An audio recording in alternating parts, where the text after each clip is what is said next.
even know. It just... Ah, yeah, that's right. Look how fast I fixed that shit. Hey, everybody. Welcome to Noir Bar, live from the shadiest district of Noir City in the year of our Lord, 1942. Come on in, grab a seat, put your drink orders in, and get comfortable for a late night, laid back time of banter, booze, broads, and bullets. And joining me at the bar tonight are my incredibly sympathetic friends at the bar, Sam and Far. Far, the hell are you giggling about? I would... Everything. So did you send the tweet out? No, I'm still working on the tweet. Damn you, look, the intro only lasts so long. I couldn't do it that limited amount of time. What the hell?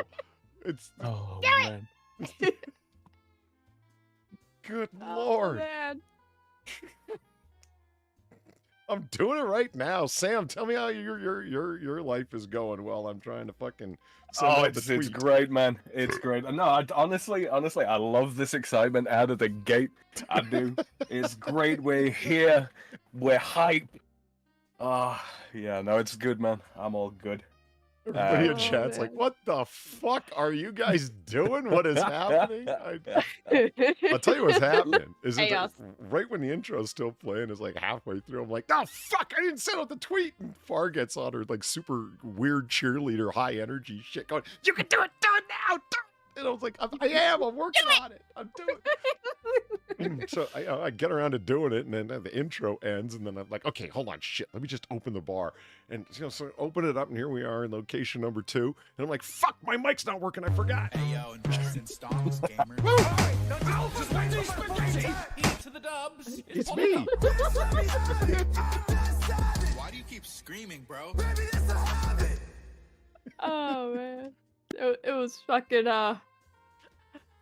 Anakin Skywalker feat, Alphabetti Spaghetti.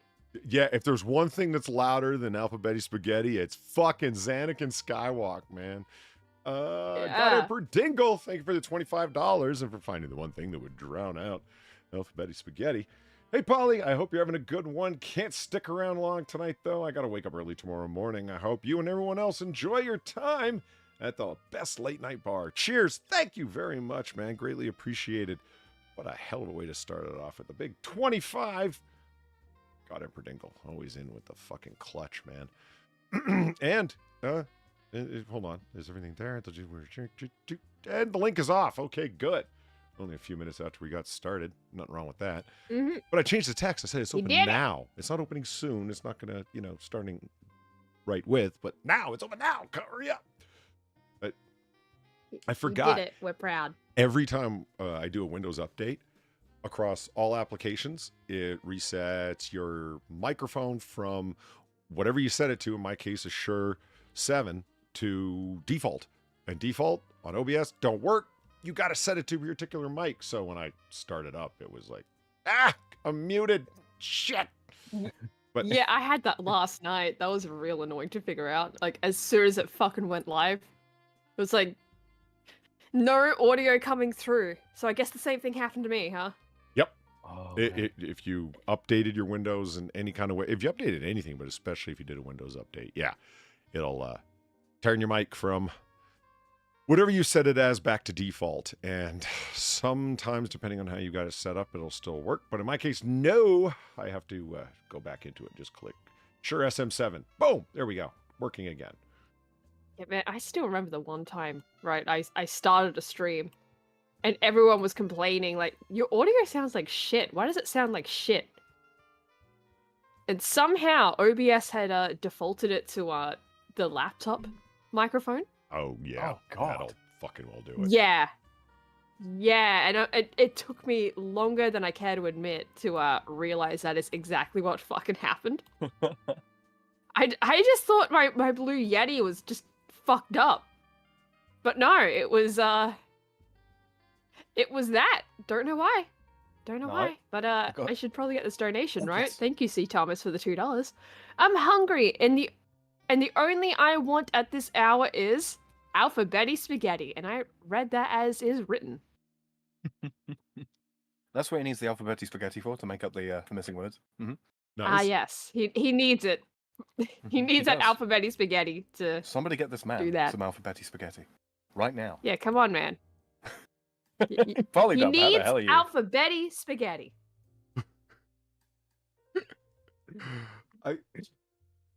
Colleen, is that my first day off in over a week? 10-hour show. Let's get cracking. Yes. Oh God, I don't know if I could do a 10-hour show. You know what I was thinking about doing?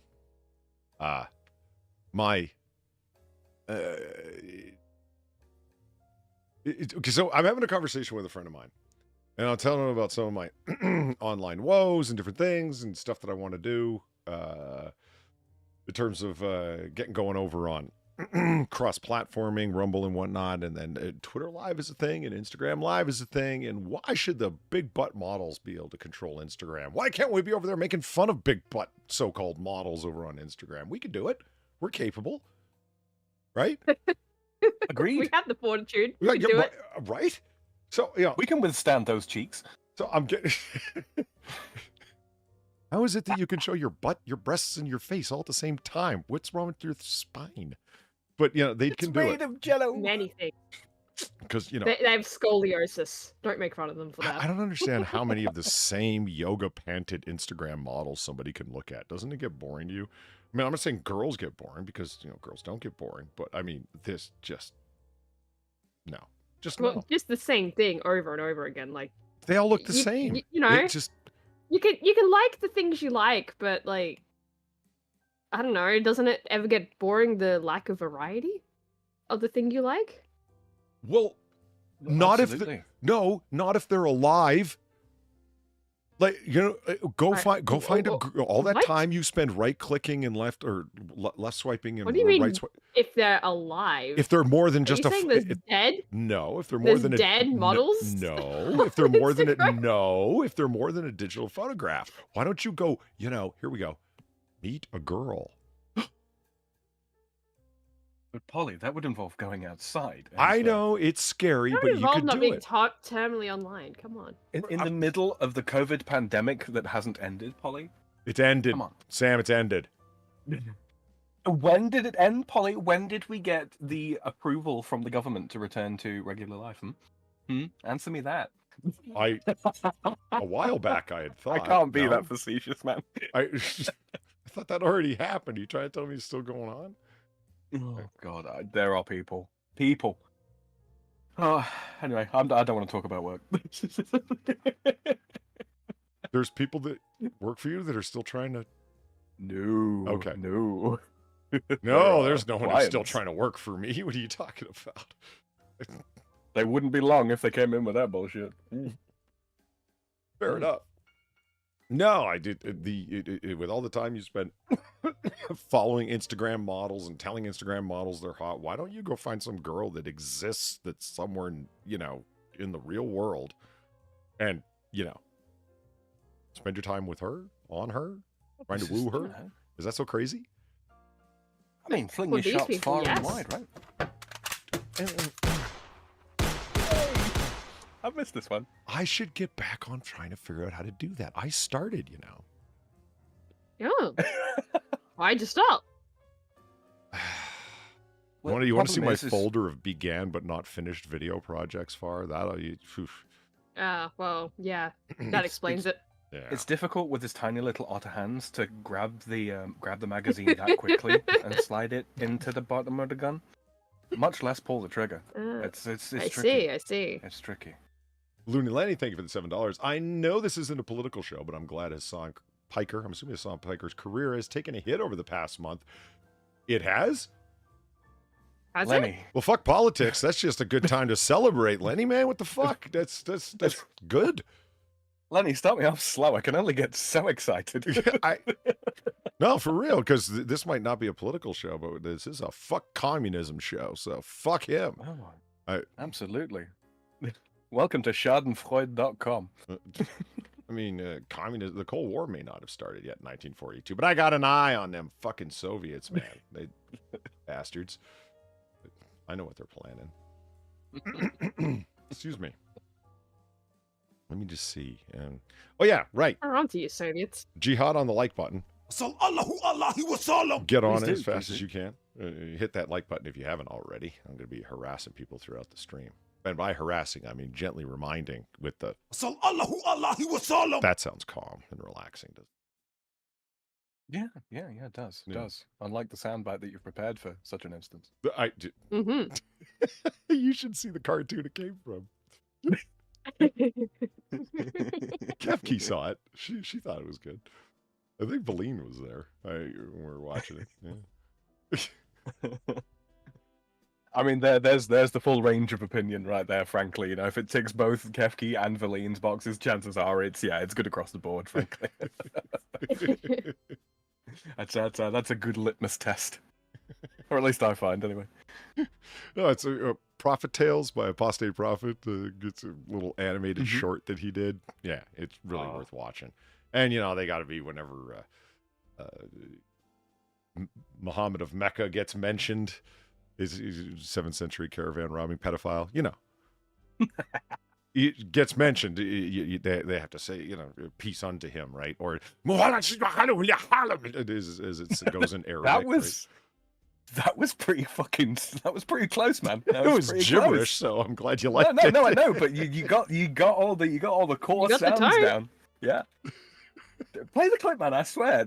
Listen, chat. Listen. Yeah. I think I've just heard it enough times. Like it's just... Yeah, there you go. And oh yeah, I've got this ready for whenever Sam tells a joke. Oh, my crickets aren't working. Oh no. Oh no. Man.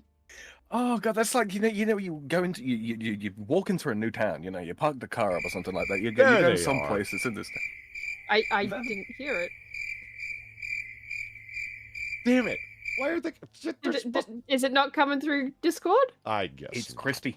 It's crispy. No, I got crispy turned off just in case. Do you? Yeah. Oh. You should hear my fan in the background and all sorts of other disturbing things if the level limiter hasn't come. I don't hear it. No. You don't hear fans or you don't hear crickets? Neither. Yes. Oh. You know what it is? You turn crispy off so it's defaulted back to the quote-unquote normal sound cancellation. Ah, don't worry about it. No, why is it... Did you guys hear the yelling jihadi at all? No. None of you did? Nope. No. You think about this for a second. It missed us. Everyone.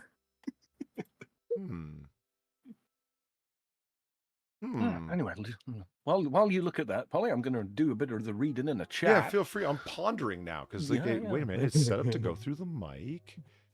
Go on, yeah. Do your My thing. buddy Flex here giving me grief in chat. I mean, having deadpan silence when Sam tells a joke fits too.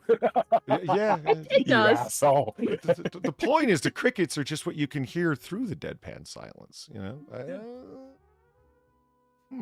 Oh. Apparently, chat did hear the Jahid. Okay, so chat's hearing it. We're just not, for some reason. There we go, Polly. There's plausible deniability if ever you get grief for it. It's not jihad, it's Jahid.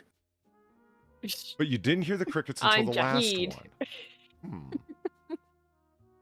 Okay, you're only hearing half. Okay, go on, Sam. You were saying. I'm thinking now. Yeah. So Flex has given me grief, and BG is being helpful. I'm. Polly, BG did we is swap being timelines? helpful? Right. Did we swap timelines altogether?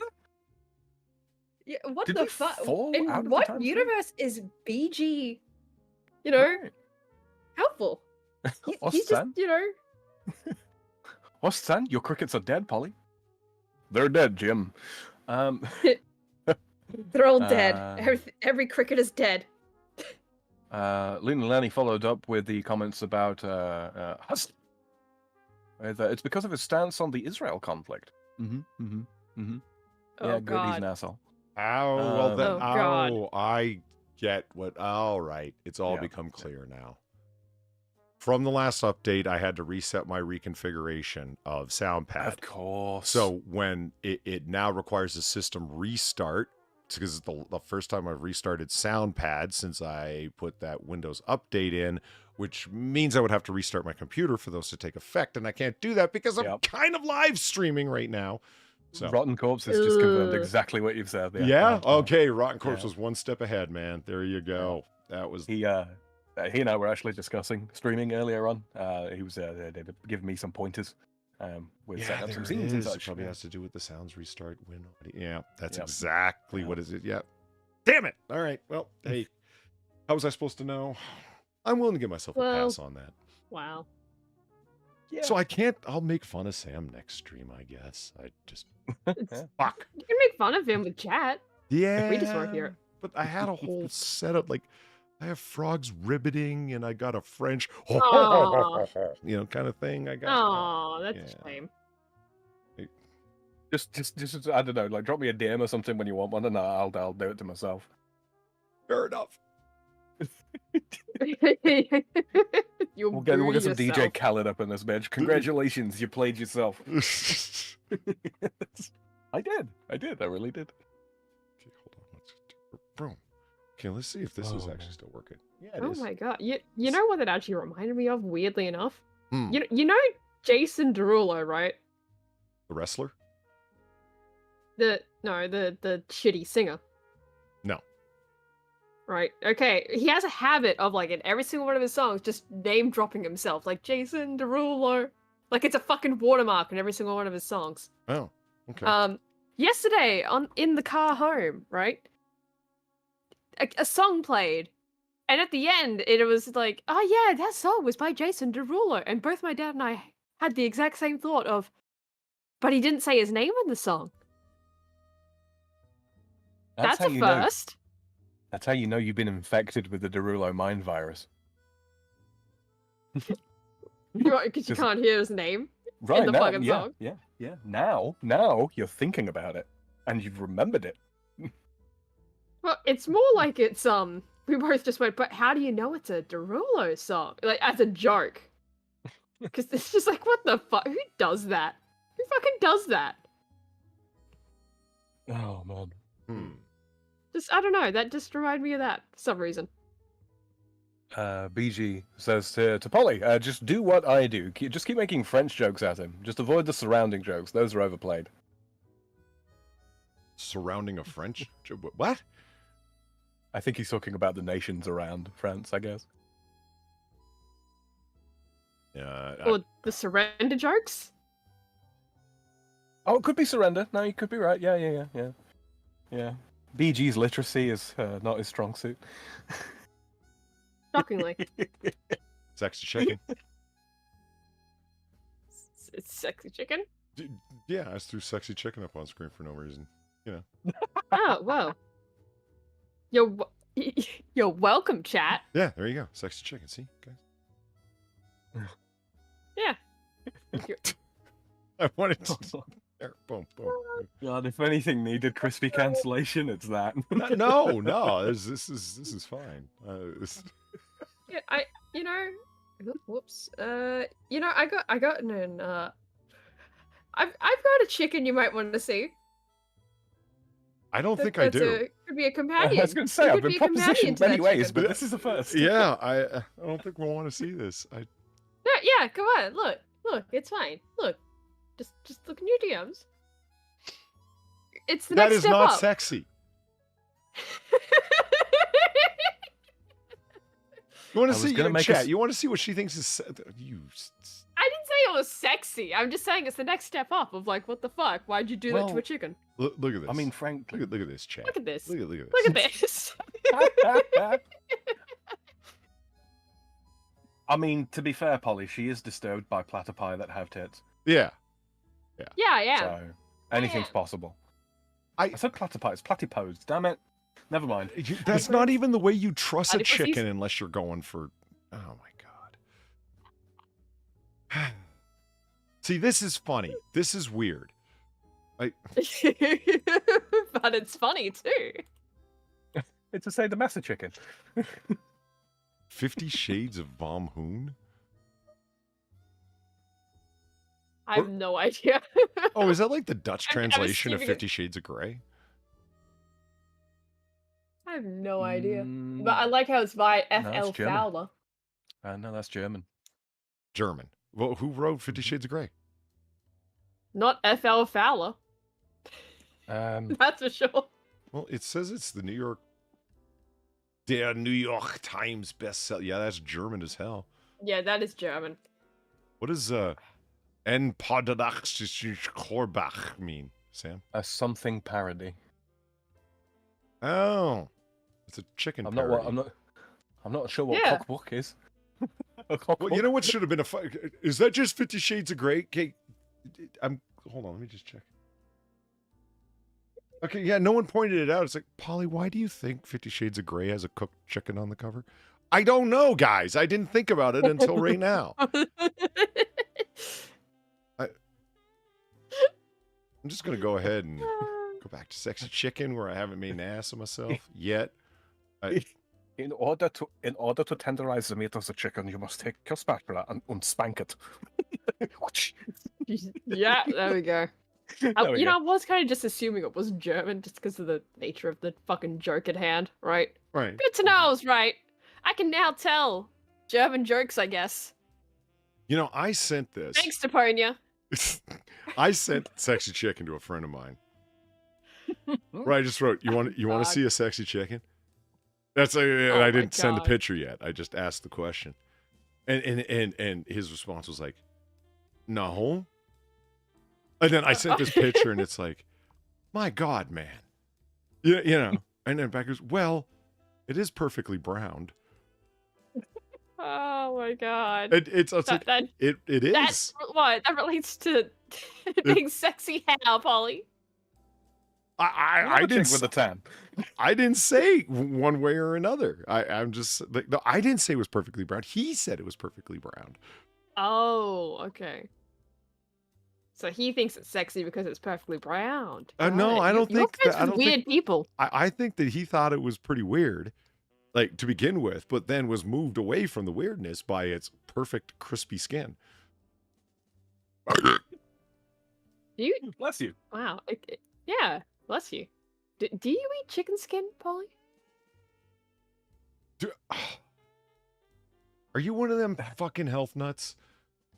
No, I'm saying, do you eat chicken skin?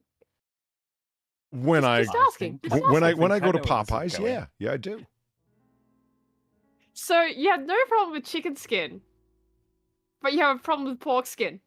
If you gave me a bag of chicken skin, I would say, take your disgusting shit back. I don't want it. It's not a question of, okay, you're eating just pig skin, nothing but pig skin. That's the weird part. No, it's really not. Sam, back me up here.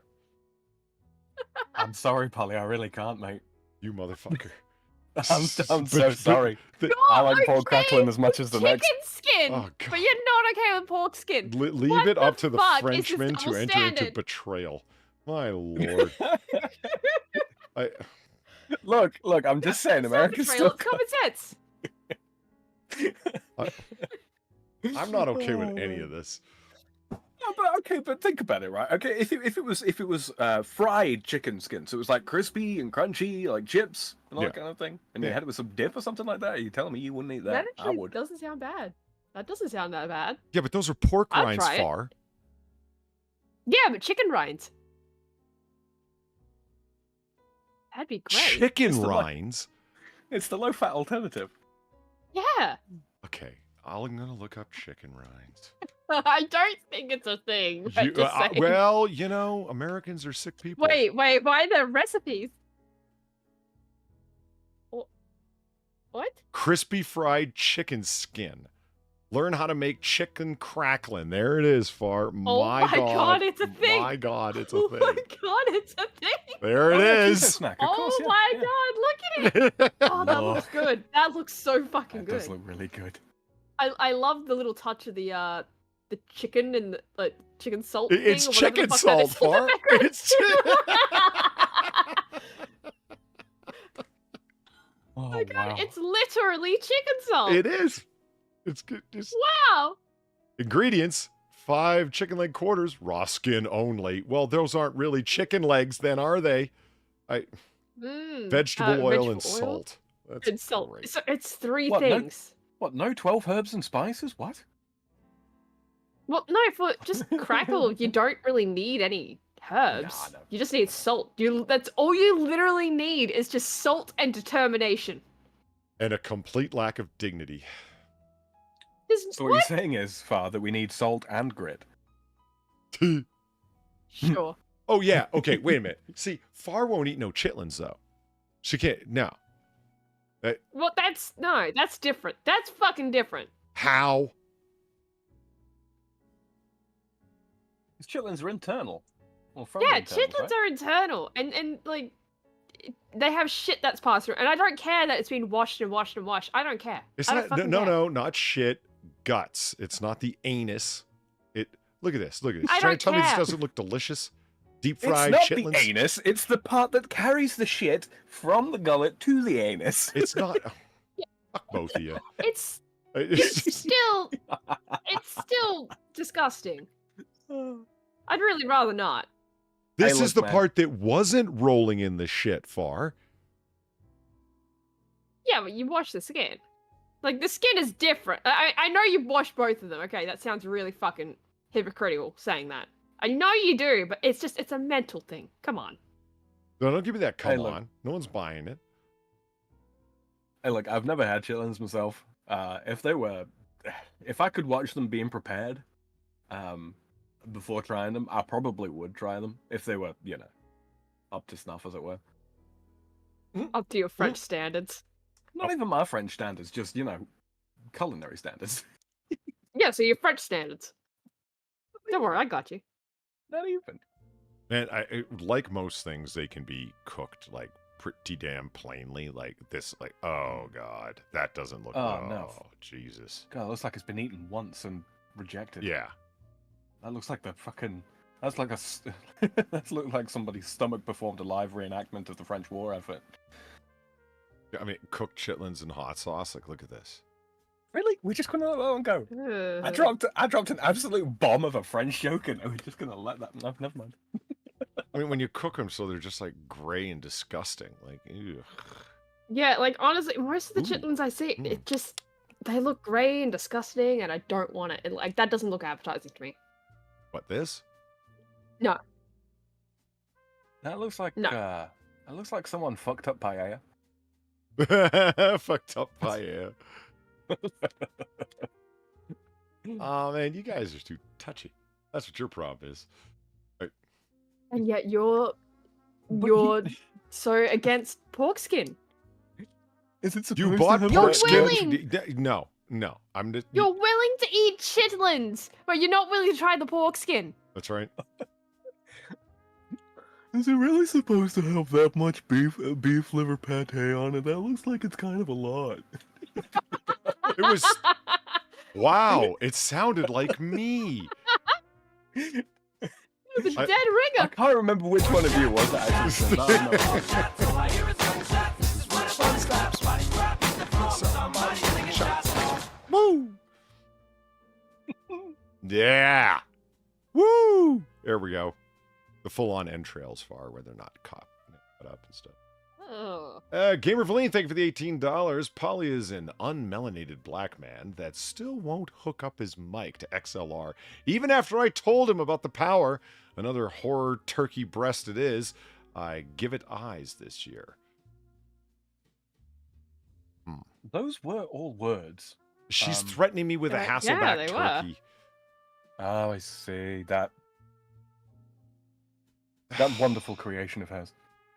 Well, no, it's not a creation of hers, just something she continues to nightmare us with. Well, me Yeah. with. Ew. Ew.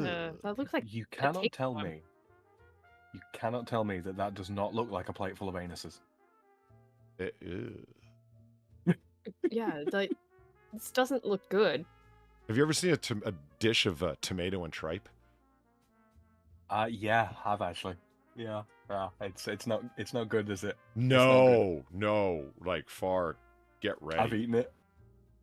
Oh God. It's there's a these- really good shot of it. Like, oh, it's all the accordion internals. I mean, mixed with Ugh. the sauce, it doesn't look the worst. guess. I can't imagine. It's a. Oh God, Sam. It's like you'd think this is a noodle thing or maybe honeycomb, and Or it's a like no, that's waffle or- organs. Blah. Yeah, that's what I mean though. Is like just looking at it, it's like that doesn't look the worst thing, but then you know what it is, and you see it on its own. You see it on its own. It's like no, I I can't. don't want this. I've sat down. Thank to God that. we all It's- agree on this. Oh yeah, this We is all something. agree Yeah, on this one, we're like, not no. fighting on this one. Even when they try and like doll it up, it's like you can still see it in there. I just One of my ex-girlfriends a few years back, she prepared me basically tripe soup, and it's made like tomato, tripe, handful of other things in there. They boil it because she's Romanian. Mhm. They boil it right the fuck down, so the tripe basically falls apart. It Okay. just kind of becomes part of the thickness of the soup. Yeah. I tried that. It looked like, how can I put this? Just be honest, Sam. Be honest. An exgurgitation, a bloody exgurgitation. There we go. But the taste honestly wasn't too bad, and the texture wasn't too bad. It just looked awful. It didn't look as bad as that. That is just. Yeah. I've been grossing people out with the bouillabaisse, Sam. Oh yeah. Yeah. Like I mean, people are looking at this and they're disgusted, right? And it's like, really? Let me grab a picture. Bouillabaisse is. I've got the bouillabaisse recipe still up that I liked so much. Yeah. And for those who don't know, bouillabaisse, fish stew, fish soup is a basic way of saying it, and made in the classic French style. It and when they see it, they're just like, "Oh no, oh, gross!" And I'm like, "We were just looking at pig guts, for God's sake, guys!" See, you know. yeah, that to me looks absolutely fine. But then again, Yeah, that seafood, looks right? fine. Some people are just so I don't- not into fish, the idea of like shells and whatnot. It's like, why would you keep the shells in there? I'm like, well, okay, I'm sure you already know this. Yeah, like I don't like that. I don't like the shells, but like I don't think it looks terrible. It adds a lot to know? the flavor. It really does. Mhm. You're not supposed to eat them. I know most people probably know that, but yeah. You can eat with them though. Oh, yes, you can. Yeah, that's a good call. Yeah. Yeah. In fact, it's actually encouraged. It's nature's spoon. And it looks, honestly, this does not look like a, it's supposed to be, rate, that is what we're going to try to do.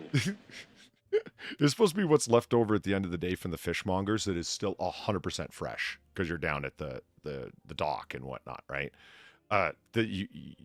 This has got incredible stuff in it. First of all, like cod, squid, good mussels. Like this is not a cheap bouillabaisse by anyone's imagination. But to me, what blows me away is like, look at that broth. That broth is probably fucking decadently savory. Oh yeah. Yeah, that's what's doing it for me. My Not so mouth much is the fish, watering. but that. Look at the oils that have floated to the top and whatnot. Oh man, That's good eating. this is. I mean, technically this is Provençal, but yeah, I mean, this is the kind of stuff I grew up on. I love this shit. Unlike you that, can, Oh, no wonder he's so fancy. that one lone Bay leaf bay is that- leaf just laying on top there. It's just Yeah, that really adds to it. That really covers the tripe. I love how you say that and you mean literal tripe, but it sounds like you're describing something disgusting. I know, I know. You think I'm gonna What a load of swallow old this tripe. tripe? You know, it's Yeah, I literally mean the tripe. I'm glad the bailiff's there to cover up this fucking shambles. Right?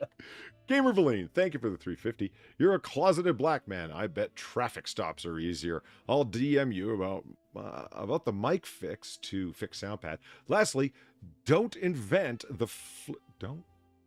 Oh, I didn't invent the flayed turkey, but the pick is of my cooking. No, I know that. I know you didn't invent the Hasselback turkey. It's just yours is a particularly macabre presentation of said Hasselback.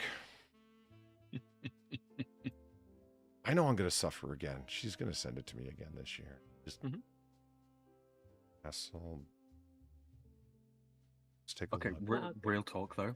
Real talk though. When you made your bouillabaisse, did you make up Rui as well? I Rui bread. I haven't made it yet. Oh, you haven't made it yet? Oh, man. No, I've been looking. I've been looking up recipes. It's not so much getting all the fishes that's the problem. It's well, okay, it is the problem because it's expensive to get all that fish at one time.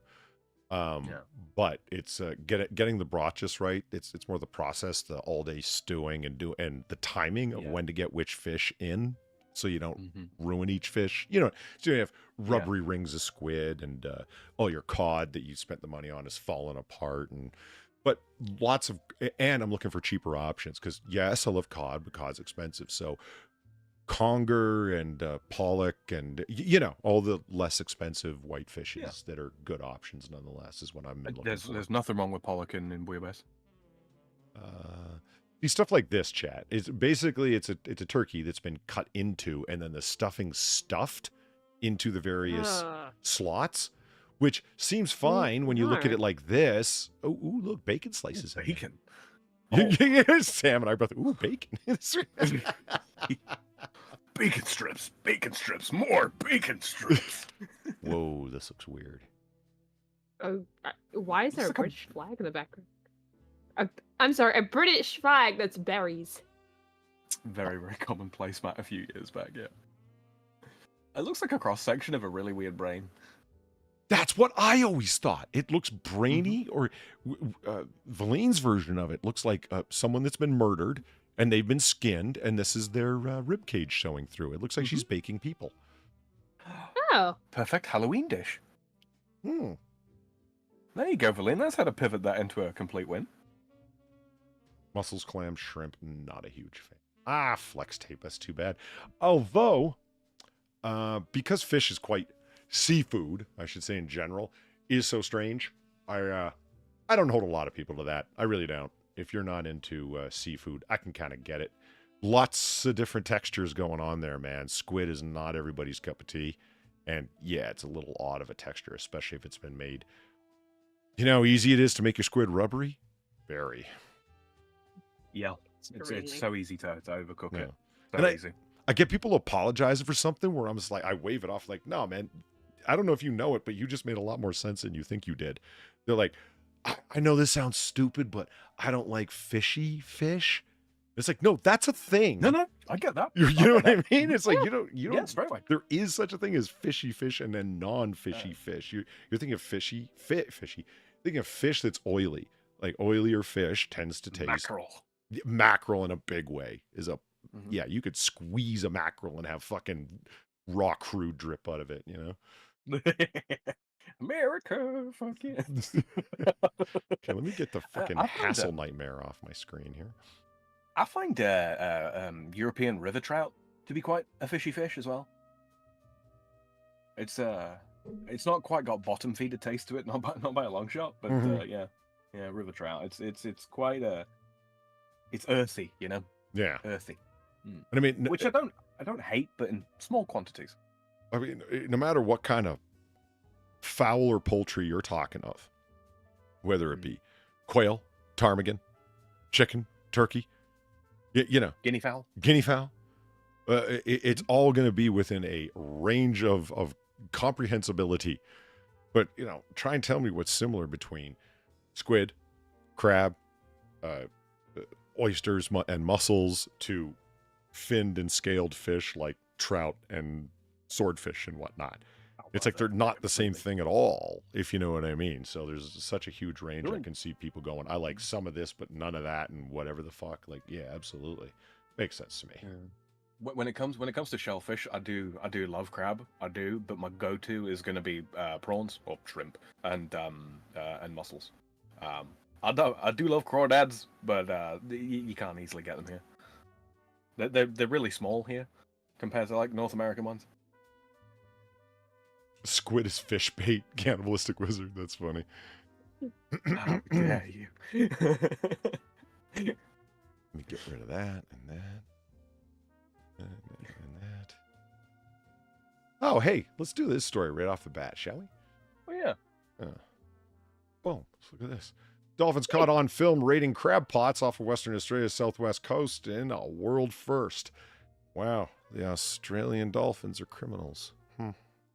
Who would have guessed? No. The rapists of the sea. Criminals. They're also potheads. Crab potheads. I mean, it's just sitting right there. They thought it was a dolphin feeder. But... No? Okay. Yeah, because there's so many of those. Oh, man. A field That team reminds me of from the- Dolphin Discovery Center in Bunbury says Bunbury. Says it's captured the world's first footage of dolphins stealing bait from crab pots and nets. Footage captured as part of a documentary, you already said that, shows the dolphins using their... that much. He's good. Hit the ground, faggots! Oh, fuck. Oh, God. It's after 10 minutes. They don't care. Yeah, it's fine. Steve Dave, thank you for the 650. It's not often I'm up this late, so chat, don't make me go up to the Handgun Hambone on your skulls. Smash that like button. Don't be a dipshit. Thank you, Steve Dave. Greatly appreciate it. Good man. He's a lot calmer, but more violent after dark. It's weird. Yeah. Okay. Documentary. The dolphins using their eyes, rostrum, and teeth. What's a rostrum? Is it the hard I part of don't the know. inside of the beak of a dolphin? I think. Okay. Got me. Wait, and no, the isn't rostrum. the rostrum the? What? Isn't it rostrum the thing that a gavel hits?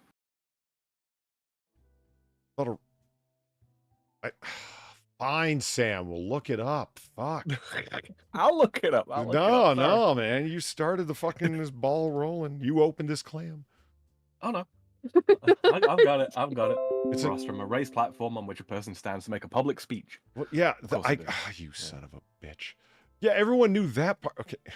No, Sam. It's the beak-like prow of an ancient Roman ship, especially on a war galley. How does All one right, know? Polly. No need to ram it down my throat. I'll be right back. All right. I mean, everyone knew the rostrum part of that, but like, how's it relate? Bodily part or process suggesting a bird's bills. It's its snout. It's a snout or proboscis of any insects or arachnid. A carapace. It's the prolongation of the carapace of a crustacean. Huh. Have you ever Don't be- seen the duck the gooey duck? No.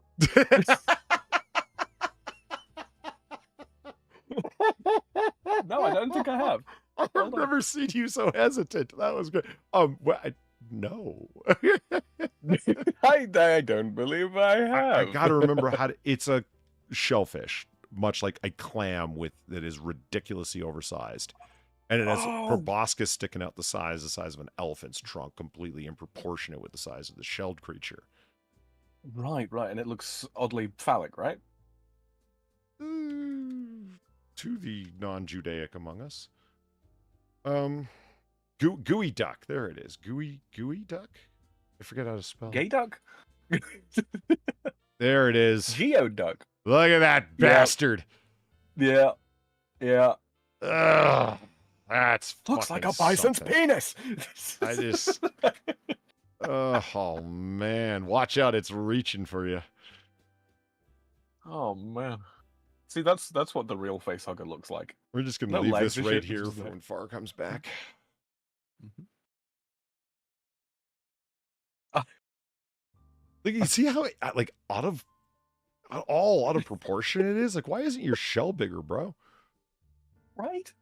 The thing that gets me is like, okay, I went with phallic, all right. Yeah, so there's definitely a certain phallism here, but why does it have balls too, man? Come on.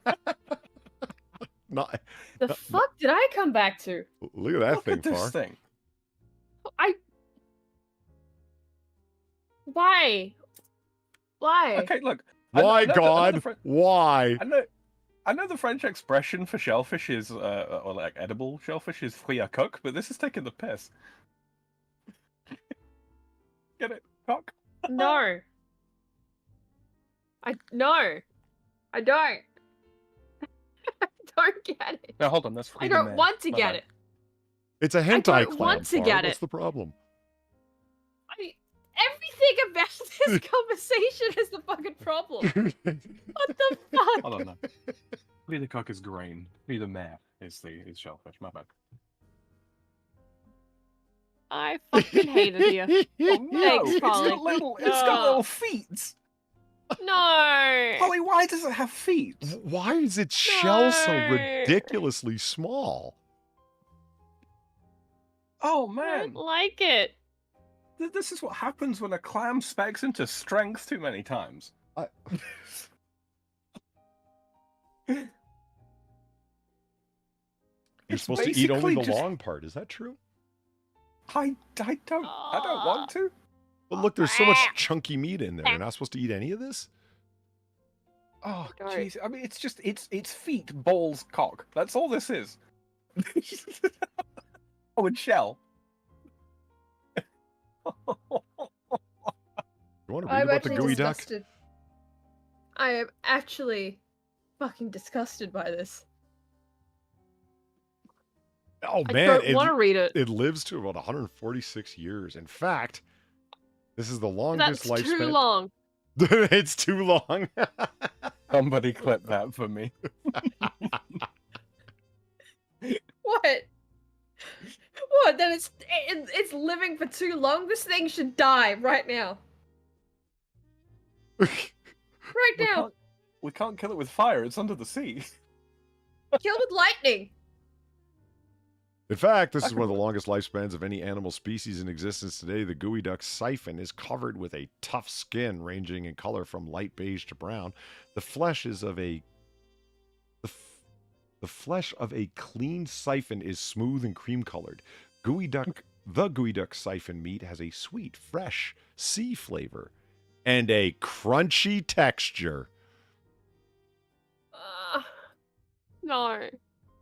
50 Shades of Clam, anyone? Crunchy texture fire. No, I don't want to imagine what this thing tastes like. I don't want to. No. But look, it's sweet meat that's crunchy, Far. It's for I you. don't care. I don't want it.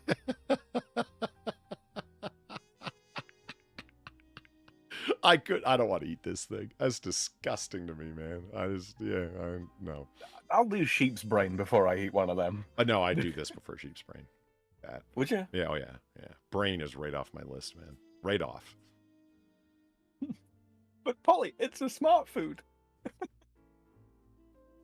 Sheep ain't that bright, man. No, true. Yeah, they're pretty bad at maths. Moving on. God, I wish you had the crickets. I know. I know. I mean, I have Hold on, them, Far. but they're just, Just for you. why is it dead? I hate. There. Ah. Well, that's the Oh, soundboard wait a in minute. Discord. There That's we the go. Discord soundboard. Okay. Chat can hear it, and that's what counts. BG in chat says, "You're a Frenchman. Only a Chinese man would eat weirder shit than you." That's true. That is true. That and the Italians. Why? What do the Italians eat that's so weird? Oh, just it's not so much just what they eat; it's the fact that they're Italian and they're eating it. Oh.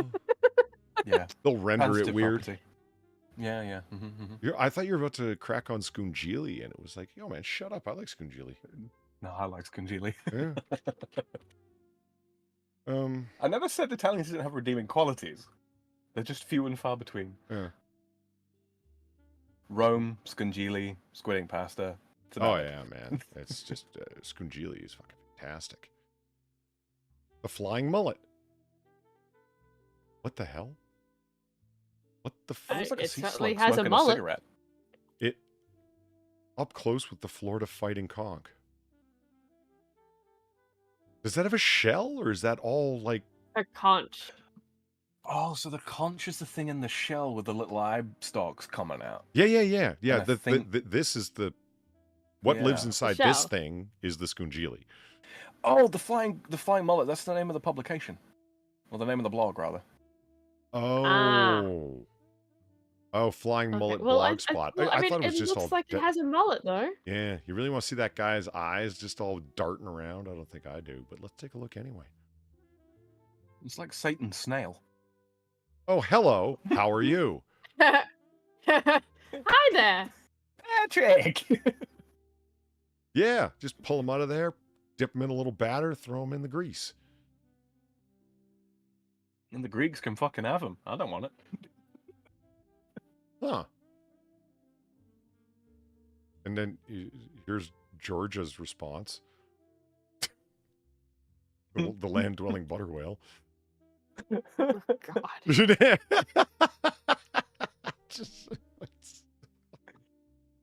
Hold on, I gotta take my hoodie off. It's too hot in here. Take over, Sam.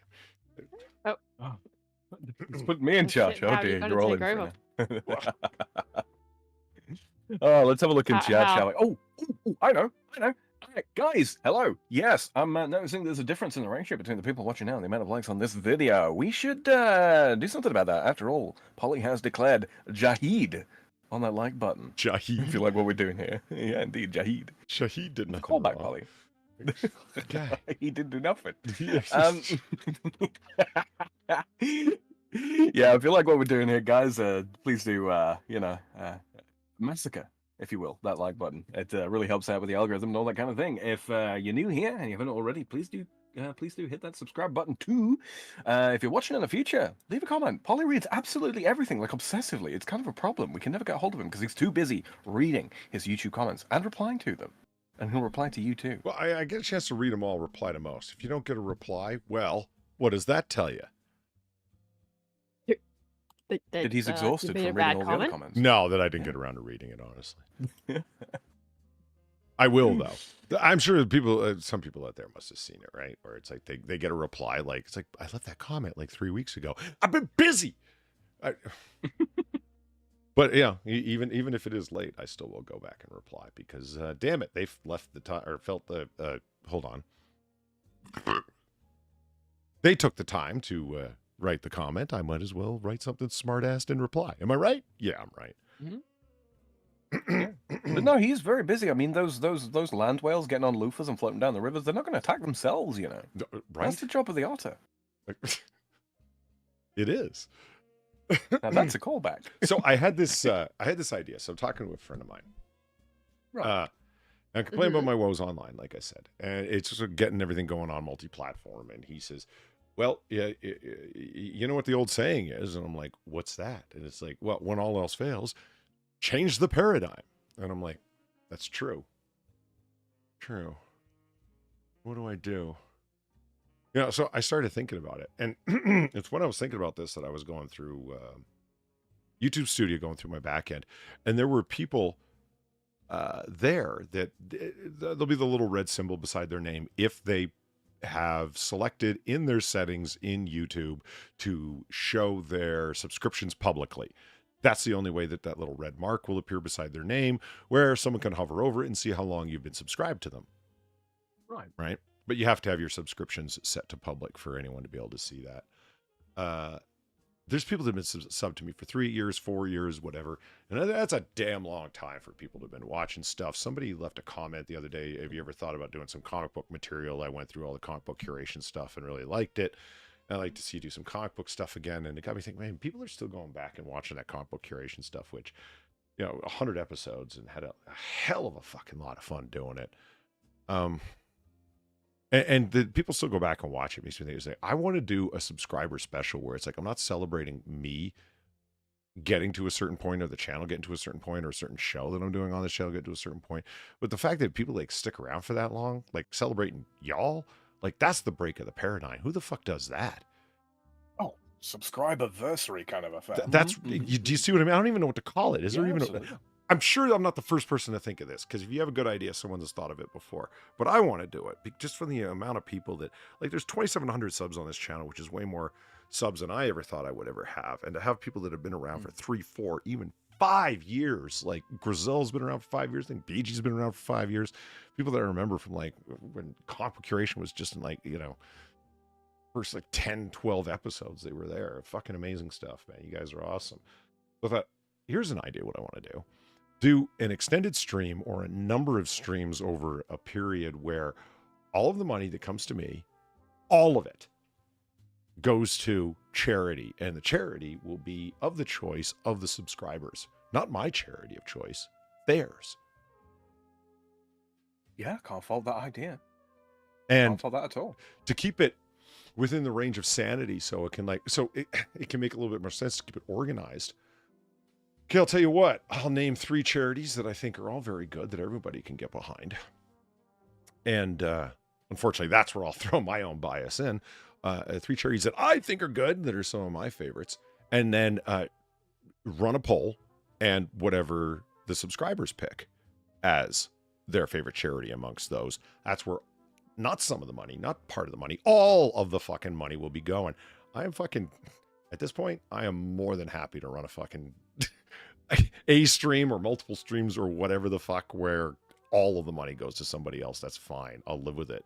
And with a big fucking smile on my face too, because it's all going to a fucking sick fucking charity, like a fantastic one. My personal favorites are Seeing Eye Dogs, PTSD dogs for veterans in a big way. I am a fan of. Yeah, those 2. Oh, and I forget the name of the charity. It's a name like St. Jude's. It's not St. Jude's particularly, but it's a name like I think it's St. Margaret that does it. It's for care for children in oncology centers. So it's all the extra stuff that children in cancer centers don't get to have. So it's like comic books and games and limited days out for kids that are under like 10 years old that are in cancer treatment centers of all places. You know what I mean? Like that's like I said, the extra stuff that they don't get to have, because there's already like money for cancer treatments and whatnot for centers like that. But it's like, my God, the kids are stuck in there forever doing chemotherapy. Chemotherapy is bad enough when you're an adult. Imagine when you're a little kid, not understanding why you're going through all this nausea and whatnot. And, everybody forgets about the veterans and the difference that an animal can make in a veteran's life is fucking incredible.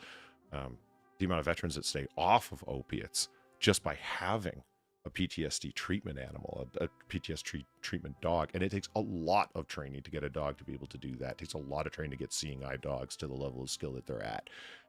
It was a friend of mine who passed away 5 years this month, who turned me on to the idea of service animals, service dogs as a charity for the first time. I never really thought about it like that, but she's the first one, God bless her with her heart, to think of this. It's like, it's not a job for the dog. It's games as far as the dog is concerned. And it's true companionship between the caretaker and the animal and the caretaker. They need each other. And I'm like, of course she thought of it that way, right? It's I wouldn't have conceived of it that way. So yeah, that's something I want to do. I think I'm going to do that at the beginning of December sometime after I get all this stuff organized. And yeah, there you go. Yeah, sounds great to me, man. Quick throw out their suggestion, chat, and talk about this, I guess. A 5th year anniversary is usually referred to as a wooden anniversary, yeah? Is it? Wood anniversary. Is 5 wood? Is it? Okay. Yeah. So, and you're an otter, yeah? Mm-hmm. Driftwood Jubilee? Oh Because my it's around God. 5 years. It's around 5 years, yeah? That works. The Driftwood Jubilee. I like it. And Yeah. I'll bug Far to come up with an otter playing with a piece of driftwood or holding it up celebratorily, It's like it's a triumphant scepter. Something like that. I don't know. I think it fits. Yeah. Oh yeah, here's Hate Camel saying, yeah, I miss the comic book curation days. Yeah, Hate Camel's been around forever and a day. And that's what I mean. Yeah. It's there is a way you can turn on subscribers only, that kind of thing. It'll be like, all right, subs, vote on which charity it's going to go to. Yeah, I'd like to see one of the support animal ones particularly, because they're near and dear. Yeah, so there it is. That's an idea that I had for coming up for early December. So that's a good idea. I think that'll be a lot of fun, and drag people to come through for it. Harass AP into coming by, and Sinatra if he's up and around, and whoever the hell else I can drag. Let's drag a Megon's ass in here. I would love to have him come by for that. Yeah. The Driftwood Jubilee. Yeah, what a great ulterior way of streaming with one of my YouTube heroes, huh? Yeah, right? It's Like, for we're doing it charity, for bro. Are you charity, gonna I say swear. no? The only thing I knew for sure was this. Every son of a bitch that worked for him. They were all gonna be better off dead. Gamer Valine, thank you for the $9. Well, fuck. Now I feel like a dick pestering you to help me with that Star Trek versus military thing that I started in pure spite. You have more noble plans that will occupy your time. I won't go ahead and calling it noble. That was more of a friend of mine taunting me to, you're suffering from a lack of imagination. Break the paradigm and try something different, dumbass. And I'm like, okay, fine. I will. So, wait, it did come out of spite, didn't it? Huh. Yes, it did. So, Just like everything in your life, Ollie, it was born out of spite. Well, don't say that, Jesus. What? It's not that it's a bad thing, it's just that it's the truth. I don't know. It's describing it that way. It's like everything in your life, Polly, it was born from spite. What? Hey. What? The Oatsan's got a good question. I don't know. What was the band that shamed everyone else into participating in Band-Aid? Oh, that was Bob Geldof's band. What the fuck were they called? Just not the Happy Mondays. I don't even know. I know. Boomtown Rats. Yeah? No, that was his band. I don't even know of them at all. Oh yeah, well, British singer. Yeah. You fed into a lot of the Comic Relief for Children charity over in the UK. Mm-hmm. Gets celebrities from all over the world to, you should come and be a part of this project, and we should donate to, kids with cancer and all that kind of thing. And then if they say, oh well, I'm on tour at the moment, I'm really, really swamped with it. I don't know if I can. Oh, you really want to let the kids down? Yeah, that's Bob. Do you really want to let the kids down? That's not harassing. That's just straight guilt pressuring. I love it. That's Bob Geldof. The Dreamers in 8K, thank you for the $3. Last Wednesday, I said that the worst thing about The Deer Hunter was that it gave us Meryl Streep. Well, I thought about it, and it also lost John Cazale. Yeah. He's the guy who played Fredo in Godfather 1 and 2. Mm. He passed away shortly after making Deer Hunter, which he was also in. Oh, well, I've never seen Deer Hunter, I don't think. No? Oof. No. Oof. No. I was talking about movies that were very, very good, great high drama, you liked it a lot, and you're never going to watch it again because just too potent, too much stuff, too heavy duty. Yeah. You know what I mean? Yeah.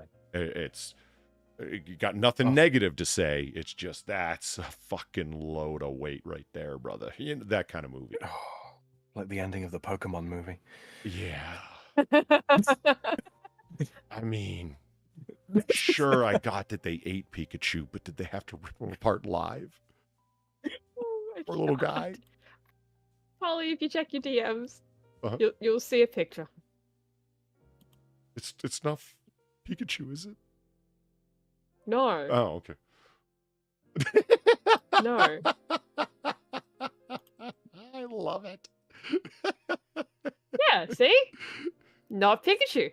It's not Pikachu. Look at it. Look at his little face. There he is. I love you, plank of wood.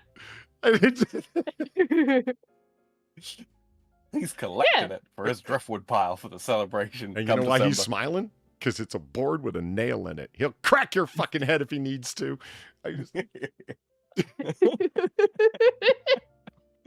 Oh, far enough. Say it a lot, but you've excelled yourself there. Well done.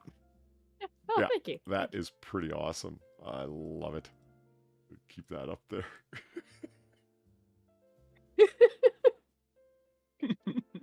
So Polydub's whole existence is caused by spite. Yeah. Yeah. No, but there's spite. nothing wrong with that. Wasn't necessarily caused by spite. I'm sure his parents had a loving relationship. have a loving relationship. I don't know. Yeah, they're No, still see together. bear spite. They're still together. Yeah. Yeah. Out of spite. Uh-huh. We're not going to give those bastards the satisfaction. We will not surrender this section of the river to the beavers. Yeah, that's why. Fuck Todd's go with Polly and Planky. Oh, That's brilliant. that's a new character for the game then. Got it. Planky. Do platypi make dams? I don't think so. What do they? I don't believe so. Like, No, 'cause they live in river burrows, otters don't don't make hovels or holes or homes. They go into grassland areas, but mostly they're just out in the open, like deer are. But beavers full on make dams. What do platypi do? They just live in the open like otters? I have no idea. I think they live in burrows. They lay eggs in burrows, don't they? Far? I think so. Because they are egg layers, they probably do have to go to grasslands, like grassed areas, like any kind of waterfowl does. I would imagine. This shy creature forages most actively from dusk to dawn, sheltering during the day in burrows dug into stream banks. So they do burrows. Okay. Yeah. I'm just wondering if anything else that's beaver, because I saw beaver tail, maybe they do construction of dams for fishing purposes and having big old homes. Yeah, I don't think that's what the tail is for. I think it's literally just so it's even, you know. I don't think they use it for that. I'm just, Just float. have you ever seen them blow up beaver dams with dynamite? No. Well, once it's yeah, I have actually. yeah, once Yeah, I've never that's seen it in yeah. person. I've only seen videos of it. But yeah, once because their dams are like fuck. They don't fuck around. They build them to last, right? So it ends up literally damming up the river once they now driftwood and every other fucking thing floats down. It blocks the holes. The idea of the dam is to allow some stuff to go through so they can catch fish and every other thing. It's to make their lives more useful or easier and whatnot. But they abandon dams and then go elsewhere. But the dam stays there and keeps blocking up the water and overflowing the river. And then it chokes out life down the river. So eventually it's like, let's get rid of the dam. The easiest way to do it, put some explosives in it and just blow the fucking thing up. Huh. Yeah. Bastards. Practical upshot is you get some fish chunks too. Yeah. Yeah. It's not quite whale chunks, but it's not far off. Yeah, I mean, it won't take out a car. Like, Looking at this picture right here, of you with the plank there. I was talking to our good friend Shady earlier on, and he was talking about on Twitter. He saw this poster that someone had put up as like, I dare you to post a picture of somebody with more charisma than Brie Larson. So, Polly, have you ever seen Ed, Edd n Eddy, the kids' cartoon? no. You haven't? No. Well, in it, there's a character, right, and he's called Jimmy, and Jimmy doesn't have very many friends, but he has this this plank of wood that he's drawn a little face on. That's just called Plank, and that's his best friend in the whole wide world. Well, Shady posted a picture of that, and yeah, he's got like over 1,000 likes on it or something like that at this point. It's kind of blown up for him, and I'm reminded of that post right now. Oh my god. Oh, it's not Plank. It's Plank's driftwood cousin. He's got a nail in him. Oh, Excuse me. Okay. I want to see. Yeah, that wasn't even supposed to be a nail. It was supposed to be a hole, but I'll take nail. Sorry, Nail's not funnier. not Jimmy, Johnny. My mistake. I do apologize. No, yeah, I'm saying nail because I get it's supposed to be a hole because it's kind of around the knotted section and whatnot, but in my imagination, it's a nail because Yeah, that- nail is funnier. Nail is fine. That's that's funnier. what part of his smile is for. He's just Haha, I could kill you with this. yeah. That's what he's thinking. Give generously, or else. Or else. What It's the nail for you. What were the two aliens on The Simpsons called? Kodos and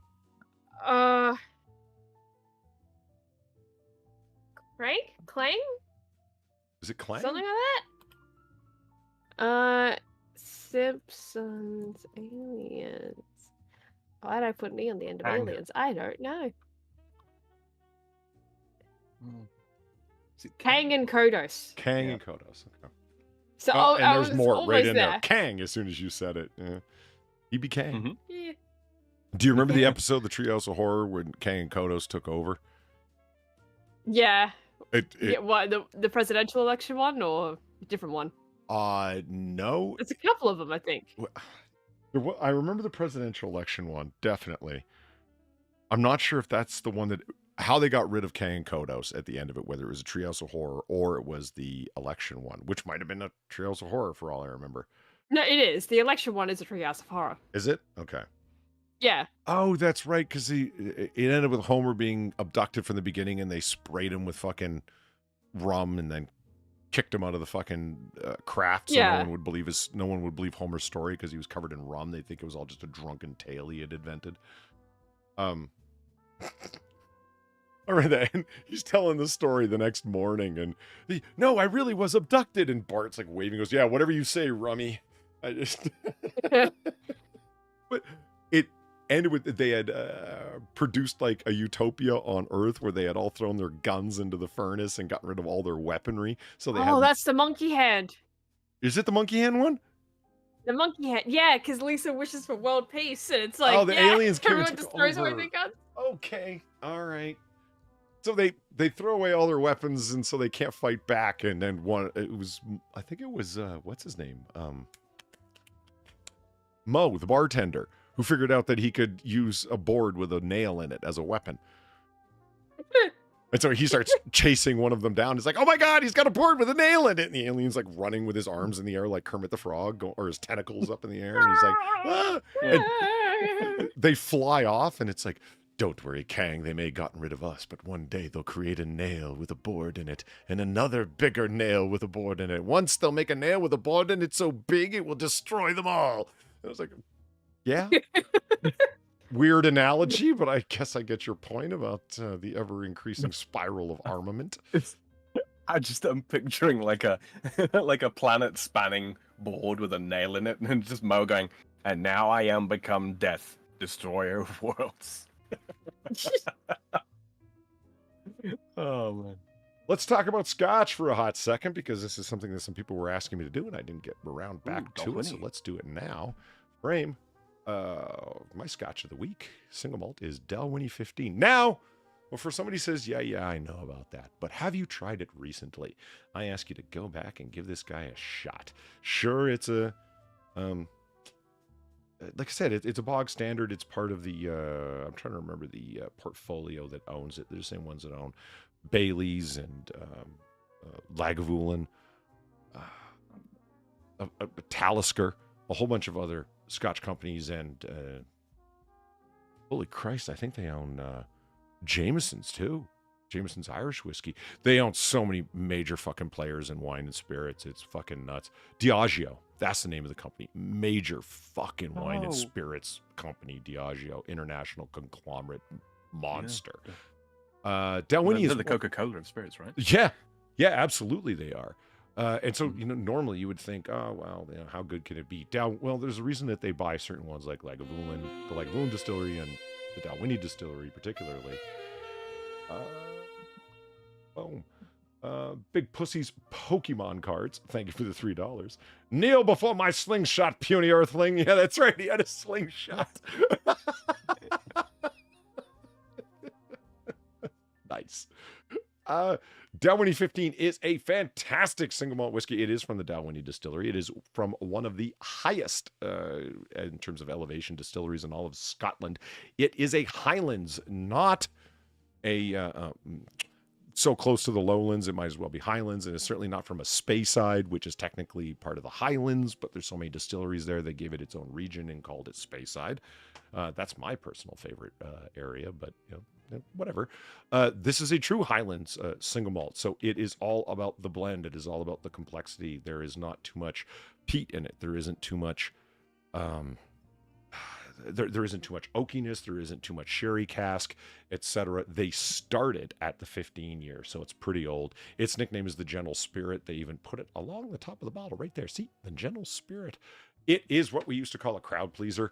There are very few people that, if they like Scotch even remotely, will not appreciate what's going on in the glass here. Christmas is coming up, so if you're looking to gift somebody, Diageo, fucking hire me. What the fuck am I doing? Right. What? What are you doing? I have no fucking idea. I tell you what. For someone that's never had this, for someone that's never had this before, right? If you had to give it like out of 10, right, on terms of smokiness, where would it lie? Out of 10? Ooh, so a 0 being an Irish whiskey that has none at all, a 10 being like Ardbeg Octomore, I would say a 5, a 6 at the most. Yeah. All right, pretty center. And in terms of spice, you know, the spice is right up there. If spice, like, holy shit, it's overwhelming and kind of unbalances it at a 10, and a lowland, like, again, like an Irish whiskey being nothing, where it's just very, very clean, being a 1, I put it at a 6 or a 7. It's up there in spice. It definitely has sherry casks in the mix, not just ex-bourbon barrels in there. So a lot of complexity in the glass. In other words, it's got a nice amount of smoke, a good amount of spice. It's well balanced. That's what makes it a crowd pleaser. There's very few people that aren't going to like it. It is chill filtered over the rocks. So if you are one of those Philistines that pour your scotch over the rocks, it's not going to go cloudy on you. It is slightly above 40%, which is nice. 43%, not a bad drinking strength. What a great spirit to just sit down and enjoy with. Fantastic. Highly recommended. But unfortunately, in most localities, it's going to go for over 100. So makes a great gift for dad or grandpa, or a lady who really knows what she's doing. Yeah. Hey, there you go, boys and girls. Check that out. Did you hear the donation at all? I wanted that cake. Yeah, I did. Sorry. Go ahead. Yeah, just very like quietly in the background as you're describing this this whiskey. Or scotch or whatever the fuck. Scotch whiskey. Both were right. That's what it says on there. Yeah. No, it is a What is on whiskey. there? It's just one from Scotland, hence a Scotch whiskey. It's fine. Yeah, this isn't like the whole cake muffin thing. No, scotch and whiskey are both absolutely fun. Yeah. Correct. Okay. Thank you, Serpent21, for the $3. I wish for world peace. Lisa, that was very selfish of you. Fuck off, cunt. Oh my god. But I did want to talk about something. Well, okay then. I did want to talk about one thing that, because I don't think I mentioned this one before. I'm going to have to start keeping a list. If I already did this one, that's fine. I'm going to do it again. And keep my mind sharper as to what's what. I got a list started, so it'll be fine. So he said, I can't afford that. I hear you. Scotch whiskey runs up there. So for everyone that I mentioned, it's going to be a little bit pricey. We're going to mention one that's not, because there is quality in every price point, and that's Lefroy Quarter Cask. Yes. Oh, yes. Sam gets it. Lefroy. Yep. Oh, yeah, baby. It's a classic Isla distillery. So Isla is a little island off of Scotland where they are famous for their extremely peaty stuff. No, it's not Islay, I-S-L-A-Y. It's Isla, and that's fine. You needn't get it wrong. It is potent, it is strong, and it is peaty, baby. You need to go out there and shovel a little snow. Give yourself a shot of this. You could go out there in a windbreaker and be fine. It'll keep you warm the whole time, I swear. There's nothing better than being in front of a campfire, especially with warm, cozy Christmas times coming up and whatnot. Bring a bottle of this in. Your woman will never touch it unless she's Valine, because then she'll just drink straight from the bottle and make you look like a pussy, because that's how she rolls. It is the strong stuff. It is pretty smoky. It is not overwhelming. It's not up there with the previously mentioned Ardbeg Octomore, where it's like a true fucking smoke bomb. This is enough to enjoy it. You get all of the oceanic flavors out of it that you would expect from an Isla distillery, because it is aged right by the ocean. Yeah, you actually do get the oceanic flavors. They call them briny. You get a little bit of that sea salt flavor. You get all those other things. And yeah, they are natural that come in off of the sea by which they are aged. There is no particular age statement on Quarter Cask going beyond its legally required 2 years from the Scotch Whisky Act of 1982. It goes far beyond that. It's like 6 to 8 to 10 years. But because the Scotch Whisky Act requires that the youngest whiskey becomes the age statement, they don't put any age statement on it at all, because it'll make it seem like it's younger than it actually is. Beautiful bottle, can be had for anywhere between 50 to 60 bucks. Fantastic. And it's going to be a slow drinker. You're not going to pile through this stuff. It comes in at a whopping awesome 48% alcohol by volume, as God intended. Why is it called quarter cask? Because they make it in a one-size quarter casks, like 1/4 the size of a normal full-size cask bourbon barrels. They cut the staves down and make it in these small little barrels, so it has much higher surface area contact, which means that it gets that strong vanilla oak caramel flavor that much faster. So it's a super concentrated aging process. And man, it's the customer's the winner on this one, because you get a hell of a lot flavor in a hell of a lot less time for a hell of a lot less money. For a quarter cask, it's for the little guy. Why aren't they paying me? I don't know. You should absolutely be able to rack a sponsorship with that.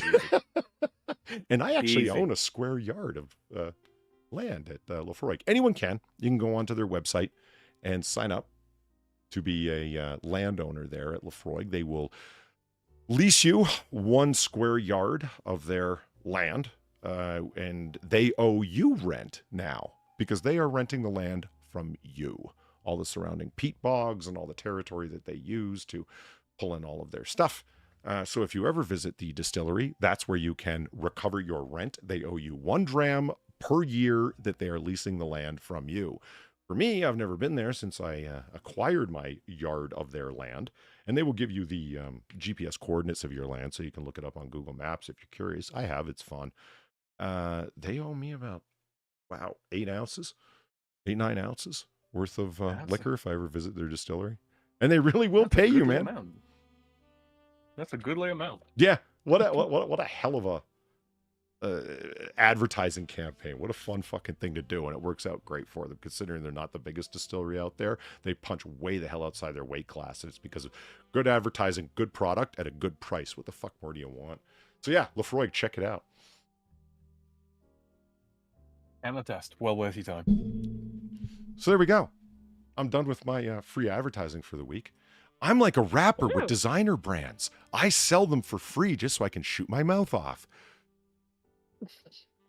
Yeah, but the brands that you're picking are actually, they're actually worth talking about. Yeah, I mean, come on. Yeah, you ever heard an MC in the past fucking 10, 15 years? Oh, yo, I got my Gucci, my Balenciaga, my... Dude, are they paying you? No, I'm just a bitch. Like, it... Okay. Hey, look, man, if you're going to debase yourself for the corporate, at least do it for, whiskey. Yeah, I mean, people say, what do you think is good? And it's, unfortunately, there's so much advertising out there, it's tough to know.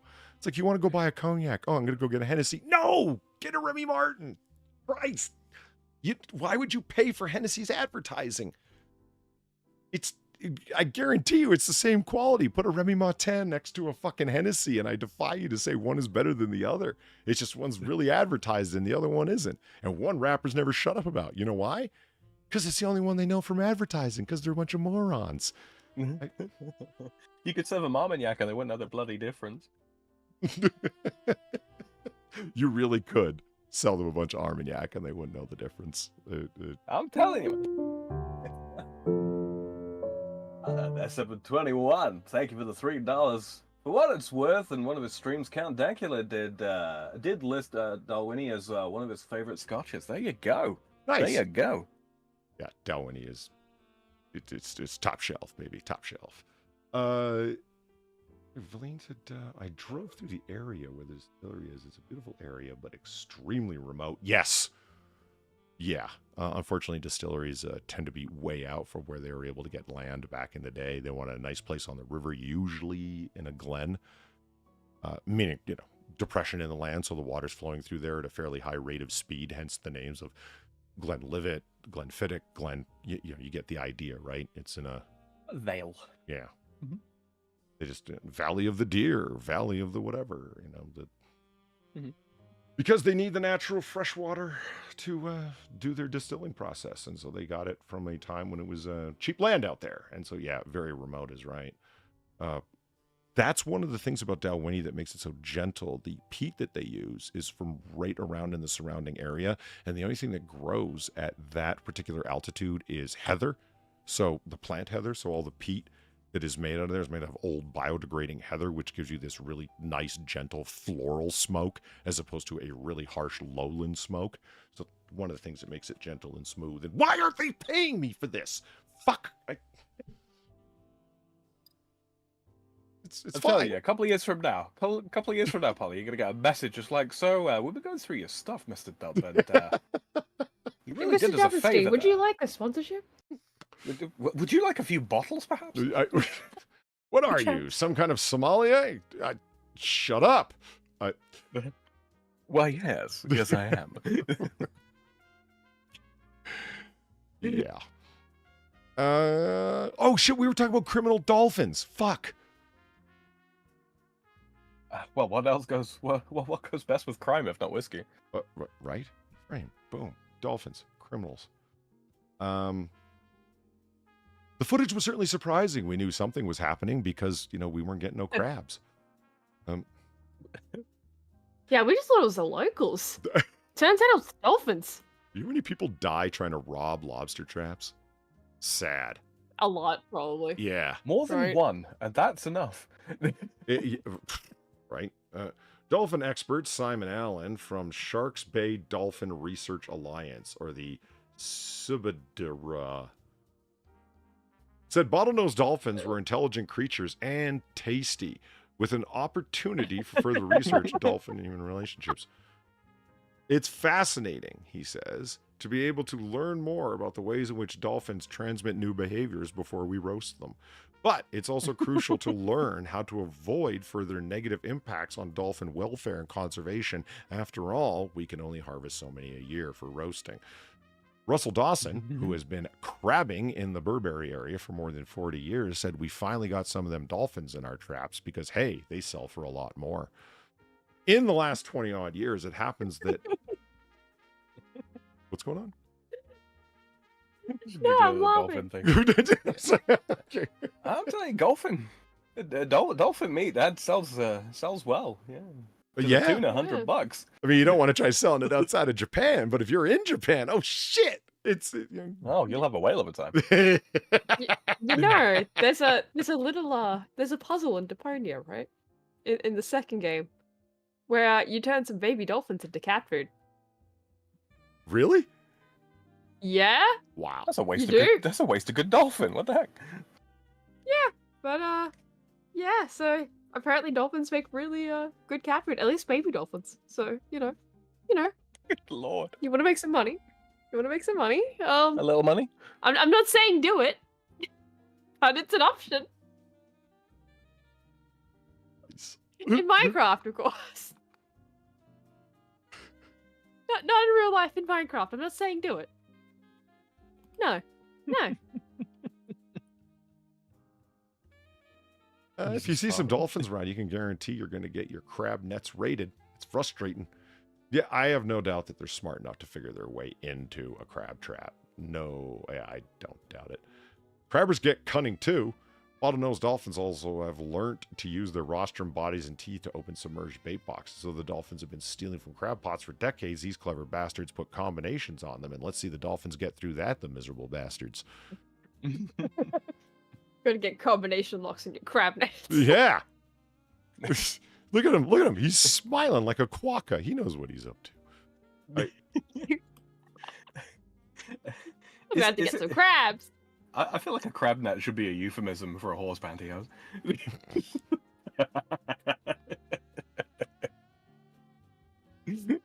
Holy shit. Short boy dolphins love forming. Oh, dolphins. remember this? The boy bands. They were all.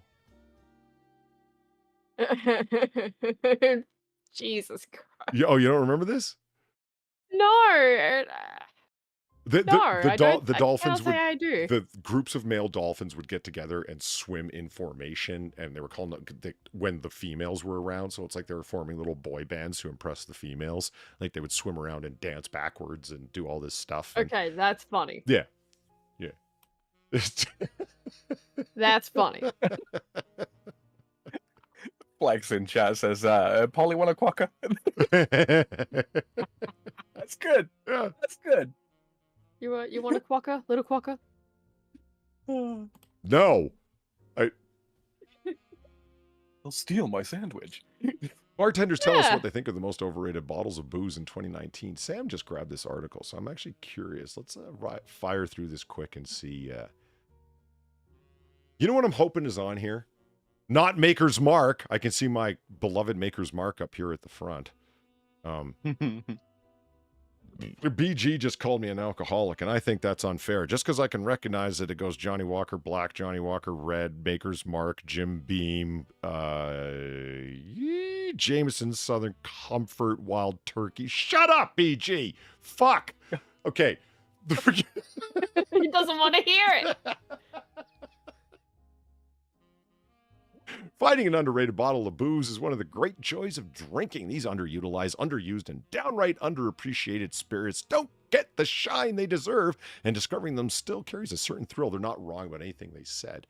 If you get a flight of whiskey in front of you, or vodka, or beer, whatever your particular taste is, to do it blind. Blind, I tell you, where it's just them in a glass and you get to drink them.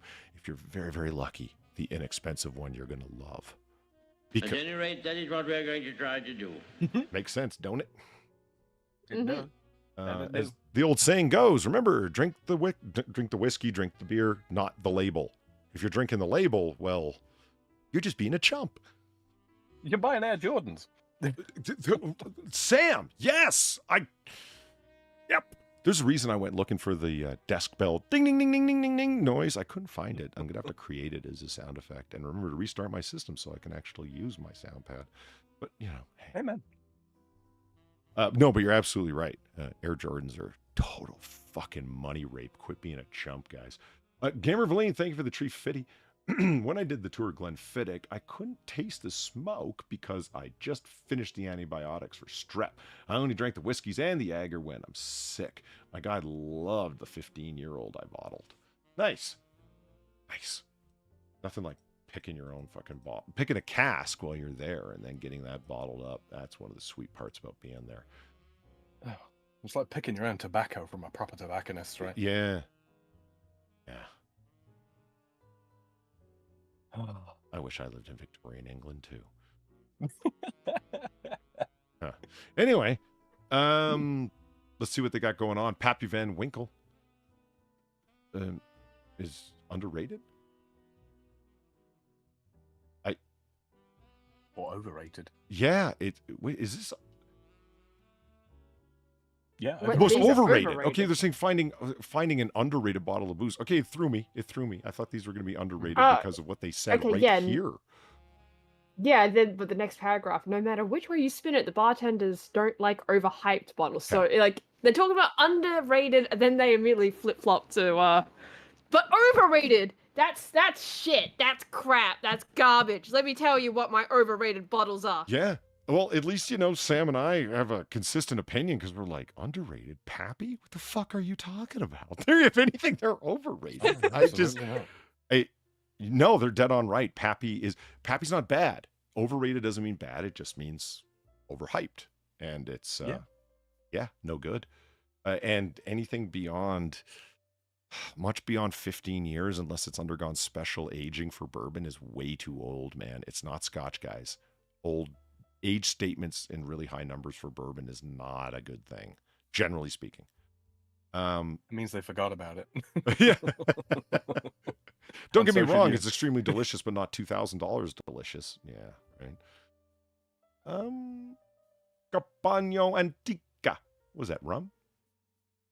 I don't know. Never had it. In my opinion, what is Campagno it? Antica is highly overrated. It's the cool mixologist's first choice for cocktails requiring a sweet vermouth. Oh. Wow, it's a sweet vermouth. Yeah, fuck that. Who drinks sweet vermouth other than chicks on vacation in France?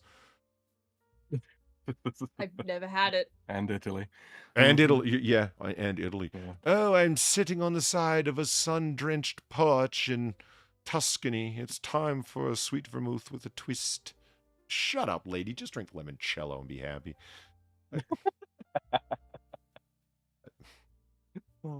You can only use Seville oranges. They've hashtagged it. You see.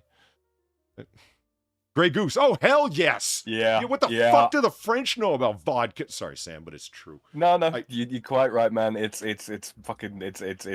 bottled like fucking I don't know, less than an hour away from here. We don't even drink it here. They don't even sell it here. It's not that popular. It's so smooth. export. Yeah, when you fill it full of glycerol, it's gonna be smooth, ain't it? Yeah. You know what else they put that much glycerol in? Fucking smoking, vaping shit. Yeah, and I'm vaping to produce right now to produce vapor. I don't want to drink the shit too, just so you know my fucking overpriced bulk mass-produced goose. I mean, man, you want to drink Chopin? There's some quality vodka. Moving along. No, so I completely agree with them so far. Jameson, somebody actually asked me, what do I think about Jameson's? If you can get it relatively cheap, there's nothing wrong with it. If you like Irish whiskey, there's nothing wrong with it. It's just a little pricey. So like I said, if you can get it cheap, go to Costco and buy it. There's nothing wrong with it. Paying regular corner store prices for it, no, you're paying too much. They're Redbreast 12-year-old, way better Irish whiskey, and you're going to pay around the same amount for it. It's too good to use as a filler whiskey or a mixing whiskey, frankly. Redbreast, but not much better than that. Well, Jameson in general, yeah. In my opinion, yeah, it's too good to mix with like Coke or whatever for a whiskey and Coke, but it's not much better than that, generally. No, it's saying you're wrong. Chopin it's pricey for vodka, yeah, but it's not overrated. Keeping one thing in mind. If you're looking for a potato vodka, which I am, so thus Chopin, and there aren't many pure potato options left. There are a few, not many. And Chopin's my favorite because I'm into bullet bourbon. Really? That's, let's see what they say. It is overmarketed. Mm-hmm. It's good whiskey, but it's not small batch. No, it's not, especially at that volume, unless you get into the technicalities of the word. It's great marketing. I will give you that too. There are a number of great whiskeys, Buffalo Trace, Heaven Hill, Old Forester, Wild Turkey, Russell's Bullet is not the only whiskey out there. Old Forester, people need to focus more in on. Fantastic stuff. Wild Turkey 101, way better than it has any business being. Fantastic stuff. But Bullet, yeah, I guess it depends on how much you're paying for it. Mm-hmm. I keep meaning to try Buffalo Trace. I don't have the opportunity yet. But yeah, keep meaning to get some of that. Saint Germain, really?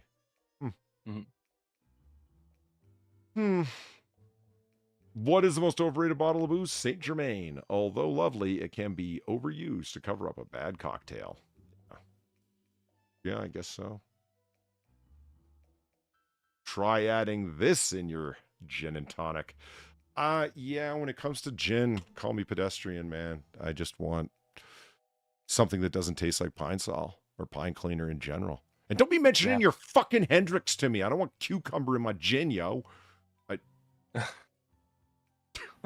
Polly, it's the electrolytes. Yeah. Like I said, I'm a little basic when it comes to gin. Like, give me Tanqueray number 10. I'm fine with.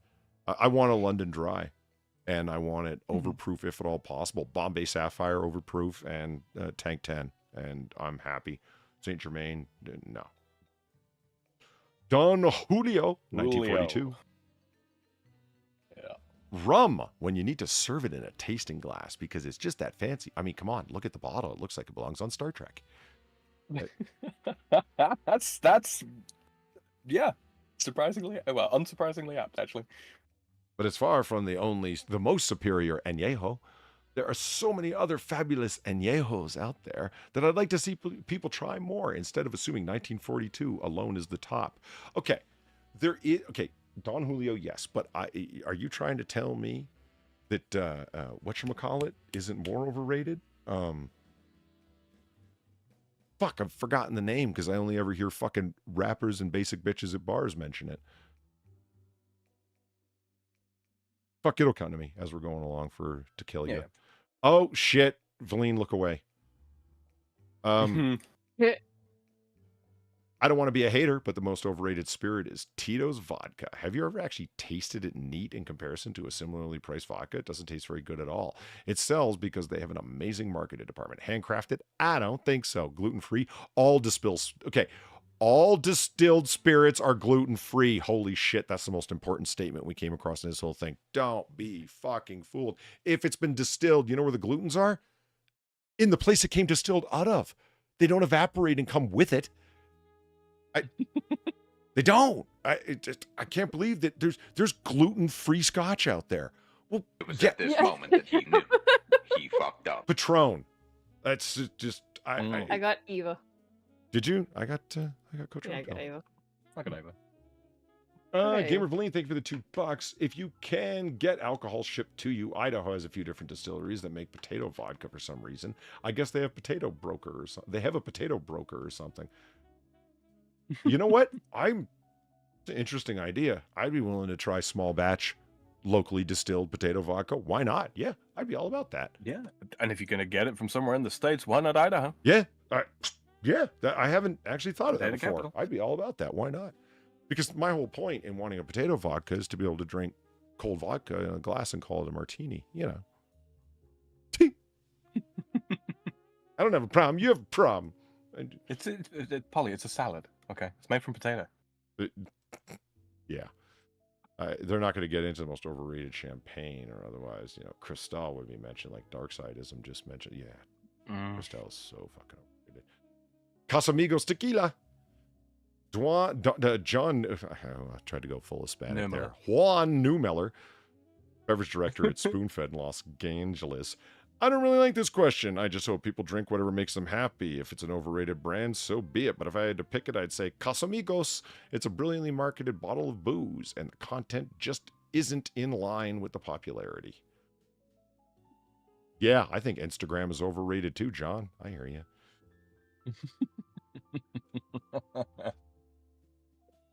The link for this video may not be broken, or the post may have been removed. Click on it and sign in. They will know everywhere else you've been. No, Facebook. Who owns Instagram? Fuck you. Or excuse me, Meta. You think they figured out how to get the legs to work yet, Far? No, I don't think so. No, I wouldn't bet they have Nah. either. Huh. I mean, they have the legs. They have legs. Just do they work? Remember, they celebrated their legs. Yeah. Yeah, We did they have ever? legs.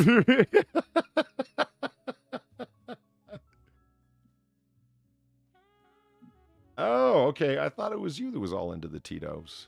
Feline. It's her man that's into Tito's. Okay. Fireball. I feel the most overrated booze is Fireball. I find its ingredients aren't the best, and it has too much sugar for my taste. That it does. It is a sugar bomb, no question. But it's a hot Sheminisson drink, and I like cinnamon shots. So Medicine, right? I'm quite a fan of King Solomon. Yeah. Okay, you know what? Maybe that's the goal, Sam. Maybe there's our $1 million idea right there. All of us can get together, be crowdfunded, go out there and say we want to start. Because basically it's buying cheap as you can get bourbon that's mass produced. And like, guys, it's true. Most of fucking bourbon drink is coming from the same distilleries. Like the Buffalo Trace Distillery, take a look at all the products that come out of Buffalo Trace. People are like, oh my God, I love Blanton's so much. Don't get me wrong, Blanton's is awesome, but it's all Buffalo Trace bourbon. What I'm saying is that they've specially selected barrels and they've packaged it up like it's coming from a particular distillery named Blanton's, and it's not. It just, part of the marketing is how you get noticed, and I get that, but you can go to the Buffalo Trace Distillery and say, can we get a couple 100,000 or, gallons of your good but not great bourbon, and then we put some sweetener in it and a fuck ton of Sheminisson. Yeah. And then we market it towards the sorority chicks.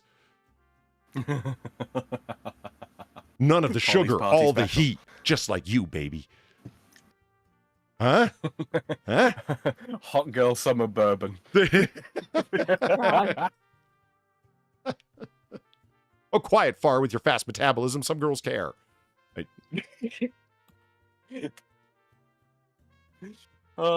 Yeah, no, I mean, it is quite literally a There's million Patron. dollar idea, right? Woo! There's Patron. Vanessa Berderstadt. bartender at Acadia in Chicago. What's the most overrated bottle of booze? Hands down, Patron. I think most bartenders and tequila drinkers can back me up here. Yeah, Patron is just... Again, rappers who don't know what the fuck they're talking about. Heard someone else mention this, and there you go. Johnny Walker Blue. Now, you leave my man Frank Simeon alone, okay? What he drinks is... Hey, look, man, I gotta kind of agree with them. Like, don't get me wrong, I love me some J-Dub Blue. I do. I'll give people credit if they want to drink scotch and they want the smoothest scotch, hands down, on the market. This stuff goes down like fucking water. It does. It really does. That is the best thing that it's got going for it. I think its flavor is kind of a little flat. There's not much complexity in the glass, but I defy you to find a smoother bourbon. There isn't one. Or scotch, sorry. There isn't one. Yeah, it's the thing is it has become known, and because of its like price point as well, it is held up as like, this is the gold standard of scotch, and it's like, I don't know. It's absolutely the high average point, I would say. You know, yeah, for where higher-end scotches. Where it excels is in gifts. I remember when this isn't me trying to be racist at all. This is just fucking facts on the ground, man. When I worked at that wine and spirits joint, everybody that was buying Johnny Walker Blue, especially around Christmas and especially Chinese New Year, were all Chinamen. And it's because gift giving is a big fucking deal in the culture. Oh, yeah. And that's fine. So like I said, it's not one way or another. And it's not so much what you're giving, it's the prestigiousness of what you're giving conveys it in part your respect. This is the way it was explained to me, and I'm like, oh, I get it. So like, stop directing you towards something that's better bang for your buck. It's something that's high profile because you're trying to convey respect, not give them something that's quality. Got it. I was missing the point. You see what I mean? Yeah. That's why they're all Hennessy and Dom Perignon and Blue Label, Johnny Walker. Mm-hmm. It's the highest notoriety of, be it cognac, champagne, or scotch. You went for the most known thing because you're trying to convey respect, not give them the best bang for their buck, the highest quality. That's not the point. I'm like, I got it. And once I understood that, I didn't. Yeah, here, the Johnny Blue's over here, sir. You know, that kind of thing. What's the most overrated bottle of booze, according to Zachary Gross from Sanseska, New York City? Is Johnny Walker Blue Label. It's highly overpriced for the juice inside. There are many other choices that are superior in flavor and value. Yeah, try and tell the Chinese guys that, trying to impress their boss, man. Yeah. Well, what did you have at your your hen do? You know, your hen party, your bridal shower, whatever the fuck it's called in Americanese these days. Oh, we had Cristal. it's that, isn't it? It's just that. Somebody came in and said, I'm looking for something that I can get in a 400 lot. And I was like, okay. Like, meaning 400 bottles of such. And I said, wedding reception, whatever. And he said, no, Cartillion. And I did the, you know, the way that a dog, when you do something goofy, will do the head tilt at you? Cocks its head to the side. Yeah, that was me. I tilted my head at Cartillion. First of all, we're not technically in the South, and this isn't the 1930s. What's going on?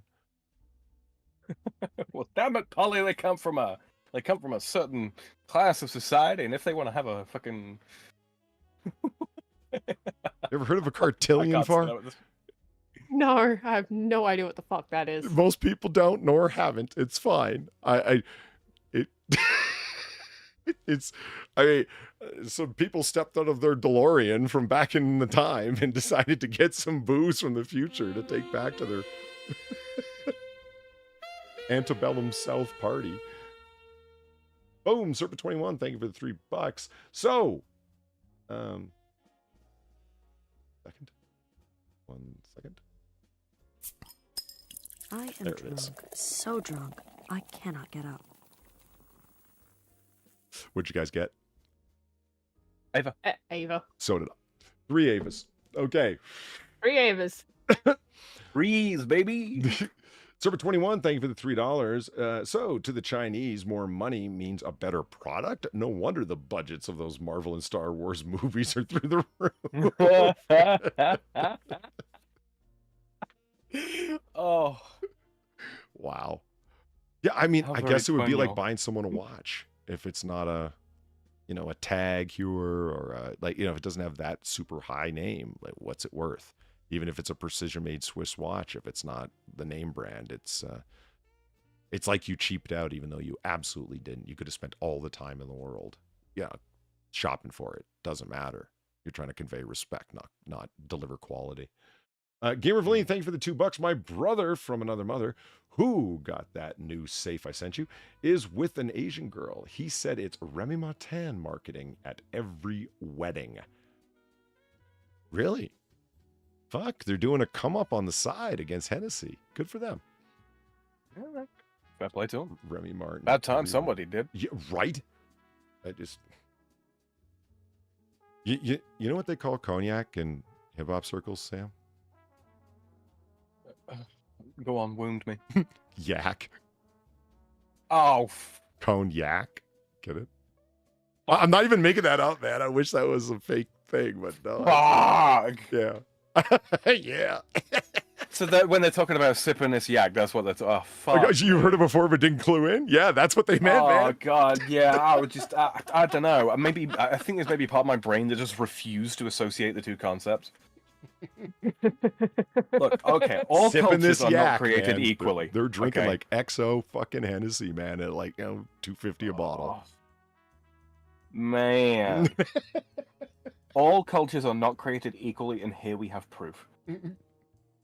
Yes, sir. 40% proof. Man. What's that line from Jada Kiss? Yes. Urban communities do better. You heard it from Sam, guys. Urban communities do better. Step on the scene, I make the haters bounce. I got some sneakers I can't even pronounce. It's like, damn, Jada, what the fuck, brother? What the hell? Like, what you can't... Oh.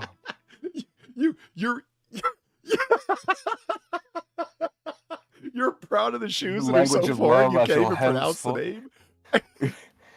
The language of love I shall henceforth attack. I ain't gonna call it Henny. Bitch, it's yak.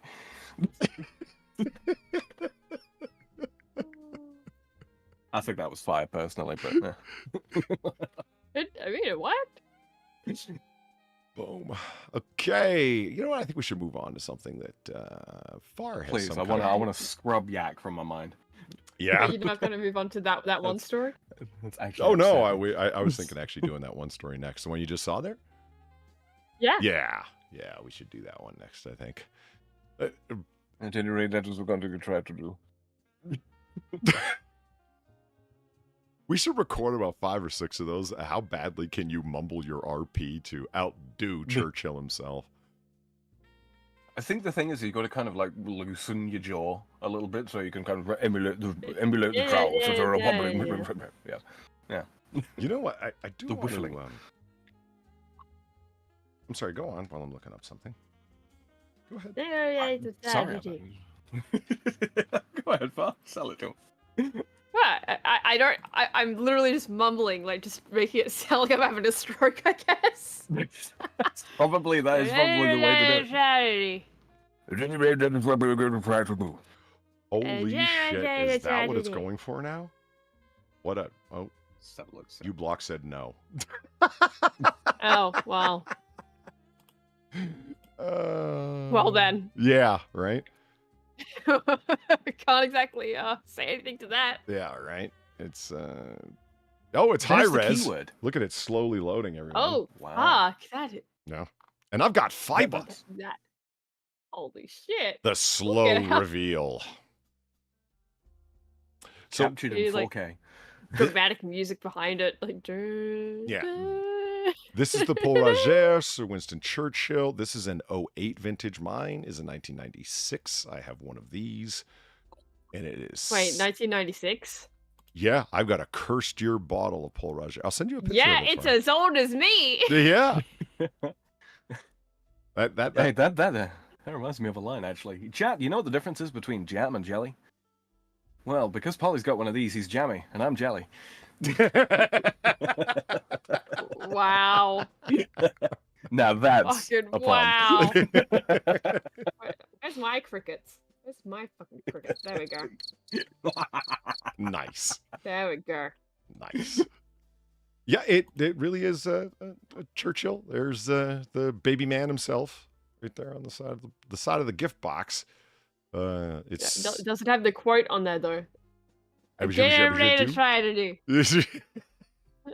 Okay, you started off really strong and it kind of fell apart after that. What? And And yeah, try to do. Try to. It is an outstanding fucking bottle of champagne. I had two, drank one. The other one I was saving supposedly when I finished my master's degree, but then I finished my master's degree and I never opened it because the only people that were around were my classmates, and fuck them. Right. They call it yak. Right? No, I just classmates is a strong word. It was just people that I was in the same year with, and it was like, I don't know. I'd rather open it for frivolous reasons than to kind of. Because I have this saying, and it's a really it's liquor, not a trophy. You should drink it, not keep it up somewhere sitting forever. It has been sitting on its side in a cool, dry place since I got it. I didn't buy it; it was given to me a gift by the. It totally wasn't an inducement, as they call it. You're not supposed to give people things at work. Give people free bottles and shit, but I wanted that cake. Anyway, came across two of these for ultra cheap, and it's still sitting there. I still don't know what the fuck I'm gonna do with it. I think I should just open it for frivolous reasons one night because I don't know. It's a waxing gibbous night. Let's open it. You know what I'm talking about, Sam? Like just an asshole. Sorry, Far, go ahead. So thank you, Surfer21, for the $3. Far played the sound of crickets because she didn't have the sound of a tumbleweed going by. What would tumbleweed even sound like? Nobody knows. There's never anybody around when there's tumbleweeds. Oh. Like a tree falling in the forest. Got it. What? Sorry, I'm distracted by the beauty before me. Yeah, I'm just looking at the 1996 label. So, I mean, here's something far that it's like, okay, so like vintage, right? Means particular year. There's only, let me fill you in on what a ripoff Dom Perignon is. Dom Perignon is literally the only champagne house that produces a vintage bottle of champagne every fucking year. Doesn't matter what year it is. Every year is a vintage year. Except for everybody else in the wine industry. That there's only certain years that are vintage years because they had the right amount of rain and sun is what it comes down to. The season didn't start too late. It didn't start too soon. The growing season for the grapes. It didn't end too soon. It didn't get cold too soon. And they had rain, sun, sun. Rain, sun, sun. Like per day, right? It was perfect for fucking growing. And they ended up just having, chef's kiss grapes coming out that year. Not every year is going to be like that. Except, of course, if you're Dom Perignon, when they are selling off of their name, so they know that there's people that want to buy their vintage shit every single fucking year.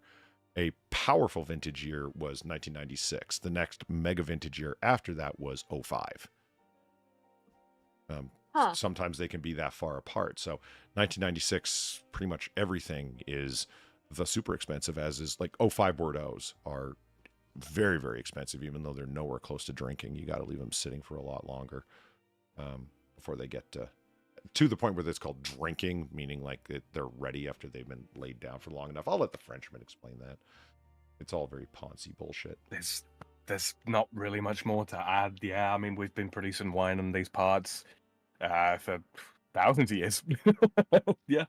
The Romans knew all about that kind of thing. They did similar sort of things with their wine. There was there was a culture around wine, a viticulture, if you will. See. That's right. It's not the French that know how to grow the grapes. Who was it for?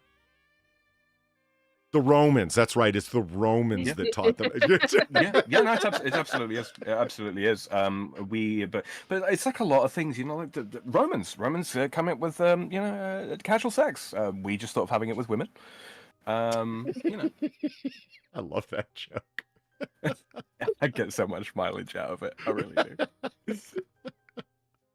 No, it truly is. And to be honest with you, I mean, like, the argument is, well, your friends, they popularized it. No, not really. Not really. No, British Empire, they owned wine country for a very, very long time. Very, very long time. And they are responsible for the continuation of the cultivation of the vineyards here in former Gascony. What kills me is he's not even wrong. Like, you get like Heen, fantastic cognac, completely underrated. Same story as you have with a lot of cognac houses. Englishmen come in and they adore the stuff, and then they blah blah blah blah. The common the reason why there's sommeliers anywhere, like Quartermaster sommeliers in London, Stan, soon to be producing halal certification, I'm sure. Or alcohol, yeah. Yeah. Well, they corrupted every other ideal, right? For the rich in society, because as we all know, the upper echelons of the Saud royal family don't drink. Wink, wink, nudge, nudge. Right. It's a weird thing. Most of the French stuff that is quote unquote expensive, and I'm not saying good, I'm saying expensive, is for export. It's for export to Japan, it's for export to China, it's for export to the United States, England in a big way, and has been for quite some time. That's why it's like, why is there a champagne named after Sir Winston Churchill? Because he fucking adored it. That's why they named it after him, because there was no particular right to his image and all of that. And Paul Roger was his favorite. They say Paul Roger, but it's not really Roger. It's just Roger. It really is just Roger. But in France, so why not? But anyway, enough of this. If we want Far to be involved, what's the cheapest gin we can find? Oh my god! Kidding. It was Dems was jumps. Gordon.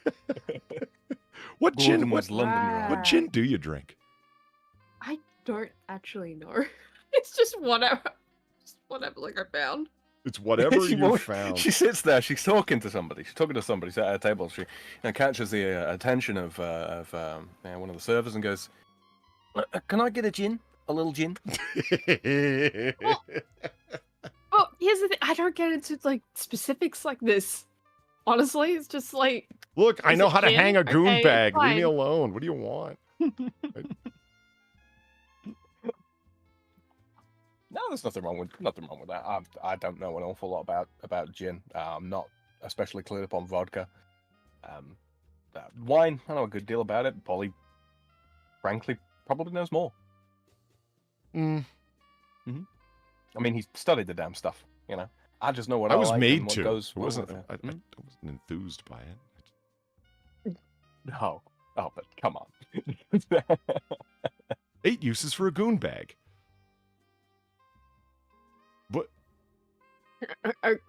What do you mean 8 uses for it? Yeah. Do you want to find out? Like, what do you use it for? Getting drunk, Besides getting fucked up, the getting obvious. plastered. Like what? Getting out of taking the wife to work in the morning. Oh, sleep on it, build a raft from it, etc. You can sleep on it, play with it, camp with it, protect your head, make your own desert island, so Wilson. Boring. Stick it in the walls. Stick it in the walls. Yeah. Would you like a goon bag and living in your walls? No, you can dress it up or float it. Great. Boss So it. what was that article Twist it. again that you kept teasing me with? Yeah, That I sent you? Yeah. Let's get back to that one. You're right. Boom. Western Australian police investigate dumping of a horse's head in Karatha. Yeah, Karatha. Yep. Nailed it. Karatha. Nailed it, Sam. Yeah, good morning. Reporting here, Nigel Carathas. Oh God, they took a Minecraft horse's head. I know. That's impressive.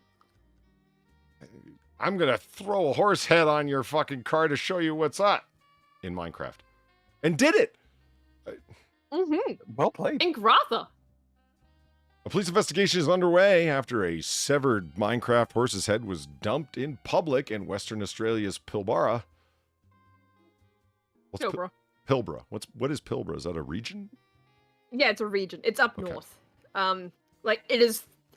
I'm pretty sure it's the most northern region in Western Australia. Let me just check that before I Or you wreck yourself. run my mouth.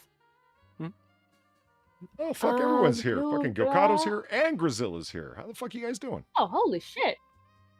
Oh, Let's see, Pilbara, Wikipedia. Just thank you for a second. No, it's not the most northern. It's the second most northern. It's up there though. It's pretty fucking up there. Okay. My bad. Officers attended a horse on Nickel Road in Cathara at about 7 a.m. on Thursday after a report from the owner of a four-wheel drive discovered a large pixelated thing. The head of a horse had been positioned on the vehicle's bonnet, and photos of the grim discovery began circulating on social media pages. The owner of the vehicle, Terry, who asked that his surname not be used, said he could not believe what he was seeing when he walked out his front door, and this is what happens when you allow Italian immigrants, for God's sake.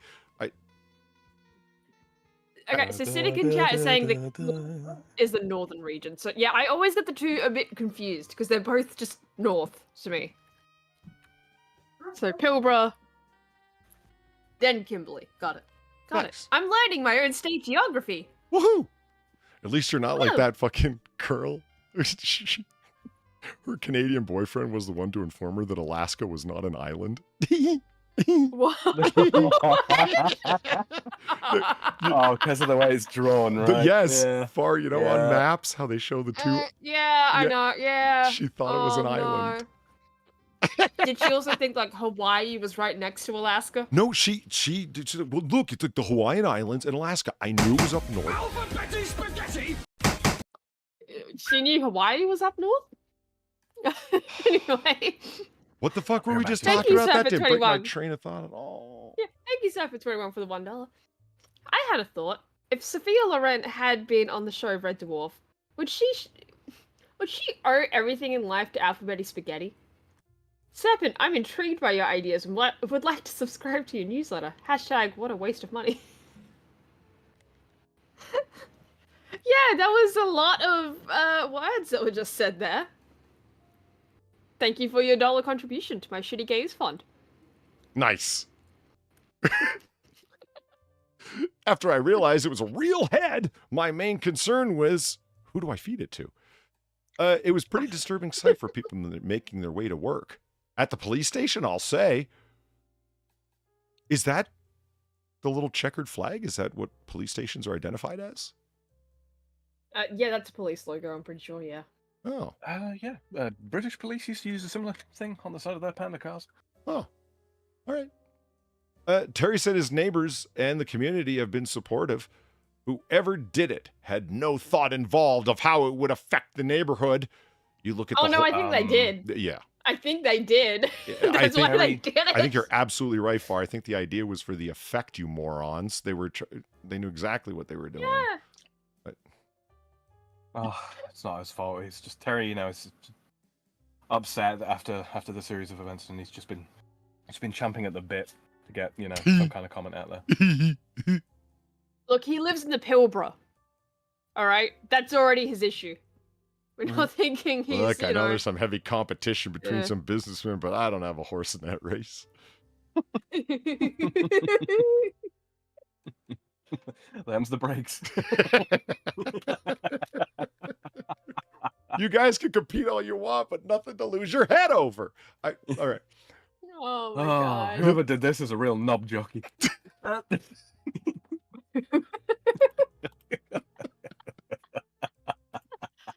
Welcome to Noir Bar, man. ladies and gentlemen. This is all we do. Let's finish the article. We're getting the cart before the horse. You look at the horse. It's a pretty cruel way to go. I think a lot of people were angry at the fact that the horse has been used in this way. The sooner these people are brought to justice, the less chance there is this is happening somewhere else or to somebody else. Oh, shut up. So they're acting as if the horse was alive when it was decapitated. Yeah. You know, when most likely the horse is already dead. Yeah. That's I don't think there's much most likely about it. Well, no, I'm just saying, like, how the fuck would you, like, lead a horse to get fucking beheaded, you know? Like, horses are, like, as much as I don't like horses, and I think they're fucking assholes, like, horses are pretty fucking strong. Right? I completely agree with Far. It's just, it would be so hard to not, like, here's the horse head from Godfather when he discovers it, right? The horse head in his bed. That's a real horse's head. The Delightful. Filmmakers, including Francis Ford Coppola, went off to, well, some people aren't going to like this part, to a dog food factory where they had horses and they just went along until they found one that looked kind of like the live horse that they had. Khartoum was the horse's name. That was supposed to be the racing horse that Jack Woltz had bought that was, you know, hundreds of thousands of dollars. And he was so proud of it. And that's why Don Corleone had its head cut off, because it's like, oh, here's your multiple, you know, your almost $1 million racing horse. So you're going to put up to stud to start your, yeah, here it is right there, to start your stables. So they found a horse that vaguely looked like this, pitch black with a white patch on its forehead. And to prove a point of like the kind of power that he had, to go past your security, because he's just going to pay him off and cops aren't going to come after me. You know, chop off your famous horse's head and throw it in your bed. This horse is going to be killed anyway to be run through the factory. We'll take that horse's head. They threw it on dry ice and shipped it to him, and they just dropped it in the bed with the actor. So, I mean, I agree with you, Far. They sedated the horse first. Like, it's so cruel to use it. Do you have any idea how hard it would be? Horses are big, strong animals. I mean, they're not jacked kangaroos or anything, but they're still pretty big and strong. But they're still fucking jacked as shit, though. Yeah. Like, You'd need some sort of mechanically operated guillotine, I'm sure. Yeah. that As too. opposed It's to a like there's just so much going on here, right? Where it's like, I don't think the horse was alive when it was decapitated. So all the cries of like, it's such a cruel way to go. It's like, no, it was dead. Yeah. It was fucking dead. I highly doubt that they managed to decapitate a live fucking horse. And if they did it, oh my god, you guys are like, it's just, you guys are fucking miracle workers. What the fuck? If For they had the technology starters. to do that, it would put them head and shoulders above the rest. Yeah, right? But That's it. I Horse head appreciate puns it. on main. But also, it's like, it's dead. It's not like it's an act of animal cruelty. It's just kind of like, they just took inspiration from the fucking Godfather and just put it on your car, dude. Yeah. Yeah. But They obviously wanted a reaction. But the question You can't that help. Zed Hero has is the one that I have, and I thought it was going to be answered. Whose horse was it? Where'd the horse even come from? There's got to be a headless here's corpse the of a thing horse of, somewhere. Well, no, here's the thing of It's like reverse where it Sleepy happened, right? In Hollow. Karatha. Like in Karatha, right? It's pretty close by to like The glue factory? you know, well, no, like just like cattle stations and shit like that. Like not close, but close enough where it's like, yeah, that kind of shit is going around in the Pilbara region, right? So Karatha is like pretty close-ish to that sort of stuff happening. So probably from one of those places, honestly. That'd be my best guess of where the horse came from. Just some fucking like cattle station somewhere. Gotcha. Or like some like other kind of livestock-esque thing going around. That would be most likely where they would have gotten a horse, because those places just have horses, because of course they fucking do. It's more of a matter of, you know, one, why did you behead the horse? And two, what was your particular beef with this man? Well, I mean, see, there's the question. If I was from this police station, I'd be saying, Subtle. like, okay, seriously, who'd you piss off? Come on. Yeah, Fess up. like Who'd who you the piss fuck off? did you piss off? Yeah. And three, this is just an average. Honestly, this is exactly what I expect to go on in Karatha. Just honestly, You know what I figure this is happened? the exact kind of shit. There was somebody who was What? big in Australian cinema that had denied someone's godson the big role in a movie that he was starting next week. In Karatha, in Yeah. fucking Karatha. And his godfather came along and said, hey, sent his lawyer, you know, his German-Irish lawyer, his Kraut Mick lawyer, to go talk to Far, it's my favorite scene from the movie. Okay, it's. Hey, look, Polly, look, you could be right. I don't. These police detectives, these inspectors, and all that kind of thing. Yeah, they really got to start thinking outside the box. You know, take the blinkers off the investigation. Why don't you give Johnny Fontaine the part in that new war picture you're starting next week? Johnny Fontaine never gets that part. It's perfect for him. It's going to make him a big star, and I'm going to run him out of the business. And let me tell you why. Johnny Fontaine ruined one of Volts International's biggest proteges. For years, I had her under acting lessons, singing lessons, dancing lessons. I was going to make her a big star.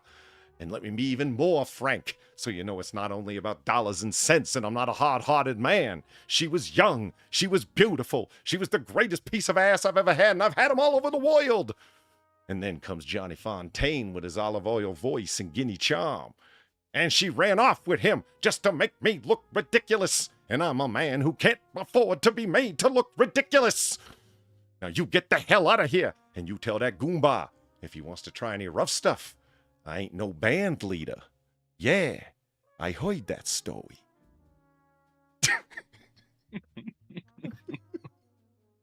Okay, then. That's Jack Woltz's rant. And fucking... Thank you. Thank you. I can't not do it with the ridiculous Bugs Bunny accent the man has. If you let into that, let me tell you something here. Of course, he doesn't sound like that. I can't do mimicry to save my life, but holy shit, he really does delve into almost Bugs Bunny-isms at times. It's fucking great. She was young. She was beautiful. He's such a bitter bastard, man. I love it. So when he first meets him, and he goes, I don't care how many Dago Guinea Goombas come out of the woodwork. I'm Dutch-Irish, or I'm German-Irish. Well, let me tell you something, my Kraut McFriend.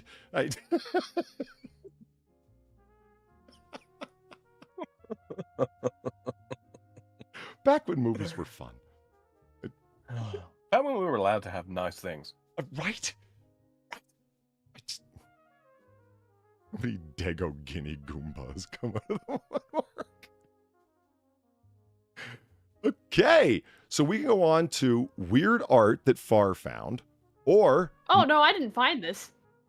Oh. And I kind of promised BG we would show. Oh, that's right, BG. Okay, all right.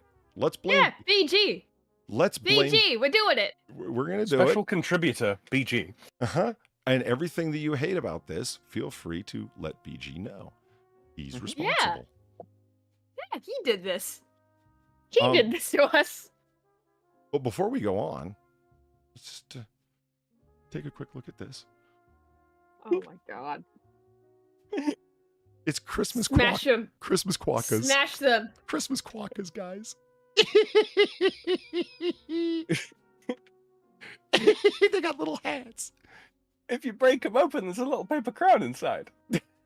Jingle bells, jingle all the way. Grab that quokka, smash it, then run away.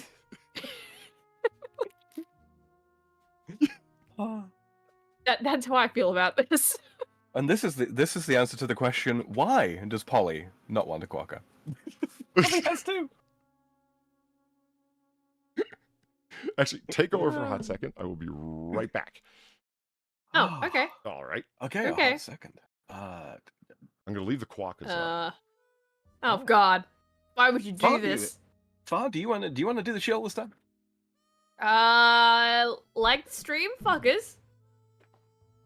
Donate. And subscribe. Things, stuff, interact. And people in the future can. I'm terrible at this. This is magic, isn't it? Like when I'm struggling with it, when I'm struggling with it, Far's like right on point. Oh man. When I'm floundering or whatever, if Far can just rattle it off. She can just rattle it off every time, right? Throw it back on her, and it's like, I don't know. Yeah, no. Okay, everybody in the chat. We got 66 people watching right now, 48 likes on the video. I'm not saying you gotta get up out of bed if you're just listening to us and chilling, But if you could, we are engaged in a holy struggle against that like button, and it really helps us out. If you are Oh new no, I'm here, gonna say it. Get out Go of for it. bed, lazy fucks. Like the stream. Do it. Far's telling you to do something. Do it. yeah, she will punch you in the shins. It'll happen. Trust me. I still bear the bruises. Okay. Now, if you really like what's going on around here and you're not already, if you are new here and you haven't already, please do consider hitting that subscribe button just so we know how much you like what's going on around here. And you'll also get notifications going forwards when we do more of this kind of thing. And baby, there is going to be plenty more where this came from, including all the terrible puns that you've been enjoying so far. If you're listening in the future, please do leave Polly a comment. He reads absolutely all of them. I mean, he's a busy otter. What with all the fish and, pushing fat women off their loafers as they go downstream. And, Driftwood Jubilee. And the Driftwood Jubilee, which is common. Yeah, no, absolutely. Yeah. Just like, you guys ain't gonna want to miss that. I mean, if 3 out of every 5 people that Polly's gonna harass say yes, it's gonna be an absolute blast. If 2 out of every 5 people that Polly asks show up, it's gonna be an absolute blast. If 1 in 10 show up, it will be an absolute blast. You are not gonna want to miss it. So yeah, do hit that subscribe button. If you're listening in the future and you've got comments, questions, suggestions, puns. You want to do my job? You want to do my job? You come to me on the day of my daughter's wedding telling me you want to do my job. You know what? Leave your jokes in the comments down below in the future. I will come back and I will look for them my damn self. And then steal them. Well, at least he's honest. Yeah, no, absolutely. Far has very graciously thrown up our donation links in the chat. Right the hell now. I do believe they are also in the description of this here stream. They are indeed. I'm just checking. I'm chickadee checking myself before I regularly wreck myself. Yeah, they're right there. You're not under any obligations to donate to us, but we do appreciate absolutely everything that comes our way. Helps us keep the lights on, the candles lit, and the cops paid off. And right now we're stocking up on ammunition to deal with those Noir Bar bastards, right, Far? Yes. In Minecraft. Yes, apparently. Yeah, it's all in Minecraft, of course. Yeah, like the horse's head. All of it. So yeah. For everybody that's already donated, we love you guys. It's greatly appreciated. It is greatly appreciated. And when Polly gets back to it, and later on when we get a wrap up, I'm sure he will echo that sentiment as he almost always does. Do consider that. How long have we been going now? Okay, so we're a few hours. Yeah, we're approaching the 3-hour mark. And so far, we've managed to get through a lot of the stuff that we wanted to get through, but coming up very, very soon is some, frankly haunting stuff. So if you do have the... If you Thanks, got the BG. screen... Yeah, it's truly terrifying. It's terrifying, it's scarring. So if you've got that screen in front of you right now, don't go anywhere. If you can take that screen with you, go get yourself a drink. And then sit back, relax, and let us terrify you with the artwork that we have come across. Coming up later on in the show, probably soon after the horrifying artwork, we do have another Zillow. Whether it'll actually be on Zillow or whether it be on one of the alternative websites, not quite sure. Depends on whether or not Zillow actually wants to play ball with us this week. But we'll see. Lots of surprises coming along with that, and the price. Jesus. Where do people come up with these numbers for? Where do they come up with them? I don't know. I don't know. I would say their imagination, but it beggars belief, frankly. That anybody could conceive of such high numbers for such properties? I'm going to go with properties. Because they ain't all houses. No. They certainly ain't all homes. No, certainly not. You sounded very much like a radio presenter there. Well done. I well know. Fucking I'm Sam. working it. I'm working that angle. Holy fucking shit.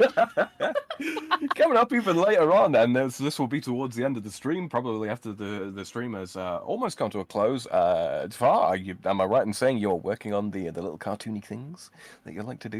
Yes, I am. I don't actually have that many on here, to be honest. Like, I can't really think of much of how to draw some of the things we're saying. So it's because they're so highbrow. We're just heavily, highly intellectual people, and how can you draw that all the time? You do a fantastic job, but That's a challenge, right? Can I not draw smart? Are you saying I draw dumb things? No, That's not at all. exclusively Not what at I all. do. I'm being deadly serious. Because you're right. This is this is my sincere voice. Can't you tell? Is it? Yeah. So. Tell me, what is the if- most intellectual thing I've ever drawn? Come on, Sam, tell me. That's a very good question. That's a very good Come question. on. To be honest with you, I'm a big fan of your moon avatars. Oh, The Jovian and Saturnal moon avatars. Like they are really quite clever. They do personify the moons very, very well. And there's good color work on the ones that you have colorized. Which is to say most of them, I think, now. Not most of no. Oh god, Sam, there's so fucking many of them. A goodly amount, shall we say? A goodly amount. Let's go with that, shall we? Do you know how many like this is the thing, right? Because I only draw up the ones that are named because apparently they've reached a point where they're like, oh, this one is like 1 kilometer long. We're not gonna name that one. Even though there's others that are the same size that have names. They just stopped doing it. What They the just hell are you stopped two doing talking it. about? No, speaking of, but just there's real like quick. 60 of them of Jupiter alone that have been named, Sam. Jesus, that's a lot. By Jove, that's a few. Roundabout. Yeah, there's like 90. No, far. By Jove. Do you see me? I know, I Okay, get all it. right, I got it. I appreciate Real quick, before we go any further into it, Grizilla's heading off, so watch this later. I'm going to listen to some gem songs, don't judge me. Before I go, I would love to see Far do a version of my avatar. What is the avatar? Actually? Fantastic. Not That's really see it. Oh, I tried to open the image in another tab and it's just tiny. That didn't fucking work. I'll see if I can grab you a stretched out version of that for. Hey, Grizella, I actually do watch okay. Emmett Otter's Christmas every year. Jim Henson is a fucking genius, and I love Jim Henson stuff in general, but Emmett Otter is special for obvious reasons. Because you're an otter? Yes, Far, because it? I'm an otter. Is that it? Yes! You just like watching your people on the screen? He thinks he's people.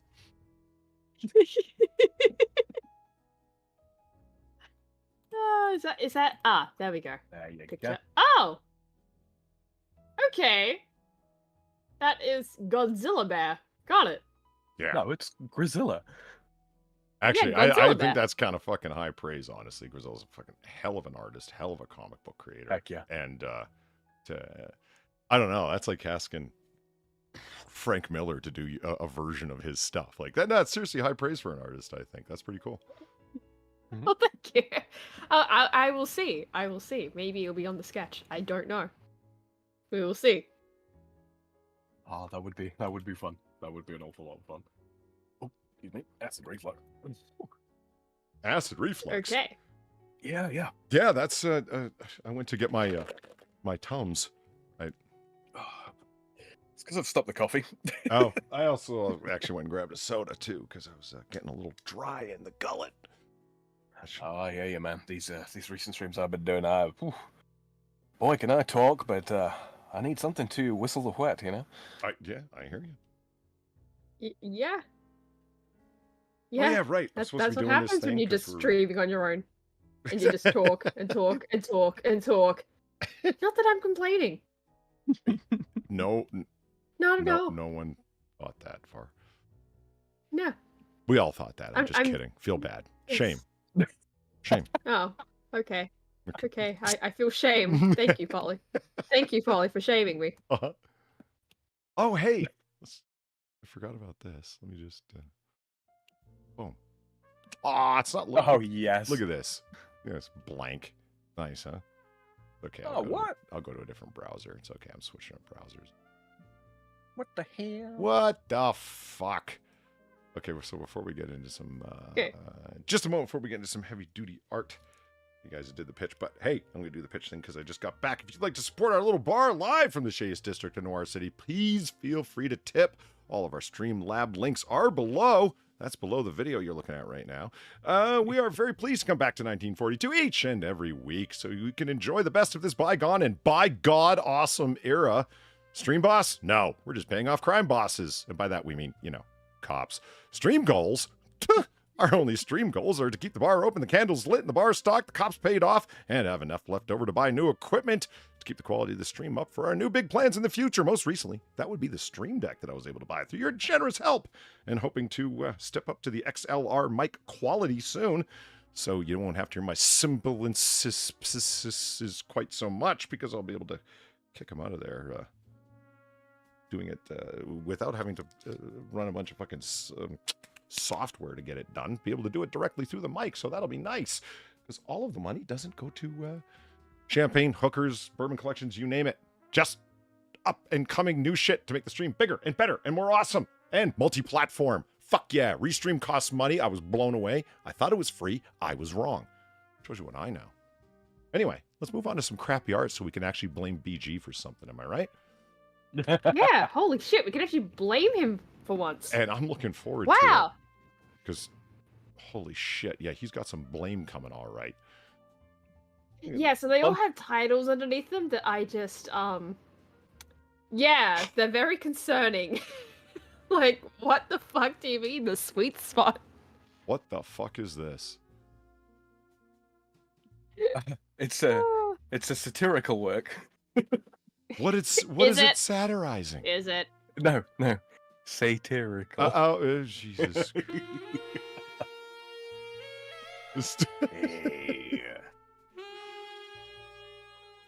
Oh, it's our one of our most dapper and polite people here at Noir Bar, Alan. Alan, thank you very much for the $10, who simply says, as he always does, Polly, Alan.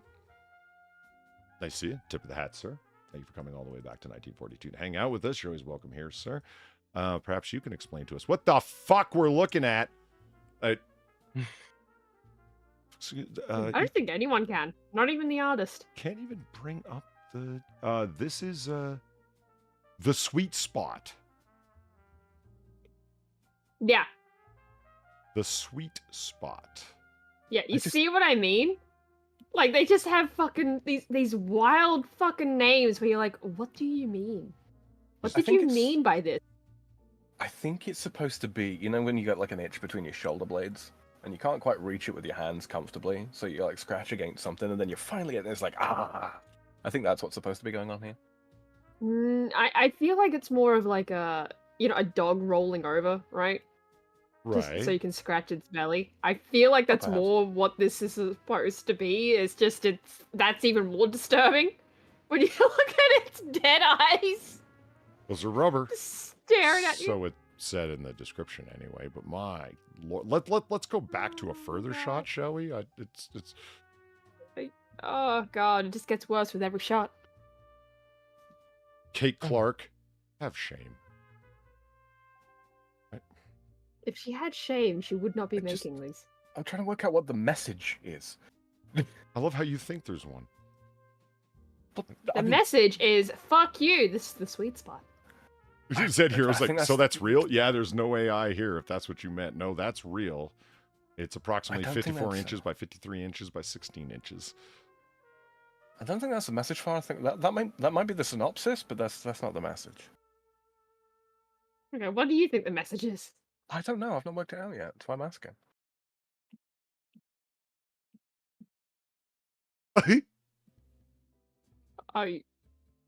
Hi there.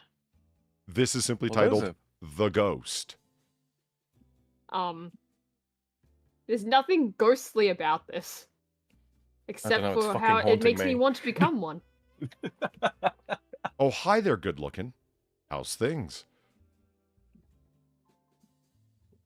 Nothing to say? No, nothing at all. Antlered man on your head got your tongue?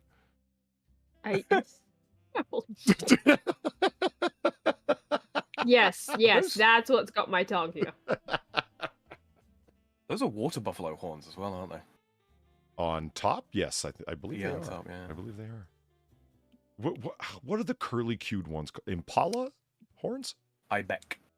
Oh, Ibex. Oh, right. Yeah. Right. With the X. Yeah.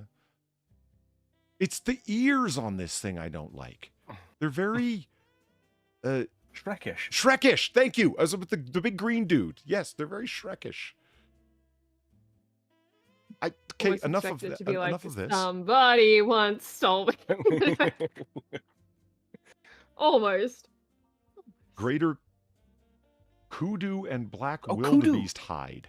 So there's actual animals in here, huh? Oh yeah, so there's a whole story about how BG even came across these, right? It was Sam was streaming some RuneScape, right? Oh, what? Somehow the topic of taxidermy came up.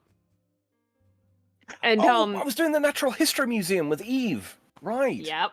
Yeah. And I mentioned, oh yeah, I love taxidermy, which I actually genuinely do. I do like looking at taxidermies in museums. It's great. Yeah, nothing wrong with that. Go on. Yeah, You sound apologetic. then Move on. BG. It's fine. Well, no, because it's like it's usually like it goes one way or another when I mention that, right? Of like, oh yeah, taxidermies are cool, or what the fuck is wrong with you? Why do you like looking at taxidermies, you fucking weirdo? Oh. It goes one of two ways. Oh. Polly took the pro position, so Exactly. taxidermy is necromancy. Burn the witch. Oh. Okay then. I've not heard that one. So then BG, like he said it in chat earlier actually. So I'll just read off exactly what he said. Okay. Yeah, my fault for googling the proper term for rogue taxidermy. Then forgetting how screwed up artists can be after seeing a cool taxidermic griffin. So search for more. Ah. So yeah, he looked it up. He just looked up like rogue taxidermy, whatever the fuck that means. I forget what that actually means, right? And eventually he just kind of came across this. Huh. Yeah, somebody gone rogue is right. Somebody should have stopped this person. Mm-hmm. Yeah, gone rogue is very fucking appropriate for whatever the fuck this shit is. This one is shockingly called Twins. Oh, I'm shocked it wasn't called Gemini. Oh, you're right. Hi there. You look pensive. Yeah. Long day. Mm-hmm. Why does every one of them have micro bedazzlement? Has a woman made them? Question mark?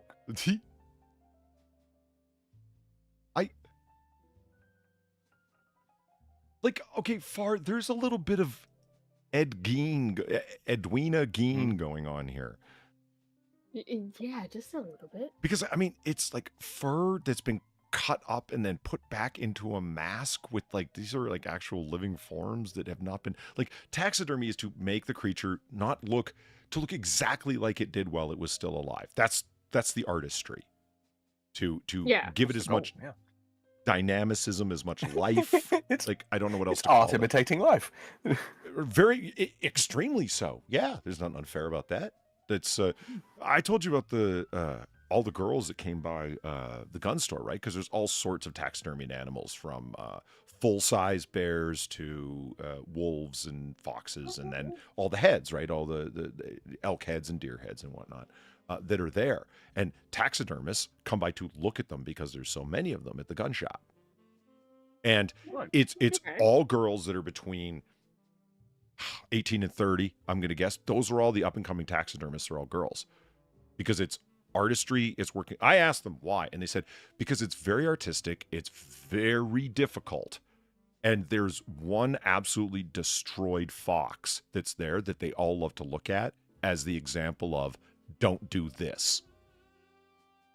Like, I mean, it's a horribly, horribly done taxidermy job, apparently. And when you look at it, Could you take a picture of it for me? Yeah, absolutely. Well, I want to see this. I want to see how bad this is. It's posed everything that could be wrong with it is wrong with it. Like, it's better than anything I could do, but the point is, like, it's posed very unnaturally. It doesn't look like it's walking up the rocks that it's set upon.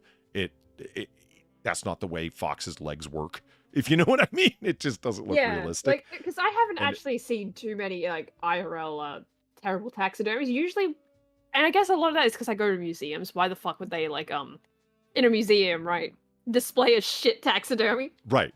Except for like the express purpose of like, yeah, look this thing, lol. And the girls that are on the come up, like, they're taking like the courses, and most of them are like extension courses, and they're trying to learn. I guess one of the easiest ways to learn is to look at people that have done very, very good jobs, and also very, very poor jobs of the don't do this. They take more photographs of the fucked up fox than anything. We call them, well, I named him Derpy Fox, and everyone picked up on that name, and so now it's Derpy Fox. Because his one eye is all low and the other one's all like super high, so it looks like he's like. No, you have to. Why haven't you taken a picture of this before, man? I want to see Derpy Fox. Come on. It's his eyebrows, because like dogs kind of have eyebrows, if you will. You know what I mean? Yeah, kind Yeah, of. they Yeah. absolutely do. Yeah. Yeah. The eyebrows are off. The one eye that's drooping has a high eyebrow, and the one eye that's way too open has the low eyebrow. So it's really fucked up looking. Oh my god. Looks like it's good. Yeah, see? Yeah, Yeah. the fur isn't very well done. There's tufts missing here and there and whatnot. So it's just screwed up in like 10 different fucking ways.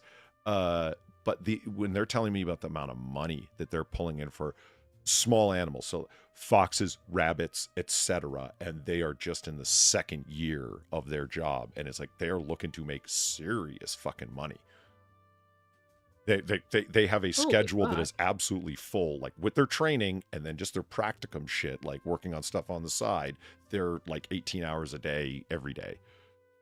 And I'm like, Holy you girls shit. rock. Good for you guys figuring out like a career path that there's. Hey, that's the entrepreneurial spirit there. Can't Yeah, fault man. it. Yeah. And and they're interested and curious, and they're like, we're all over town. We went to this museum and that museum. We heard that you guys got stuff, so we're in here. And so they make the rounds, man, to go look at stuff. And anyway, there's this, on the other hand, is An abomination. that was Yeah, better this than what is- I this was is going none to of say. those things. This is very Ed Gein. Like, it's just taking living stuff and putting it together in a weird way for your sicko fantasies.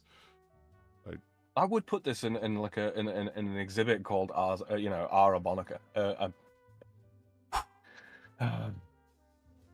Abomina. There we go. Yeah, Abomina. this is an abomina.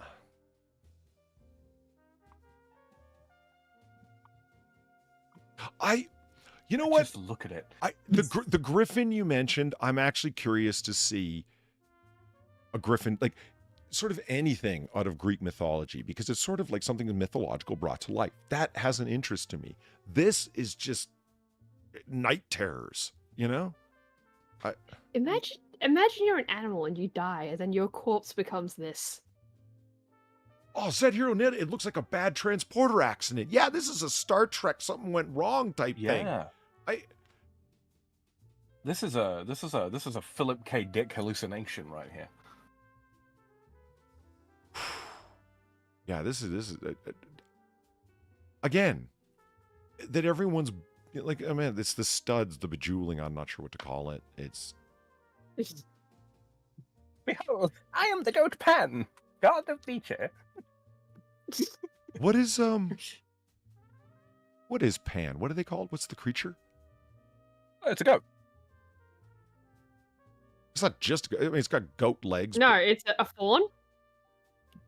No, not this Is thing. it I fawn? mean, like the creature Pan. Like, what is he?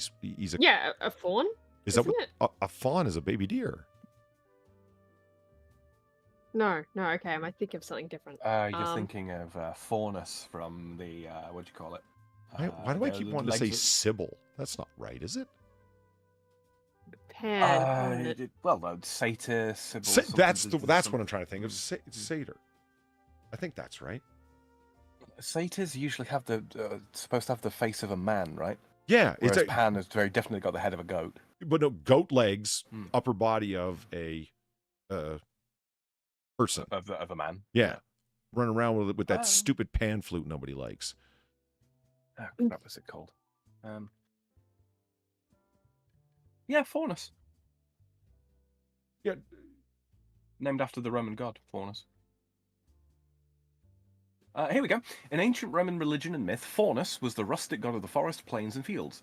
When he made cattle fertile, he was called Inuus. When he came to be equated in literature. Jesus, can't read today. With the Greek god Pan, after which Romans depicted him as a horned god. Mm-hmm.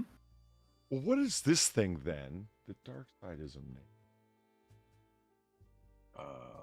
2 seconds. Head back up to chat. Apparently, it's handlebars. It's okay. Okay. But I just whoops. If Typing with one hand.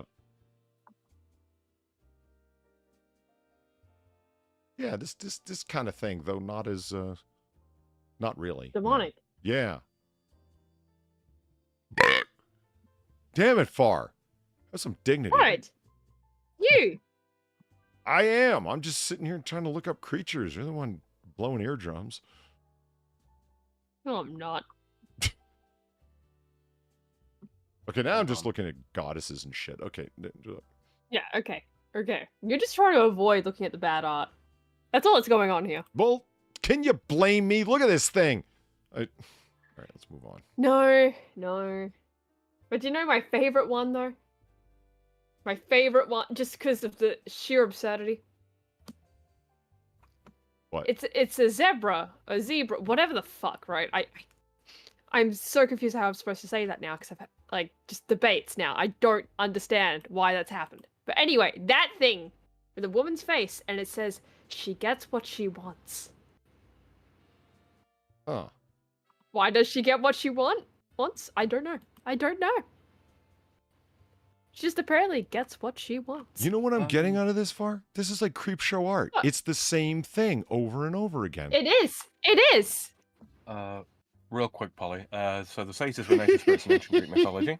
Sorry, what? They were depicted as wild, and so the satyrs were nature spirits in ancient Greek mythology. Yeah. Okay. They were depicted as wild, animalistic creatures with half goat and half man. They're also connected with the god of festivities, Dionysus, and the god of the wilds, Pan. The ancient Romans believed in a similar class of spirits, the fauns. Okay, so a little syncretism that going on there. F-A-U-N. Okay. It's F-A-U-N rather than F-A-W-N. All right. So yeah, Far was right. I hate what you've done. Like, you've clearly, like, there's so much Ed Geinism. I know I keep repeating that, but look how it's all sewn together. And, like, here were the eye slots I'm picturing. Like, these are the ocular cavity holes. Yeah. Could you not, like, replicate the fucking texture of the stuff about it? Am I being unjudged or too judgmental when I say you sick fucking No. bitch?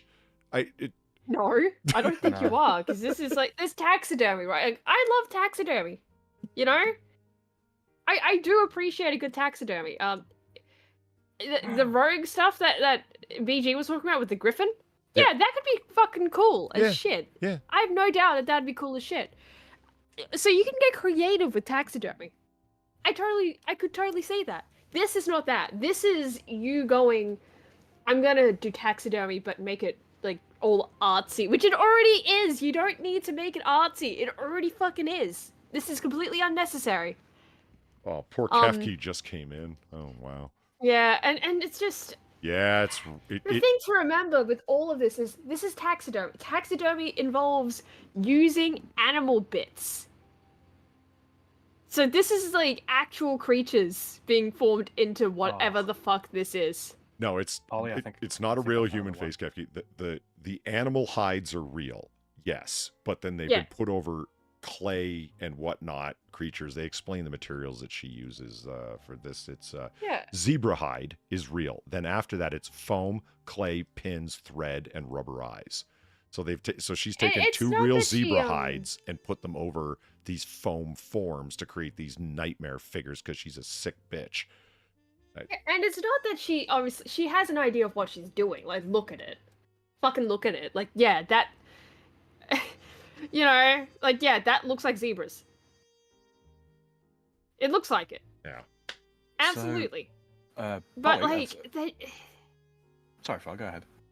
But then, like, and the faces are obviously made, you know, really well. It's just, why would you do this? Yeah, why? Why would you get, like, use your taxidermy skills in such a way where you're making realistic human faces attached to the animals? That's fucking weird, and it's one step away from being a fucking furry. Look what Kefki just said. It looks like Ed Geed's furniture. Exactly. Mm-hmm. You know what just occurred to me? This is what vegans want us to think. Do you think that's what's going on to bring a human face to animals? I think so. A humanism, a human quality to animals. But real quick, Polly, I sent you a picture of a really cool looking griffin, honestly. The woman who created it back in 2012, her name is Serena Brewer, and she has a website. And I clicked onto her website just now to take a look, and there's a definition posted on the main page. Rogue taxidermy, a genre of pop surrealist art characterized by mixed media sculptures containing conventional taxidermy-related materials used in an unconventional manner. That's what rogue taxidermy is. Apparently. Okay, that's pretty cool to see what a full-on griffin would really look like. That's pretty sweet. That looks awesome. I'm trying to work out if it's a rooster or like a black gannet or something like that.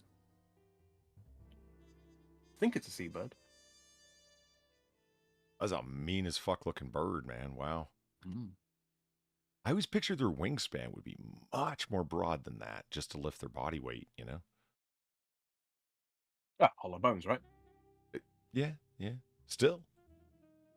Yeah, no, I think they'd have to be.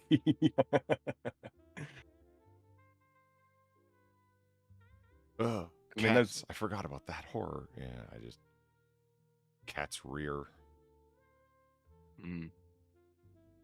Oof. Haunting. Yeah, like that's cool. That is awesome. Shit, where was it? Oh, right here. Oh, God. Yeah, back to this. Yeah, back to the human. Back to this. Oh, well done. Yeah, well fucking done. And it just, fuck you, lady. Oh, I had to be very, very careful about. Right? You're so racist. Like, a bear hide. So someone slaughtered a bear for you to do this bullshit with it. A small bear. That bear died for this. Yeah.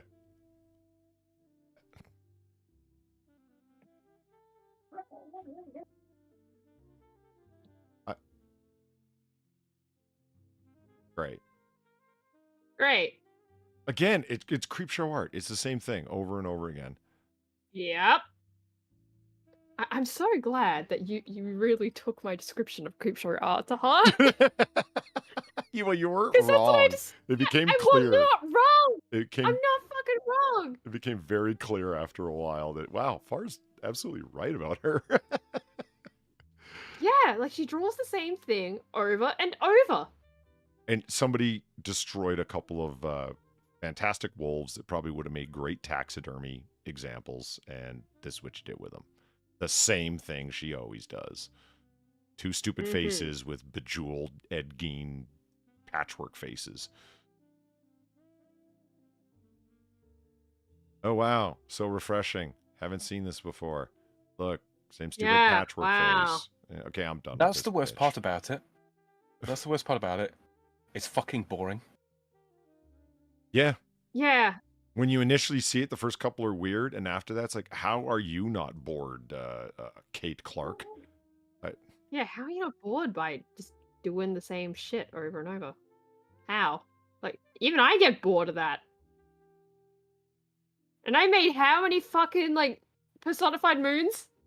Think about that for a second. Yeah, but they look different than each other. They have I know, and characteristics. that's the thing. It's like you get bored after a while doing the same thing over and over again. And look at what I did. It's like you could consider it almost the same thing over and over again, but there's more differences between them. And far considered though. I mean, the stuff with the moons though, that's a natural set. This chick's just she's spitballing this. Like she could take it in any direction she wants, and she keeps falling back to this same old. Is this shit selling? Is that why she keeps making more? I refuse to believe that there's a bunch of people out there that are just like, oh yes, I must have this. I fucking hope it's not selling. Odd. You know who's buying this kind of art, Polly? Depressed people. And the people that he hangs around with. You think so? Yeah, absolutely. Oh, wow. Pauline sent a collection of Clark's Fish Camp, Jacksonville, is rumored to have the largest private collection of taxidermy in the country. 565 candid photos and videos of Clark's Fish Camp. Wow. Man. take a quick peek at, oh, TripAdvisor. It's going to let me imbigonate. Let me imbigonate. Just hoping. Okay, we can do this. You taxidermied pumpkins? I don't think they did. I'm just kidding. That'd be something different, at least. That sucks. I'm going to figure out how to imbigonate this, Valiner, and we shall come back to it. So, would you guys like to do a little bit more schnoozing, or perhaps go on to the 9 surprisingly bad art by famous artists? Might as well stick with the art theme. Yeah? Yeah, can do. Sexy Sexy chicken. chicken. Now, there's some taxidermy, eh? Yeah. You're going to pose an animal? Here's how you do it. Crispy chicken. Boom. 9 times history's greatest artist made bad artworks by Rachel Gould. You just reposition it here a little. It's off center.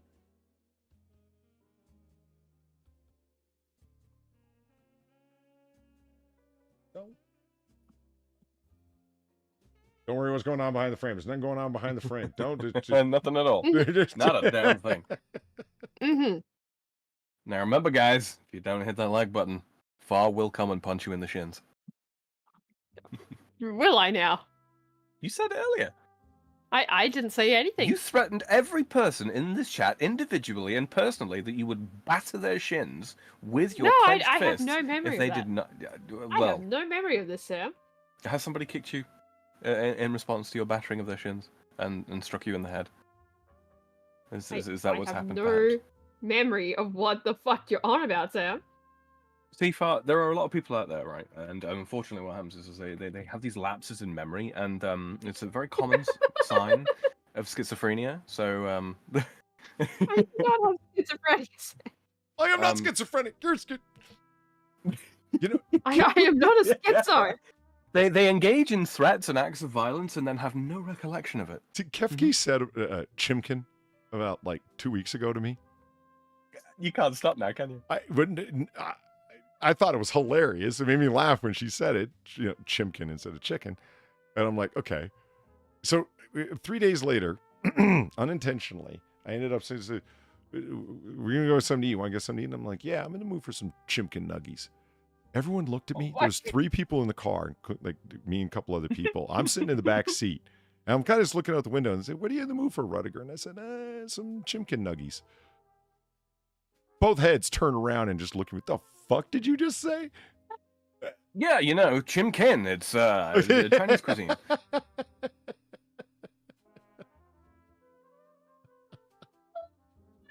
You're always going to have one. It made my day to screw with people like that. I didn't even back off of it. I went, what? What's the problem? Oh, you just lend straight on in. Yeah, Fair enough. Yeah. Lean into it, man. Have good times. Oh my god. Chimkin nuggies. Okay, 9 times history's greatest artist made bad artworks by Rachel Gould. How the masterly hands of the Sistine Chapel ceiling or Starry Night could conceivably create anything atrocious is confounding, but even art history's virtuosi managed some pretty dire blunders. Overworked pictures, wonky perspective, and amusing anatomical misinterpretations are usually chalked up to anomalies, liquor, drugs, redeemed by other tour de force accomplishments, though. But it's comforting to remember that even geniuses can sometimes produce rather astounding feats of ugliness. Below, we dissect 9 surprising missteps by some of the world's most beloved artists. Quick. White man. I am furious. What? Pluralizing virtuoso to virtuosi, and then geniuses. Yeah, becomes I'm so mad. SES at the end. Yeah, I hear you. Virtuosos is grammatically correct. Genii is grammatically correct. Okay, that person's being made into one of them fucking animal sculptures.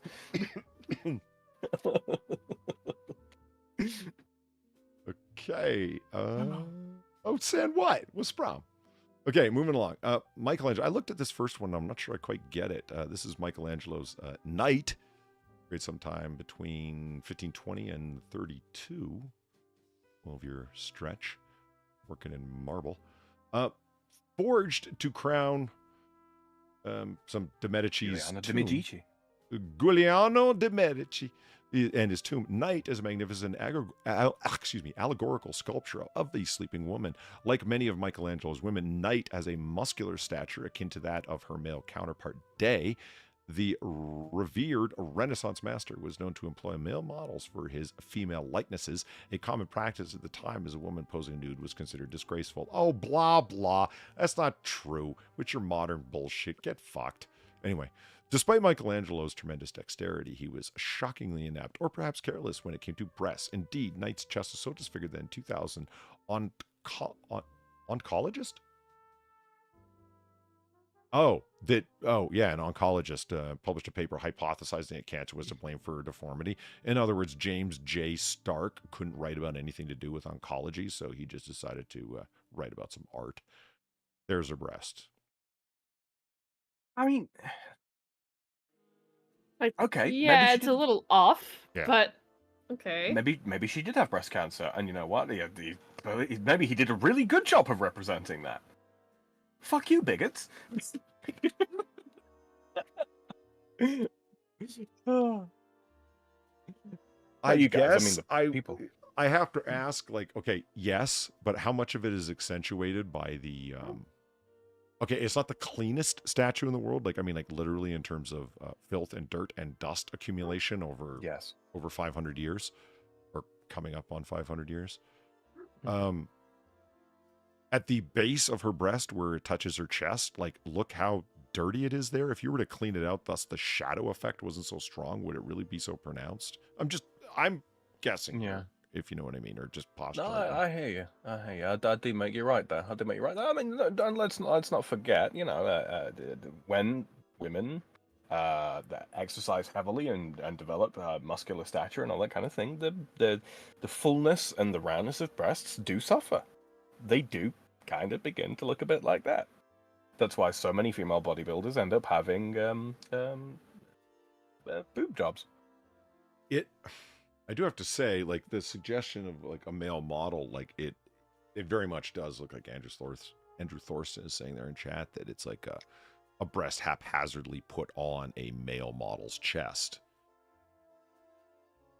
I'm not saying that's what happened, but I could be. Just to say you found that out, that was the case, it'd be like, Yeah, all the features that could be much more commonly exposed and commonly seen, I suppose. Your shoulders, the swell of the calves, that kind of thing. Hands, face, they're all feminine, but yeah, the trunk, yeah, it is kind of masculine. Yeah. I mean, how did he get the female neck and face so dead on female if he used a female model for that, but everything else was a male? Is that what I'm supposed to guess here? Something like that, perhaps. It could be. That is a very big possibility. I don't know. Maybe he was just crap. Really, really sick when he was sculpting this one. Yeah. All right. Rembrandt stone operation.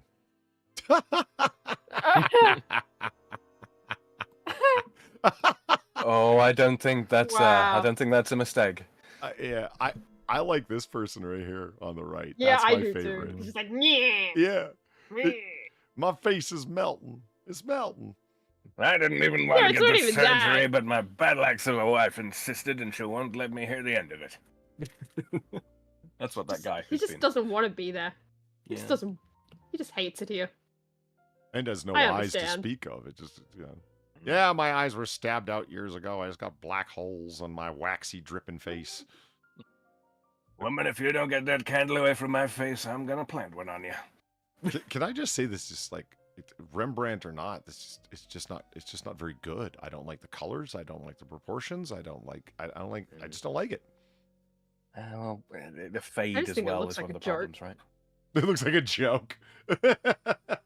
He was doing it because his patron asked, so he cranked one out. Do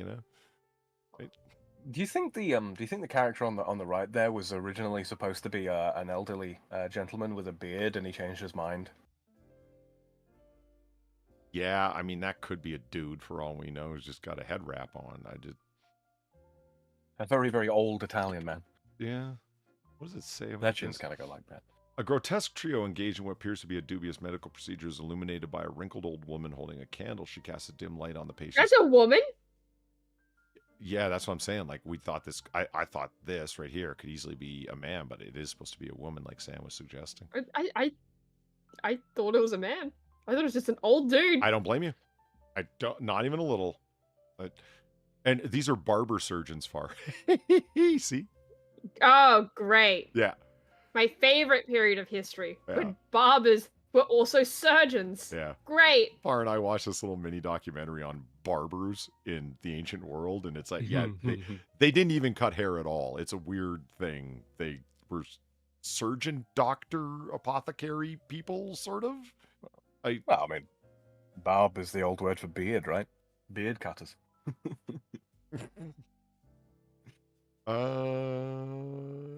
She casts a dim light on the patient's temple as the barber surgeon dives in with a scalpel, causing him to grimace and clench his fists in pain. The unpleasant image brings to the series of 5 senses, a set of 5 allegorical paintings made by Rembrandt when he was only about 18 years old and still totally sucked.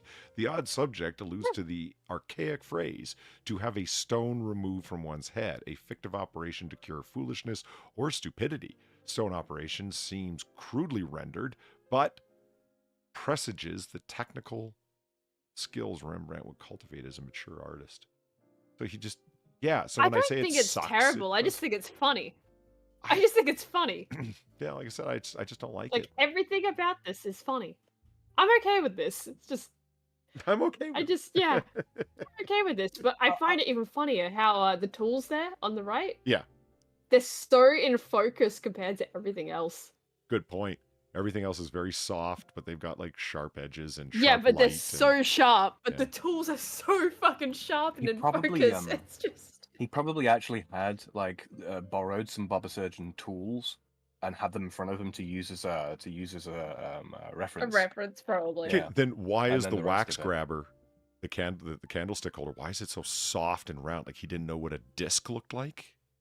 Well, he was 18, you know, he didn't have money for such things. He borrowed the tools, damn it. Okay, so he didn't know what a candle flame looked like and had no idea it should be that fucking huge? What the fuck is that wax made out of? Thermite? The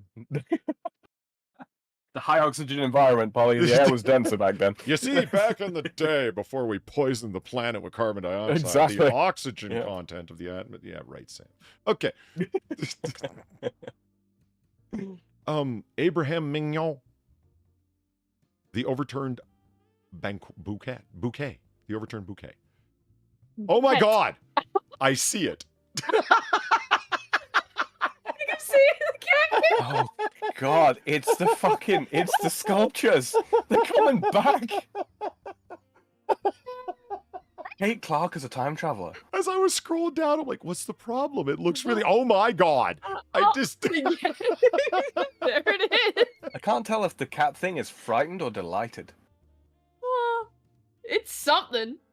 it looks That like is it's a out of that human ass Clark mouth. Ladies art collection. It does. Oh my God. Hold on, I'm just gonna just do a quick screen grab. Never mind me. I just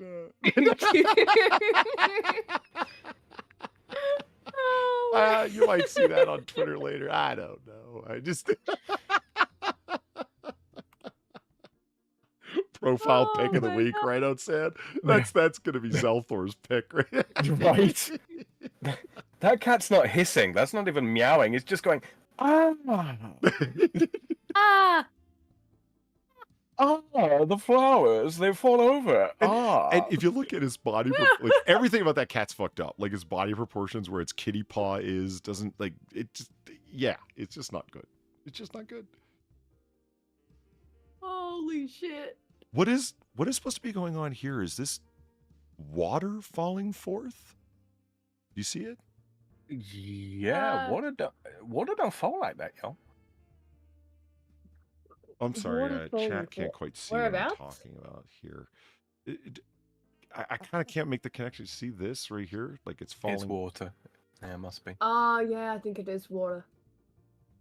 Unless it's some sort of like tweel that's been hung over the fucking. Oh, of course it's edge of the water pot. because I know- here I it is think dripping it over is the water. edge. I didn't notice this before. Yeah.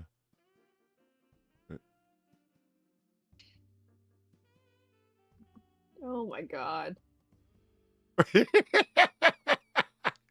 Sorry, chat here. Let me shrink this down to size. When so the you can- background artist tries to draw living things. Yeah. Oh well, I mean, let's face it, right? The flowers look phenomenal. Those look great. Yeah, No, they that's do. what I mean. Oh, It's like- absolutely. that's what I mean by that. It's when the background artist tries to draw living creatures. Yeah. I think this is a slow painter or an instance of a slow painter because I mean, you try to get a cat to sit still. It's like herding cows. Literally. Hmm.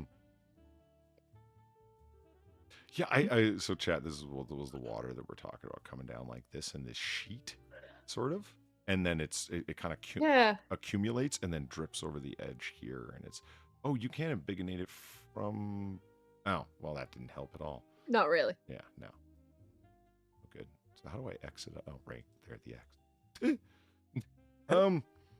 Bursting with luminous silken flora, the overturned bouquet is an upturned scene in which a tipping urn wreaks havoc on what would normally be a tranquil, still life. Water cascades on the table. Frazzled insects fly off the snap stems, all rendered with exceptional finesse. Closer inspection reveals the picture's gnarly antagonist, a hissing cat whose horseplay with the mouse trap has gone awry. In contrast with the realism of the flower and the insects, the cat more closely resembles a beastly hybrid animal with the ears of a bat, the nose of a human, and the face of a misbegotten effort at taxidermy.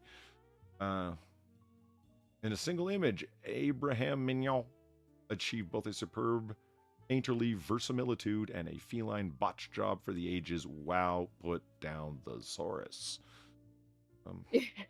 Please, you gotta hurt someone with that. Francesco Di Goya, El Tio Paquite. Okay. Hi. I got Oh, no God, eyes, I again, I got no just find it teeth, but funny. I'm filled with mirth. I just find it funny. I don't think it's bad. I don't think that's like Oh man, it's not the cat.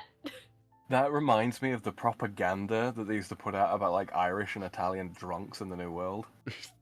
Oh. You know, like the really like old school racist stuff that they used to bandy about. Yeah. Yeah, this is how they used to fucking draw them. Toothless, ruddy, big-nosed, round-faced. You know, vaguely idiotic expressions. So it's a racist picture. Got it. Oh, all art is racist. All art. Oh, is it? Mhm, Is it mhm. now? What? So, can you tell me what's racist about my personified moons? Everything. Everything? Yep. Yeah. You can be more specific? Oh, well, I don't need to be. I don't owe you Oh, that okay. emotional labor. Oh, okay then. I'm just fucking Got with you. You know what this reminds me of? People want me to talk about comics a little bit more, and I certainly do miss talking about comics. This reminds me of prestige 4-issue series starring Havoc and Wolverine called Meltdown. Give you an example. I just looked it up. Havoc and Wolverine Meltdown. All watercolor painted, and it. Really? Yeah. Oh, look at that. It's extremely stylized, but it everything very, very soft. Buck proportion, you know what I mean, was the artist's take on it, right? I don't know, that's just what came to mind. It's like, this looks like fucking Meltdown, man. If you told me that was like AI generated, the standing photo, the standing artwork of Wolverine on the left there, Yeah. I'd have believed you. See, look, there we go. Look at Wolverine there in the center, getting.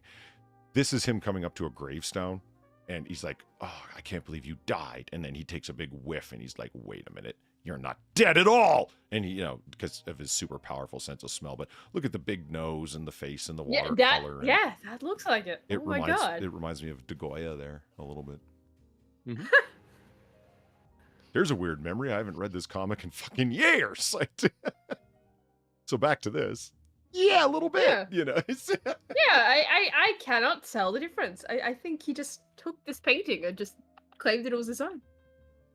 Some mutants' mutations render them special. Others render them special. He may be regarded as the greatest Spanish painter of the Romantic period, but Francesco de Goya does apparently bulbous-headed, scantily toothed Tio Pacate no favors in this coarsely executed portrait. Oh, it's a portrait of a real person, that poor bastard. Oh, damn. no. This reminds me of, it's a portrait. I'm trying to write. It's a huge guy. He was a former Speaker of the House back in like the early 1800s, like United States Speaker of the House, House of Representatives. When he looked at the portrait that had been painted for him, that was going to be the official house portrait, he looked up at it and stared at it for a minute and was quoted as saying, "My enemies have been avenged." Oh. Oh, wow. And that's what I'm seeing here. It's like, oh, here's your official portrait, Pacate. And he's like, God damn, man, what the hell? What'd I do to you? Well, Tio ain't gonna say shit. Keep reading the paragraph. Who is that artist, Polly? I can't remember, Kefki. I'd have to go look it up. Let's see. I still have it open. Probably named on the cover. One of them, Walter Simonson, or who could be the writer, or John Delmuth, or Kent Williams, or Louise Simpsons. Writers and whatnot. I'm not exactly sure who. Yeah, 1988. Wow. Yeah, fuck. I bought it as a collected edition after the fact, but very cool. Very original stuff. Like you said, AI generated. Yeah, I could see that becoming AI generated when somebody actually with talent did this. Yeah. Anywho, back to strange stylistic choices, but hey, oh yeah, stylism nevertheless. Because Wolverine, the animalism of him, right? Like the big oversized hairy arms and the, you kind of get what he was going for. Havoc certainly isn't drawn like that. He's drawn like very thin and gangly, as you can see on this particular cover. He's typical muscular guy, where Wolverine has the animal qualities accentuated about him. Hold on. There we are. Okay. Eduardo Manet, fishing. Okay, what's bad? I don't know. Poor use of light. I guess. Muddied colors. Maybe the colors are muddied, I guess. Yeah, like everything kind of too common use. Well, let's see what they say. The surprisingly sloppy landscapes depicts the otherwise illustrious painter Eduardo Manet with his future bride Suzanne Leenhoff in the lower right-hand corner of the canvas. Their 17th century costumes nod to Peter Paul Rubens' Park of the Chateau d'Estaing, in which the influential Flemish painter is similarly posed next to his wife. Okay. In Manet's canvas, fishermen toil in the small boat on the river while a boy lazily casts a line to the far-off bank. In the background, a curiously dull rainbow pours into a far-off village marked by a tall steeple, while peripheral vegetation and trees in this Arcadian scene are crafted with detail and care. The disproportionate scale and impossibly smooth terrain of the central composition renders fishing so weak it appears unfinished. Yeah, very much so. Very, very much so. That's a pretty solid assessment. I mean, look at the focus of the dog versus the embankment of land before the dog, between the viewer and the river that they go down. Yeah, just poor use of light. The water's too blue considering the grayness of the sky and the amount of clouds and all that kind of thing. It's an ill-conceived scene. I agree. It looks unfinished back here because it's like, let's draw a little tree, a little friendly tree. Give him a little friend. Yeah. Mm-hmm. He should watch Bob Ross. Come on, Manny. Yeah. Better. And then there is a lot more detail with the dog and the dude and his fat wife. Yeah. Jesus. Well, that's Arcadia for you. She's pretty rotund, Far. Well, I mean, look at the amount of clothing she has on. Yeah. Vince Van Gogh, the potato. Oh. Well, it's Vince this Van is Gogh, though. Oh, this is like Your depression. Polish neoclassicalism. also, it's like you're going to Vincent van Gogh for like, what, accuracy? Have you seen Vincent van Gogh paintings? Oh, excuse me, the potato eaters. Oh, communism. Oh, it's perfect. Okay, so yeah, no, Polish Yeah. neoclassicalism. Nailed it. There we Well go. done, Van Gogh. Holy shit. It's just I don't see the problem. Like, I see like what they're probably gonna say, right? Of like, oh, proportion, this, that, and the other. But have you seen Vincent van Gogh paintings? yeah. No, I but have. this is good. I mean, Honestly? but this is like the quote unquote comic style of the era, right? Yeah. There's dark comedy here. I don't hate this. I don't either. I don't see why this is on here. It's like, oh, it's a bad, shockingly bad painting. Like, No, it's a perfect really not. representation of communism. I'm fine with this. This is also, certain- it's like, Look at just- everything's like it's not gray, it's green. Mm. You know what I Yeah. mean? This It's sallow. yeah, sallow. That's a perfect word for it. Look how sunken all the eyes are and the death of the human spirit. Like this is communism. I love it. Although it's considered Vince van Gogh's first significant painting, The Potato Eaters is far from the expressive, game-changing works that he would produce later in life. The self-taught artist had yet to master texture, color, or portraiture at this stage of his career, and the unsightly faces and the misshapen heads of these peasants fosters a drab, imbalanced composition, though correctly representing communism. That said, Van Gogh effectively illustrates the humble domestic scene and all that socialism brings forth. I agree. I don't think it's that clumsy, honestly. I think it just No. looks. I think it just adds to the whole depressingness of the painting, really. Yeah, I don't think he's going for Friday night frivolity here, you know? No, it's literally just depression. Yeah. The painting. Kefke And, is I mean- sickly sallow. She uses the word sickly. Yeah, very much so. Mm. Yeah. You know, drinking hot, muddy water from the stream because they ain't got no tea. You know, yeah. And she's pointing down at the ground. We'd all rather be there. I know. May the worms find us distasteful. Oh no! May the worms find us tasteful, so at least someone will get some joy out of our piteous existence. Ooh. Eduardo Villard, Marcel Errand. I'm not even going to try. Oh. Okay. Oh, I thought she was like, she had her hand on a pillow. That's a dog. Oh, that's a dog. Of Okay, sorts. so what's the problem? It's a very large mouse that's long-haired. Mhm. I get So it. The what's the proportions are problem all here? fucked up because the table's facing the wrong way. The angles, Yeah. like I get it. The proportions are all fucked Yeah. up in the room. There is no disappearing point. You know, I get it. He was a key member of the Nazis, or Nabbies, Hebrew for No. prophets. Whoops. The extensive group, Whoops. the exclusive group of post-impressionists who sought to elevate the decorative function. of It's painting. impressionism. Yeah. That's why it's like that. He's an impressionist. Yeah, no, that makes sense. Why all the proportions are fucked up. It's a comparatively overworked picture devoid of the magic and vision of his paintings and prints produced in the 19th century. His later work was dismissed by critics for its lack of ambition. This society portrait is arguably too ambitious. The mess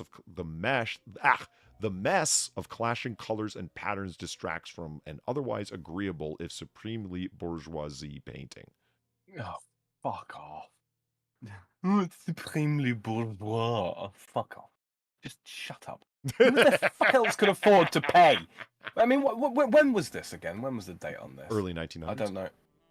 Yeah, think about what was going on in the world in the early 1900s. Who the fuck could afford to pay for art? Supremely bourgeois. Shut up. Oh, yeah, that's who's paying for it. Hmm? Angry dog. Edvard Munch, Edvard. Angry Dog.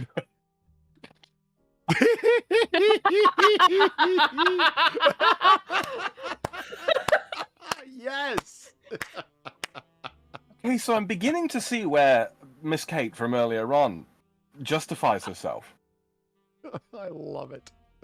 It's not an abomination, I'm just young in my art. Oh my god. Oh, Look, I'm just Lord. ahead of my time. Are those That's a little intended bloodshot eyes, or is this... No, I don't think they are. I think it's supposed to be like the I think it's supposed to just be like the inside of the eye, like the eyelids or something like that. This is like the dog that survived in Fly 2 but shouldn't have. If anyone who gets that reference, you're gonna know what I mean. Why? What, Polly? What? You remember what I'm talking about? That right there. Oh, yeah, but I don't want to. Yeah, I know. I watched that movie as a kid. That was really depressing. I watched that on Sufferance, man. I really did. I really had. That was the key. That was like the turning point in my life for me. That's when I realized I have really got to start dating a better class of women. Anyway. From an artist who so exquisitely captured the harrowing depths of human despair. Well, I mean, I think he captured it pretty well here. I feel like a dog who has never had his day. What does that look like? This. I'm with Munch on this one. Angry Dog is a surprising component of Edvard Munch's oeuvre. How do you say that word, Sam? There it is. Oeuvre. Explain that, because I know what the word means, and I tried explaining it to you, and it was a disaster. You explain it to me. Oeuvre, like literally means in this sense work, but not work as in simply a work, but a sort of set of works. The work that a person has accomplished or goes on to accomplish throughout the course of their life. Their oeuvre is kind of it can mean vocation, or it can simply mean the thing that it is that they do. Excuse me. So you could say that Far's particular style of drawing, which is very, very recognizable, you could describe that as her oeuvre. Okay. Munch formed a contentious relationship with his neighbor's dog, Raoul, whose boundless roaming and fierce disposition drove the mercurial artist to scribble several unflattering, if not downright childlike drawings and lithographs. According to Raoul's owner, Mr. Buddy, long-term neglect by his previous caretaker had turned him into a misanthrope with aggressive tendencies, and Munch was the regular subject of his wrath. Suffice it to say, this caustic watercolor renders the poor Raoul a thoroughly unbecoming creature. That's a word for it. Now, I'm all for spite as motivation, but this is spite gone wrong. You're angry at the dog, so you decide to turn... Fuck, man. Yeah, there's a watercolor, right? So yeah, so he's scrubbing with the brush. He's like, that dog keeps shitting on my goddamn lawn, and I'm gonna paint the fucker. I'm gonna paint the fucker. I'm gonna show the world just what a shitbag he is. This is what I think of him. Me, celebrated artist. Look at this. Look at this asshole. That's what I think. That's what this dog looks like to me. That's my impression of it. Yeah, Frank, you're right. So it's a spite painting. Did you ever think of bringing doggy treats and making nice with him? I don't think that would have worked at that point, honestly, just from the description alone. I don't know. Okay. Okay, what's René this next one? Magritte, La Famine. Hold on. Sorry, what was the title of this one again? La Famine. La Famine. Yeah, literally. The Famine. Okay. Yeah. Okay. I'm working. So it's communism again. Got it. Actually, kind of. I'm still working. So I'm just trying to distinguish the figures. Mm-hmm. Like the bottom left here is giving me trouble. Look, I know he's not supposed to be eating his head, I don't think. No, I think he is. What I think is going on here. So the guy. Well, they're all eating each other. Okay. Yeah. Yeah, all but it's right. It's, okay. All right. But do you notice how it's going sort of like progressively down and down and down? Mm-hmm. I think this is supposed to symbolize or rather, directly represent, post-war. We were in a really shitty state post-war, as you can probably imagine. Most European countries were, right? This is, I think, is sort of like the upper echelons of society in order to sort of keep themselves established and keep themselves well fed, they are causing the suffering of those beneath them. Your man on the left hand side here with the tall blue hat, I think that's supposed to represent a gendarme. You know, a police officer type thing. And yeah, I think that's supposed to be what this represents. Let's find out. Yeah. Provocative foray into unbridled weirdness, the tangent known as his vache period, translated to cow in French. Vache is used in the vernacular to reference a heavy-set woman or lazy person. In a complete departure from the Belgian surrealists' bowler-hatted gentlemen and dusky moonlit vistas, the erratic paintings that ensued showcase peculiar subjects and uncharacteristically rough brushworks. The Famine, which depicts a chain work of cartoonish figures cannibalizing one another, seems almost unrecognizable as one of his works. Gnashing teeth tear into pink flesh and devour comically protuberant noses in a manic picture of human hysteria that art historians still endeavor to decode.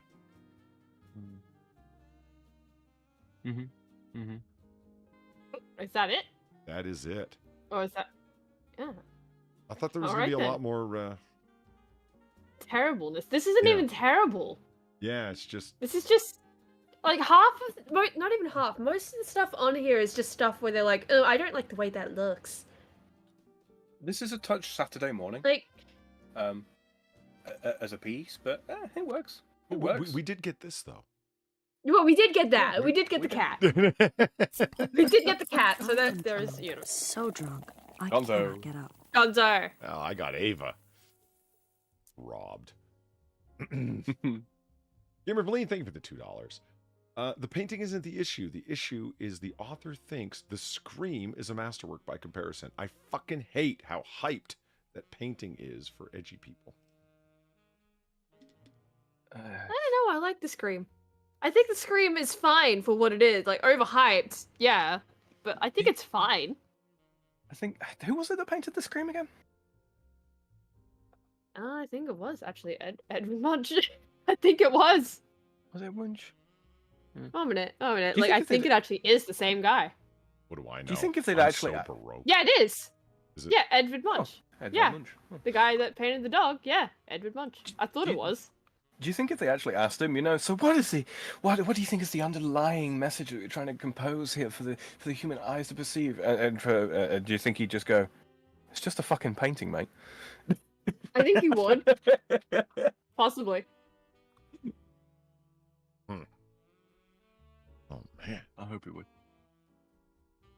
Wow, y'all. You managed it? Wow. What's up? I don't know. Wasn't expecting all that out of there. Wow. All that out of what? Or what out of where? I don't know. I was expecting... All the art? Yeah, I just wasn't expecting it to go all there. It just... Let's go to some enjoyable. See, now this is good art. It conveys a clear message. Yeah. References a particular point in time, a series of events. It delights. Yeah. See, this art is to demonstrate the horrors that can come about because of sleep disturbances over a long period of time, and how one can feel trapped with one's issues, whereby one is not in control of oneself. Yeah. Mm-hmm. Oh, Wanky God. word. I don't think I like people hyper-analyzing my art. It's awful, isn't it? Yeah, you it's went to terrible. art school. What the fuck? Isn't that what it is? Yeah, and I hate it. Hyper-analyzing my art. Oh God! Imagine if Far gets like super famous, and one day people come back and they start doing the same sort of things with like these sketches, these doodles here. Could you imagine Far? Oh God, it's not that deep, bro. It's not that fucking deep. I see the funny thing. I draw the funny thing. It's not that deep. You know, it's funny you say that. Okay. I actually started a response as a discussant at a conference with the phrase, yo, man, which you're not really supposed to do in an academic environment. They were talking about this thing. I'm like, yo, man, it's just not that deep. That's what I actually said. I said the point is actually really straightforward. You had 4 guys all suggesting a policy direction. Okay, talking about the way to restructure, reorganize, and didn't they really mean that the psychology of the organization?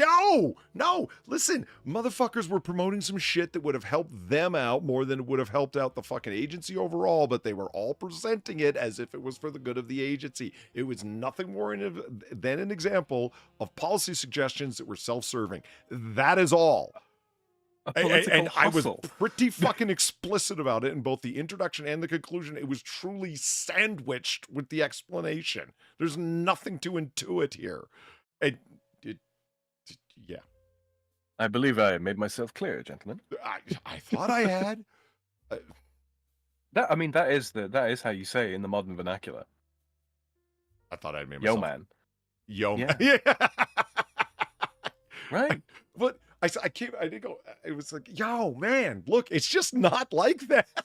It started with the face rub, you know what I mean? Like, oh, no, listen. Yeah, and it wasn't my turn to talk, but everyone just kind of let me polyrant a little bit. It was.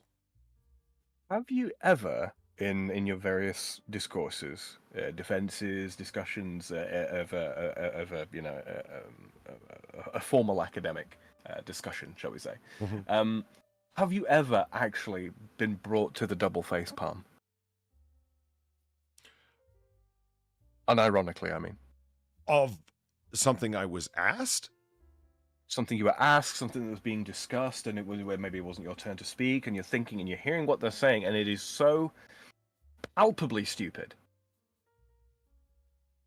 that without even realizing that you've gone for the double face palm, and then you caught yourself. Yes. And think, oh yeah, I can't do this. You've actually done that. I did, and I cussed, and I was reprimanded for it. Yes, afterwards, but yes. Okay, good. There's still sane people in academia. It was not like a full like Jean-Luc Picard double face palm where you truly bury your face. It was I grabbed both sides of my forehead and I said, "You've got to be fucking kidding me." That was the cuss when I said, "You got to be fucking kidding me." Because it wasn't anything I said. It was the response that was given to something that someone else had said, that I had just listened to it for too long, and I couldn't believe he had the gall to keep going. It was, yeah. I didn't even fucking care at that point. It was the end of the day. I was burned out. From I was paneled out listening to fucking panels all fucking day, and at that point I was completely coffeeed out. I hadn't eaten, and I couldn't believe that guy had the fucking balls to even. Oh, you were strong then. No, fair enough. Yeah, fair enough. I was just frazzled, and so we're all wearing name tags now. Your university, your department will be associated with the guy who can't not F-bomb. Yeah. Yeah. And yeah, I didn't. It's not like I went back to my hotel room and lamented my mistake. Not at all. I was like, oh, whatever, yo. That's something that's got to be out the door. And frankly, don't get me wrong. There are people that take it too far. There absolutely are. Like the one that Sinatra had on the AAA a few weeks back, where it's the high school girl. I think it was a middle school girl, and she just like, honey, take a pause for breath, and know maybe let somebody else who's more sufferable speak. More sufferable, yeah. And I'm not going for insufferable, just more sufferable.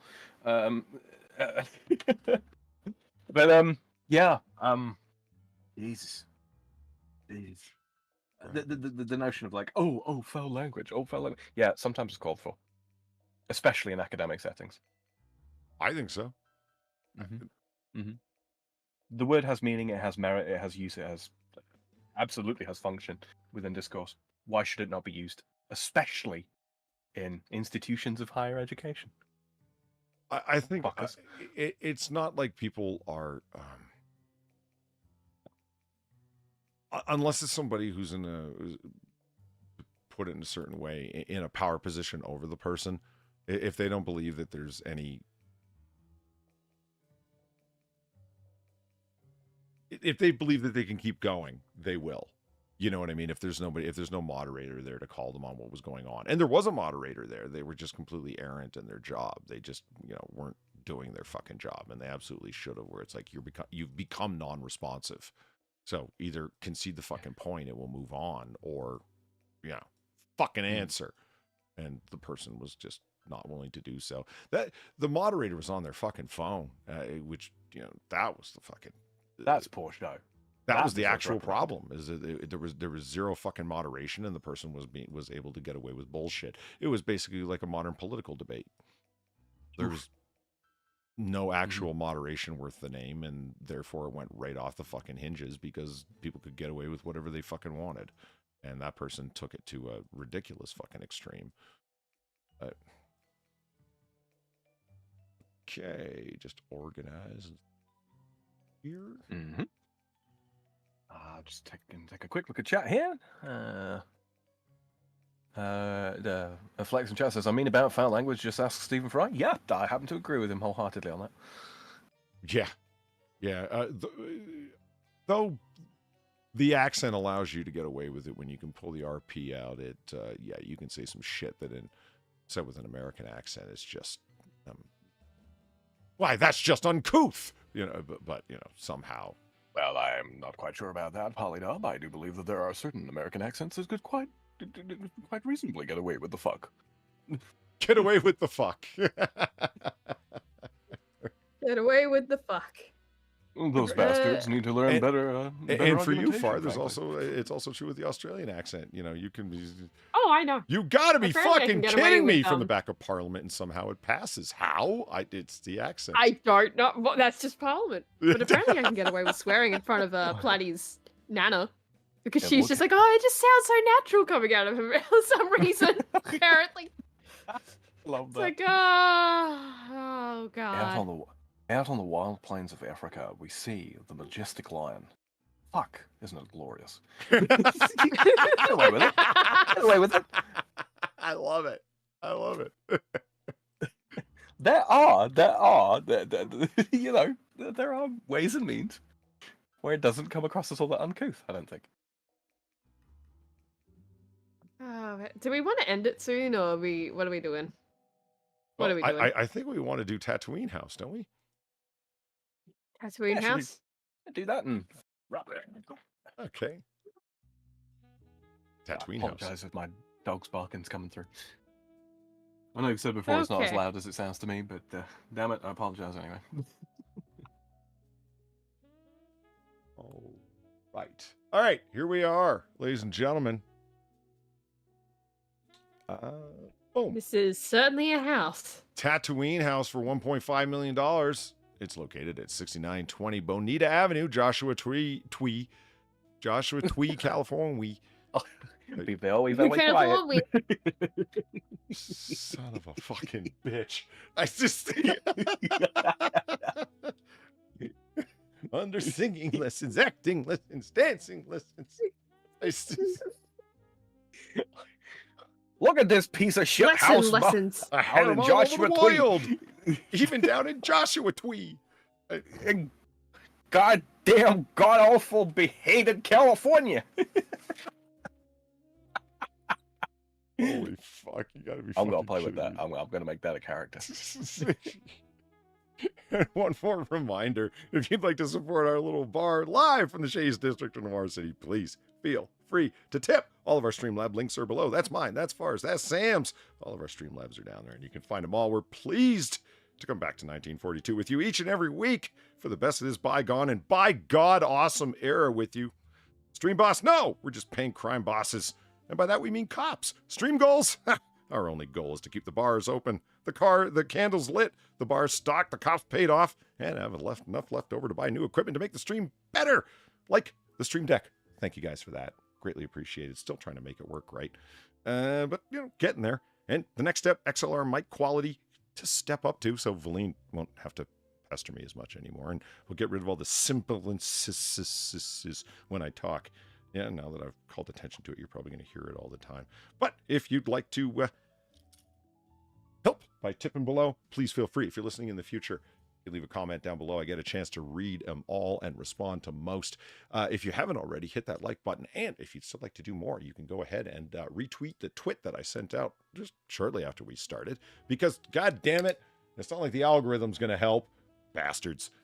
But you can also help us with the tips by the equipment and the subscriptions I'm going to need to restream to multi-platforms. And then we can get larger and bigger and have more fun. And yay! Okay, let's take a look at... boom. $1.5 million Tatooine house in Joshua Tree. Mm-hmm. It's for sale. That's Joshua Tree. Mm-hmm. There it is. I see. Isn't it gorgeous? Actually, let's go full screen, shall we? It certainly looks something. Oh, yes, lads. Oh, there. Better. I think everybody who's a Star Wars fan gets why I keep saying Tatooine. It looks like Luke's house, where they, cultivate their blue milk. No, and it does. Luke stares off into the distance and wonders why he's still there. Ooh.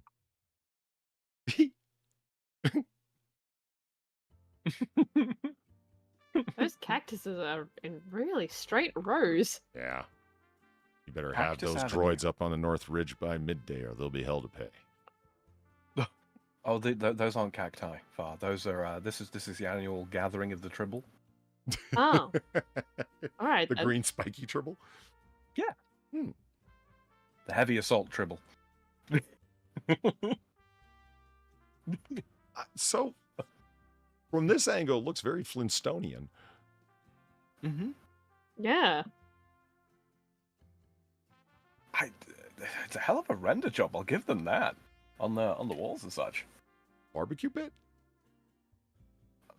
Either that or a kiln or pizza oven or something like that. Yeah. Hey, Yeah, I'm gotta be. okay with an outdoor pizza oven. Hell yeah. They're not just for pizzas. Kind of ruins the name, but yeah. Well, I told you, Rank Charlene, laundry. there's nothing to plant out there. I can still do something with it, Michael. Shut up. One of these days, you're gonna wake up to a horse's head in your bed, and I'll be gone. Is that a drained pool? What is that? Or is that just a heat just- pit to sit in? Yeah, I think it's just a pit. It might be a heat pit. I don't even know what a heat pit is. I just... Heat pit. Well, a cool pit. We're going to get slightly below ground level and be cool, like the scorpions. Yeah. Oh God, can you imagine? Look at that surrounding. Yeah, that pit's gonna fill up with scorpions. Oh, it's a barbecue pit. It is a heat pit. Yeah, so a heat pit. Yeah. Okay. All right. A heat pit. The less extreme example of a hellhole. Yeah. Oh, that's marketing. That's marketing. But showing us your... I don't care if Charlene found a way to have a garden.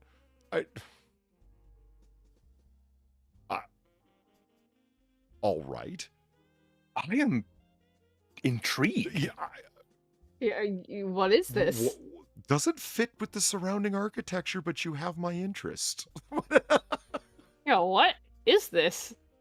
I can't decide if this is like a very large ornate confessional booth or someone's taken a very fancy saloon style building and just plonked it down on the concrete patch. Have they created a side chapel or a little getaway from the wife ornate bar? Or is it a mausoleum? Or a mausoleum? I mean, it could be all three. It gets more ornate the closer you get. Look at the detail. Yeah, holy shit. What is this? And it, Oddly Spanish. And look, notice the lighting, like ground lighting. I hope that we get to see this thing at night. I think this is supposed to be Spanish. What the fuck? And Oh. Okay, swing. and we are back to the incommensurately ill-connected. Yeah, this is like the swing that I broke because I was an idiot kid and pretended like it was. I remember that. The kill. We were rent and gassed by that story. Do we get to see inside or what? Yeah, come Oh, on. here we Like, go. sure. Oh, wow. Yeah, here we go. That's inside. Ask and you shall receive. Uh-huh. You know what it reminds me of? Have you What? ever seen the claymation children's series Pingu? Yes. Does it not look like Yes. the inside of Pingu's house? It kind of does. Polly, Savvy? I don't know what you're talking about. No? Oh, you've never seen Pingu? No. Really? No, I'm just You're fucking with me. I'm attempting to deceive. No, I don't know what a pengu is. It's a little penguin. It's a little claymation penguin. Yeah. With the creepiest fucking seal honestly, in one episode. Might be a Fucking little gross. bit after your time, Polly. Like, I don't he lives think inside it an would be. igloo? Is that why it's all smooth? Yes. Yeah. Okay. Yeah. Very much so. Yeah. Smooth and white and yeah. Have you ever seen the clip of him, like, you know, panicking and then crying on the floor, and then his mum just does all the things he's, like, panicking over and pats him on the head? Never seen anything. I don't know. Maybe. Quit harassing me. What the hell? Now you know how I feel when Oh you're like, God. Sam, have you ever seen the 43rd episode of the Heat series? No, I haven't.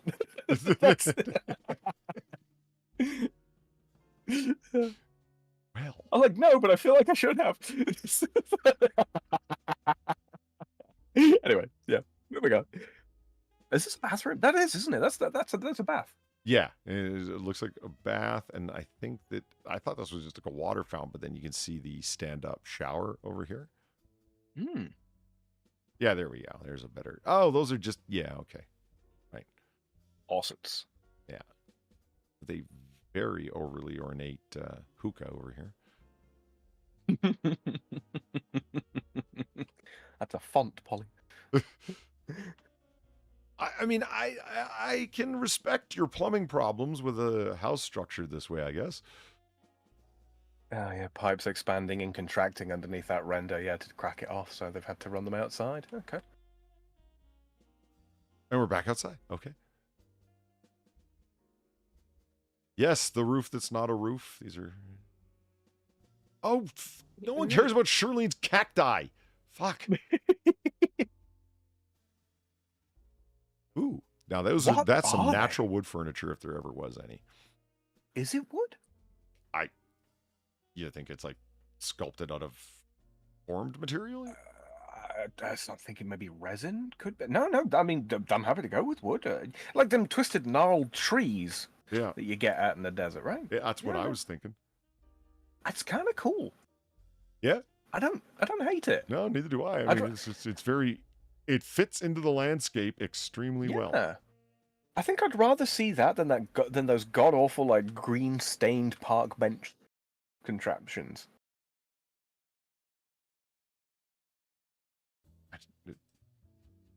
How often do they have to refill that? I feel like it evaporates 3 times a day.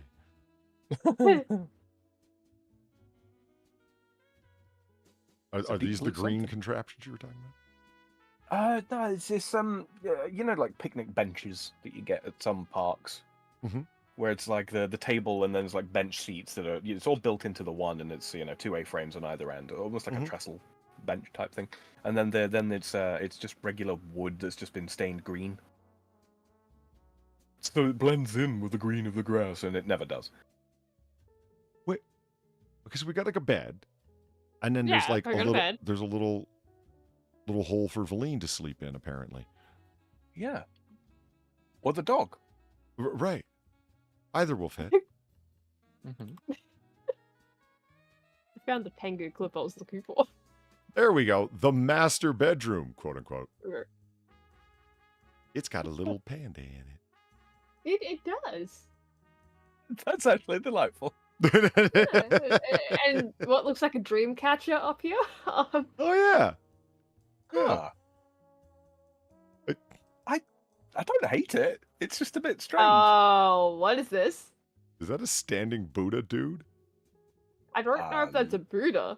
A Vishnu or a Krishna? Is it Hindu in nature? It looks Hindu. Like, what the fuck? Okay. Well, at least I have aircon. Well, Gotta tell give me, him that. how Oh, does yeah. this room make you feel? Like I'm alone in a vast universe. Far away. Makes me feel Yeah. like fucking Dino's gonna run in the room. Yeah, exactly. Oops. Yeah, that's self Flintstones, yeah. Oh god, okay. Speed through it to get back. Yeah, that's what happens when you click off of it on accident. So, I mean, they got like the little hovels.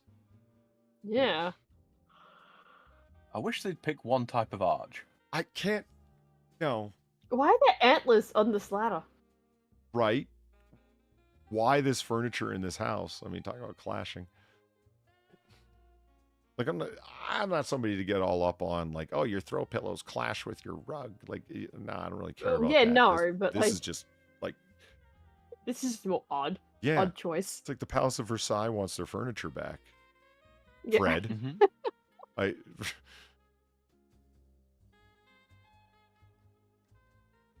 I can't get a sense of how big these Valine holes are. Like, are those...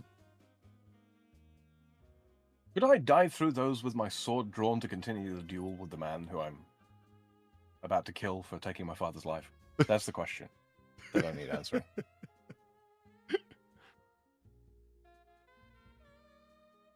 Now, that's a true stand-up bathroom room. You just close the door and the whole fucking place is one big shower. It's... That curtain, though. Why does it have fabric on it? I was going to say, it's a full-on fabric curtain, it looks like. Or, no, it's just an Afghan at the top. Well, no, I think this is all yeah, plastic. but like, why? Yeah. But why? The question is still why. I did say Valine holes. Holes for Valine to sleep in. That's what the... How do you pull the blinds over this? That's the neat part. You don't. They use a large cork. The walls have bung holes. Okay.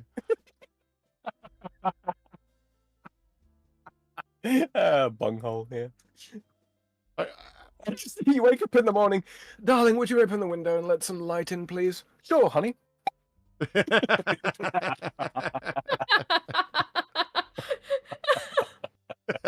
Yeah, get that on a fucking soundboard. Oh, the kitchen. Yeah, that is a Perfectly kitchen. acceptable. When you want to barbecue inside. Mm-hmm. I think, is that an air fryer? I think they got an air fryer there. Nah, I don't think it is. I think it might actually be a barbecue.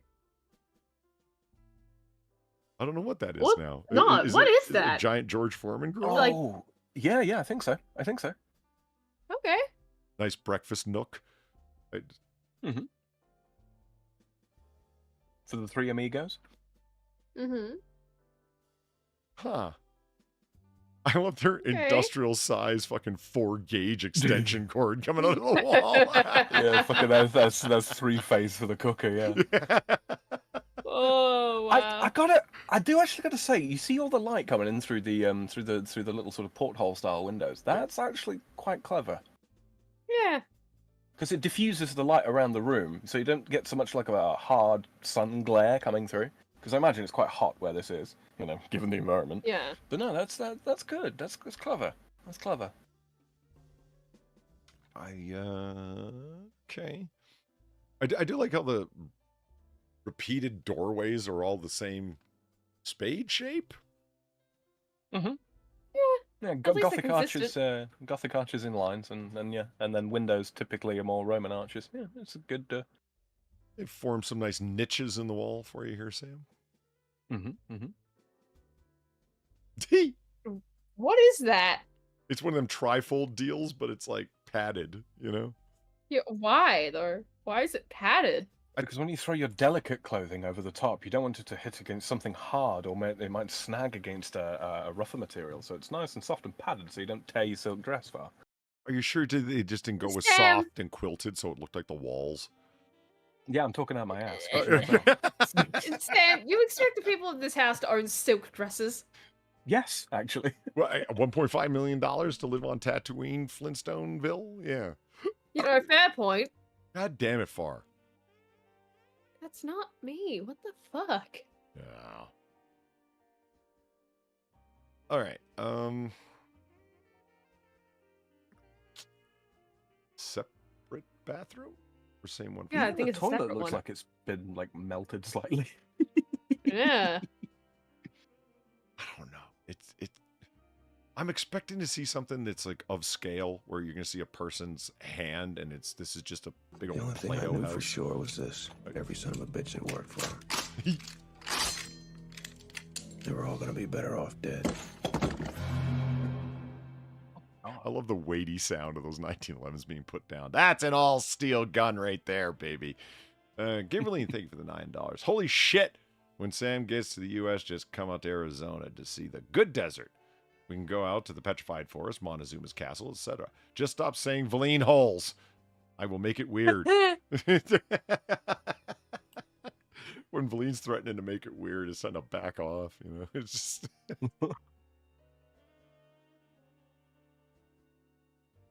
Okay, another one.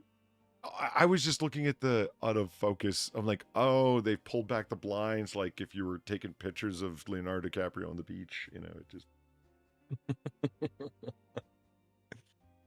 Bar, remember the. Yeah, no, I Okay. know. I know what you mean. Gotta cut a hole in the changing tent just to view Leo on the beach. To get some of the best, worst pictures ever. Yeah. Great. Oh, Yeah. Christ. If you have to go to that extreme to get the pictures, you probably shouldn't be taking them. Oh, they Oh, shouldn't have probably been not, taking them. but you know. It just shame wasn't really in their list of things to consider that day. There's- You know how there's how they say there's a fine line between surgeons and psychopaths. Mm-hmm. There's a very fine line between journalists and perverts. Yeah. Yeah. Fine line fact, with a lot sometimes- of crossover. Oh, I was going to say, yeah, maybe no line at all. okay, that's a gorgeous sunset/sunrise shot. Mhm. Is this the confusing chapel house right here in the center? Yeah, I Yeah. think it is. Yeah. So it's only about a car deep. I find it weird because it's like, okay, so here's Tatooine home, and then right off to the side are some camper trailers, and then some more camper trailers, and then this is more camper trailer. Okay. So those roads are what like 15, 16 feet across. The tracks there. So Mhm. yeah, so that building's probably only about 16 feet deep, give or take. Yeah, could be a little bar in there.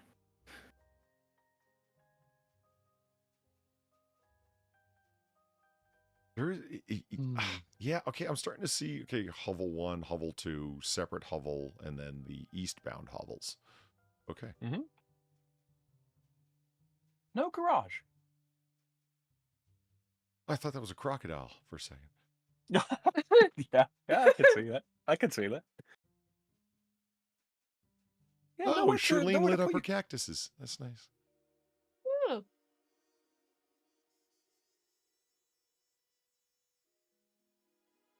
I don't can't hate that wait to little read building. what artist built this place for way too much money. Right.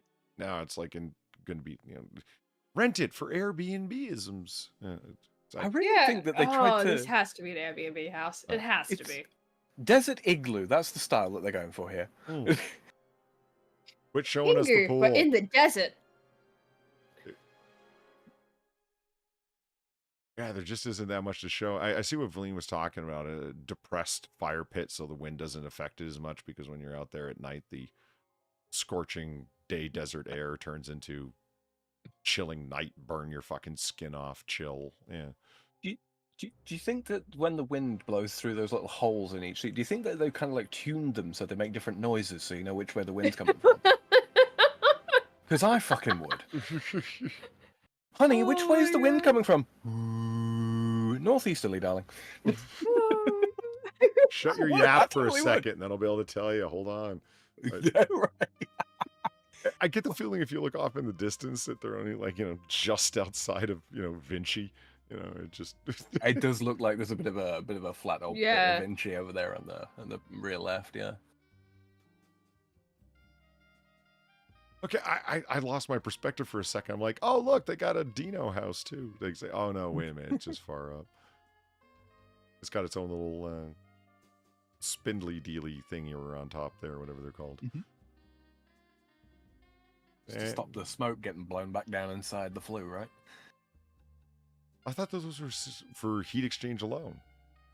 Oh, I don't know. I don't know. I don't know. And there's your final photo. Great. Oh, God, let's find out about this fucking... Yeah, strange place. Yeah.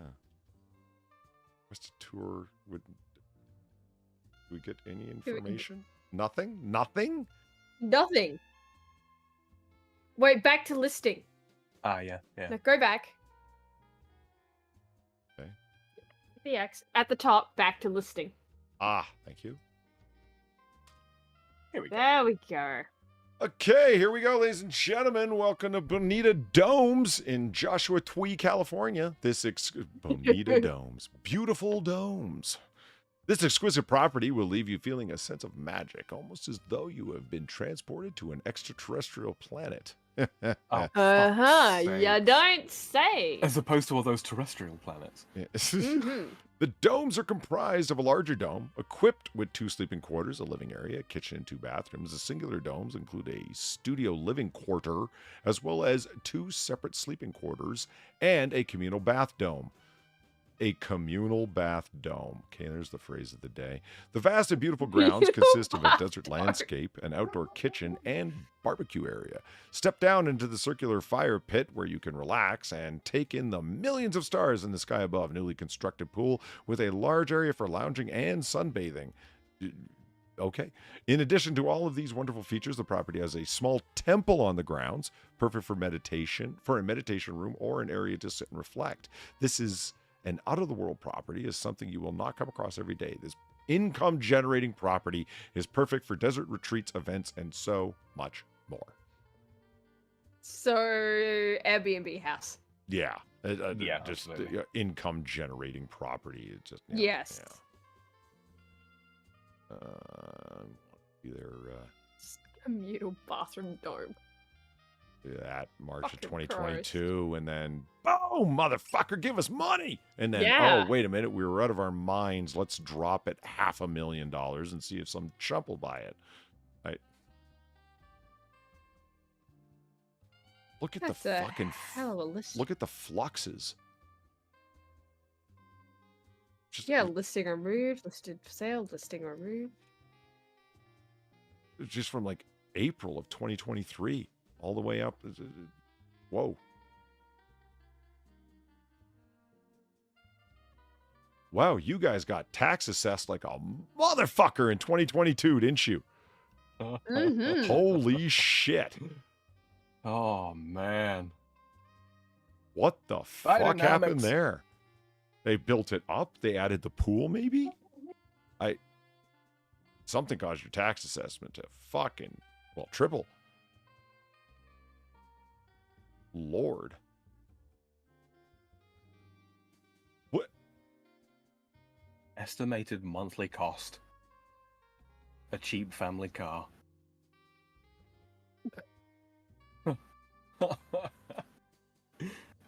You know what? You know what? The property's not the only thing that's out of this world. The fucking price tag is.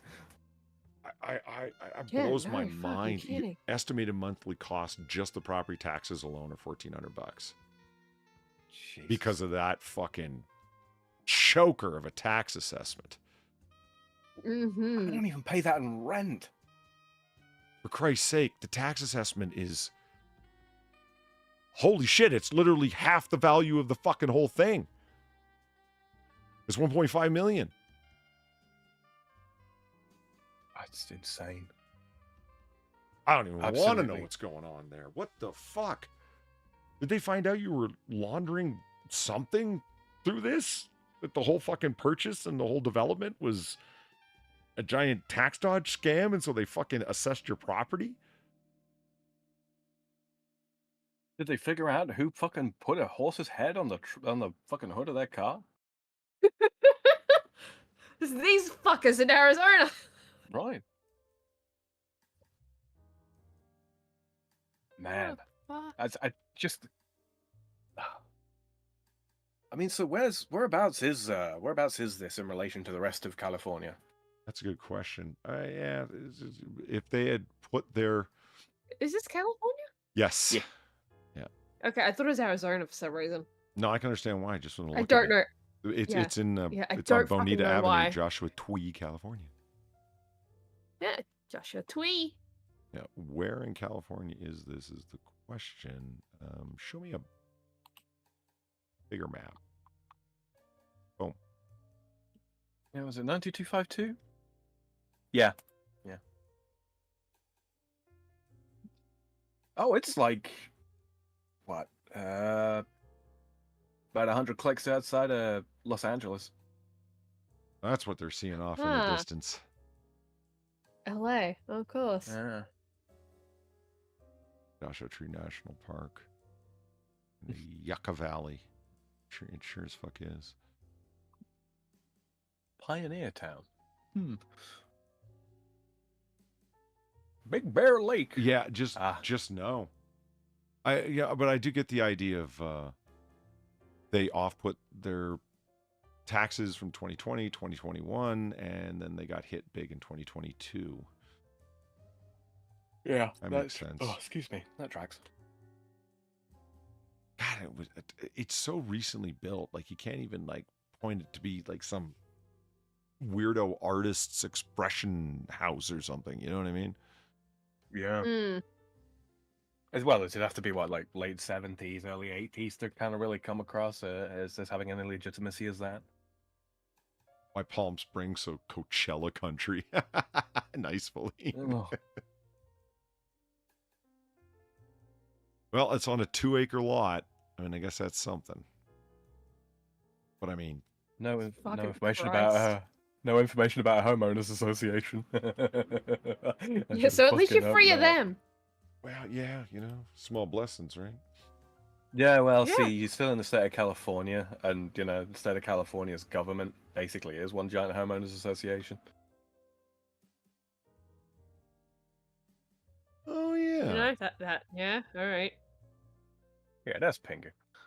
yeah. I see what you're Yeah. doing. Yeah. He really does live. Sorry, in a I house couldn't like find you a that. bigger Yeah. picture. Yeah, Desert Igloo, man.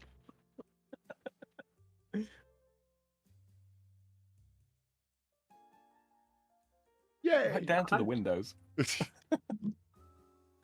Oh, man. Nice. Yeah, it's a delightful children's show, really is. Oh. How was one of the Otter homes to just what? So what are we looking at? What's going on? And then there was no interesting story behind it. Not at least not one that was provided, I should say. No, I tried when it comes to like finding these as well and digging them out. I try and look for ones that look interesting enough without spoiling too much about it, because when we actually present it to people, I want to have genuine reactions. Right. Yeah, I try and not look too far into a house when I'm looking at it. Just, okay, there's enough here to make me think that there's something interesting. Because, yeah, I want to see it for the first time, too. Definitely. Yeah. I get what you mean. I think now is the time to wrap it up, Far. What do you think? Yeah, I think now is a good time. All right, I think we should do that. And that does bring us to the last call here at Noir Bar, live from the Chase District in Noir City. I'd like to thank everyone for coming out for our own little brand of 1940 booze-fueled banter. I'd certainly like to thank Far and Sam for keeping me company at the bar. Always a good time. You guys rock. Absolutely is, yeah. Yeah, thank you. And I'd definitely like to thank all the very generous people who tipped the bartender. That's me, as well as my friends who kept me company at the bar, Far and Sam. Couldn't do it without you guys. Yeah, thank you. Thank you always for a your pleasure to be here, mate. donations. Thank you very much, yeah. So we will be coming back with more and enlivening and embiggenating everything we're doing, cross-platforming and equipment and other things to make it better. And of course, paying off those fucking cops so they can put their scumbag children through. I'm not bitter. Thank you very much. Spiteful. Guys, there you go. As I mentioned earlier, Far's just posted her Noir Bar sketches in the chat. Go check them out. More absolutely stellar work. Terrifying. Some of my favorite parts of Noir Bar every week is after it's over and I get to look at Far's sketches because they're always fun. Yeah. Oh, And so All there right, it yeah. is. So, like we always say, about this time, you don't got to go home, but you got to get the hell out of here. Have a good night, everyone. Good night. good night.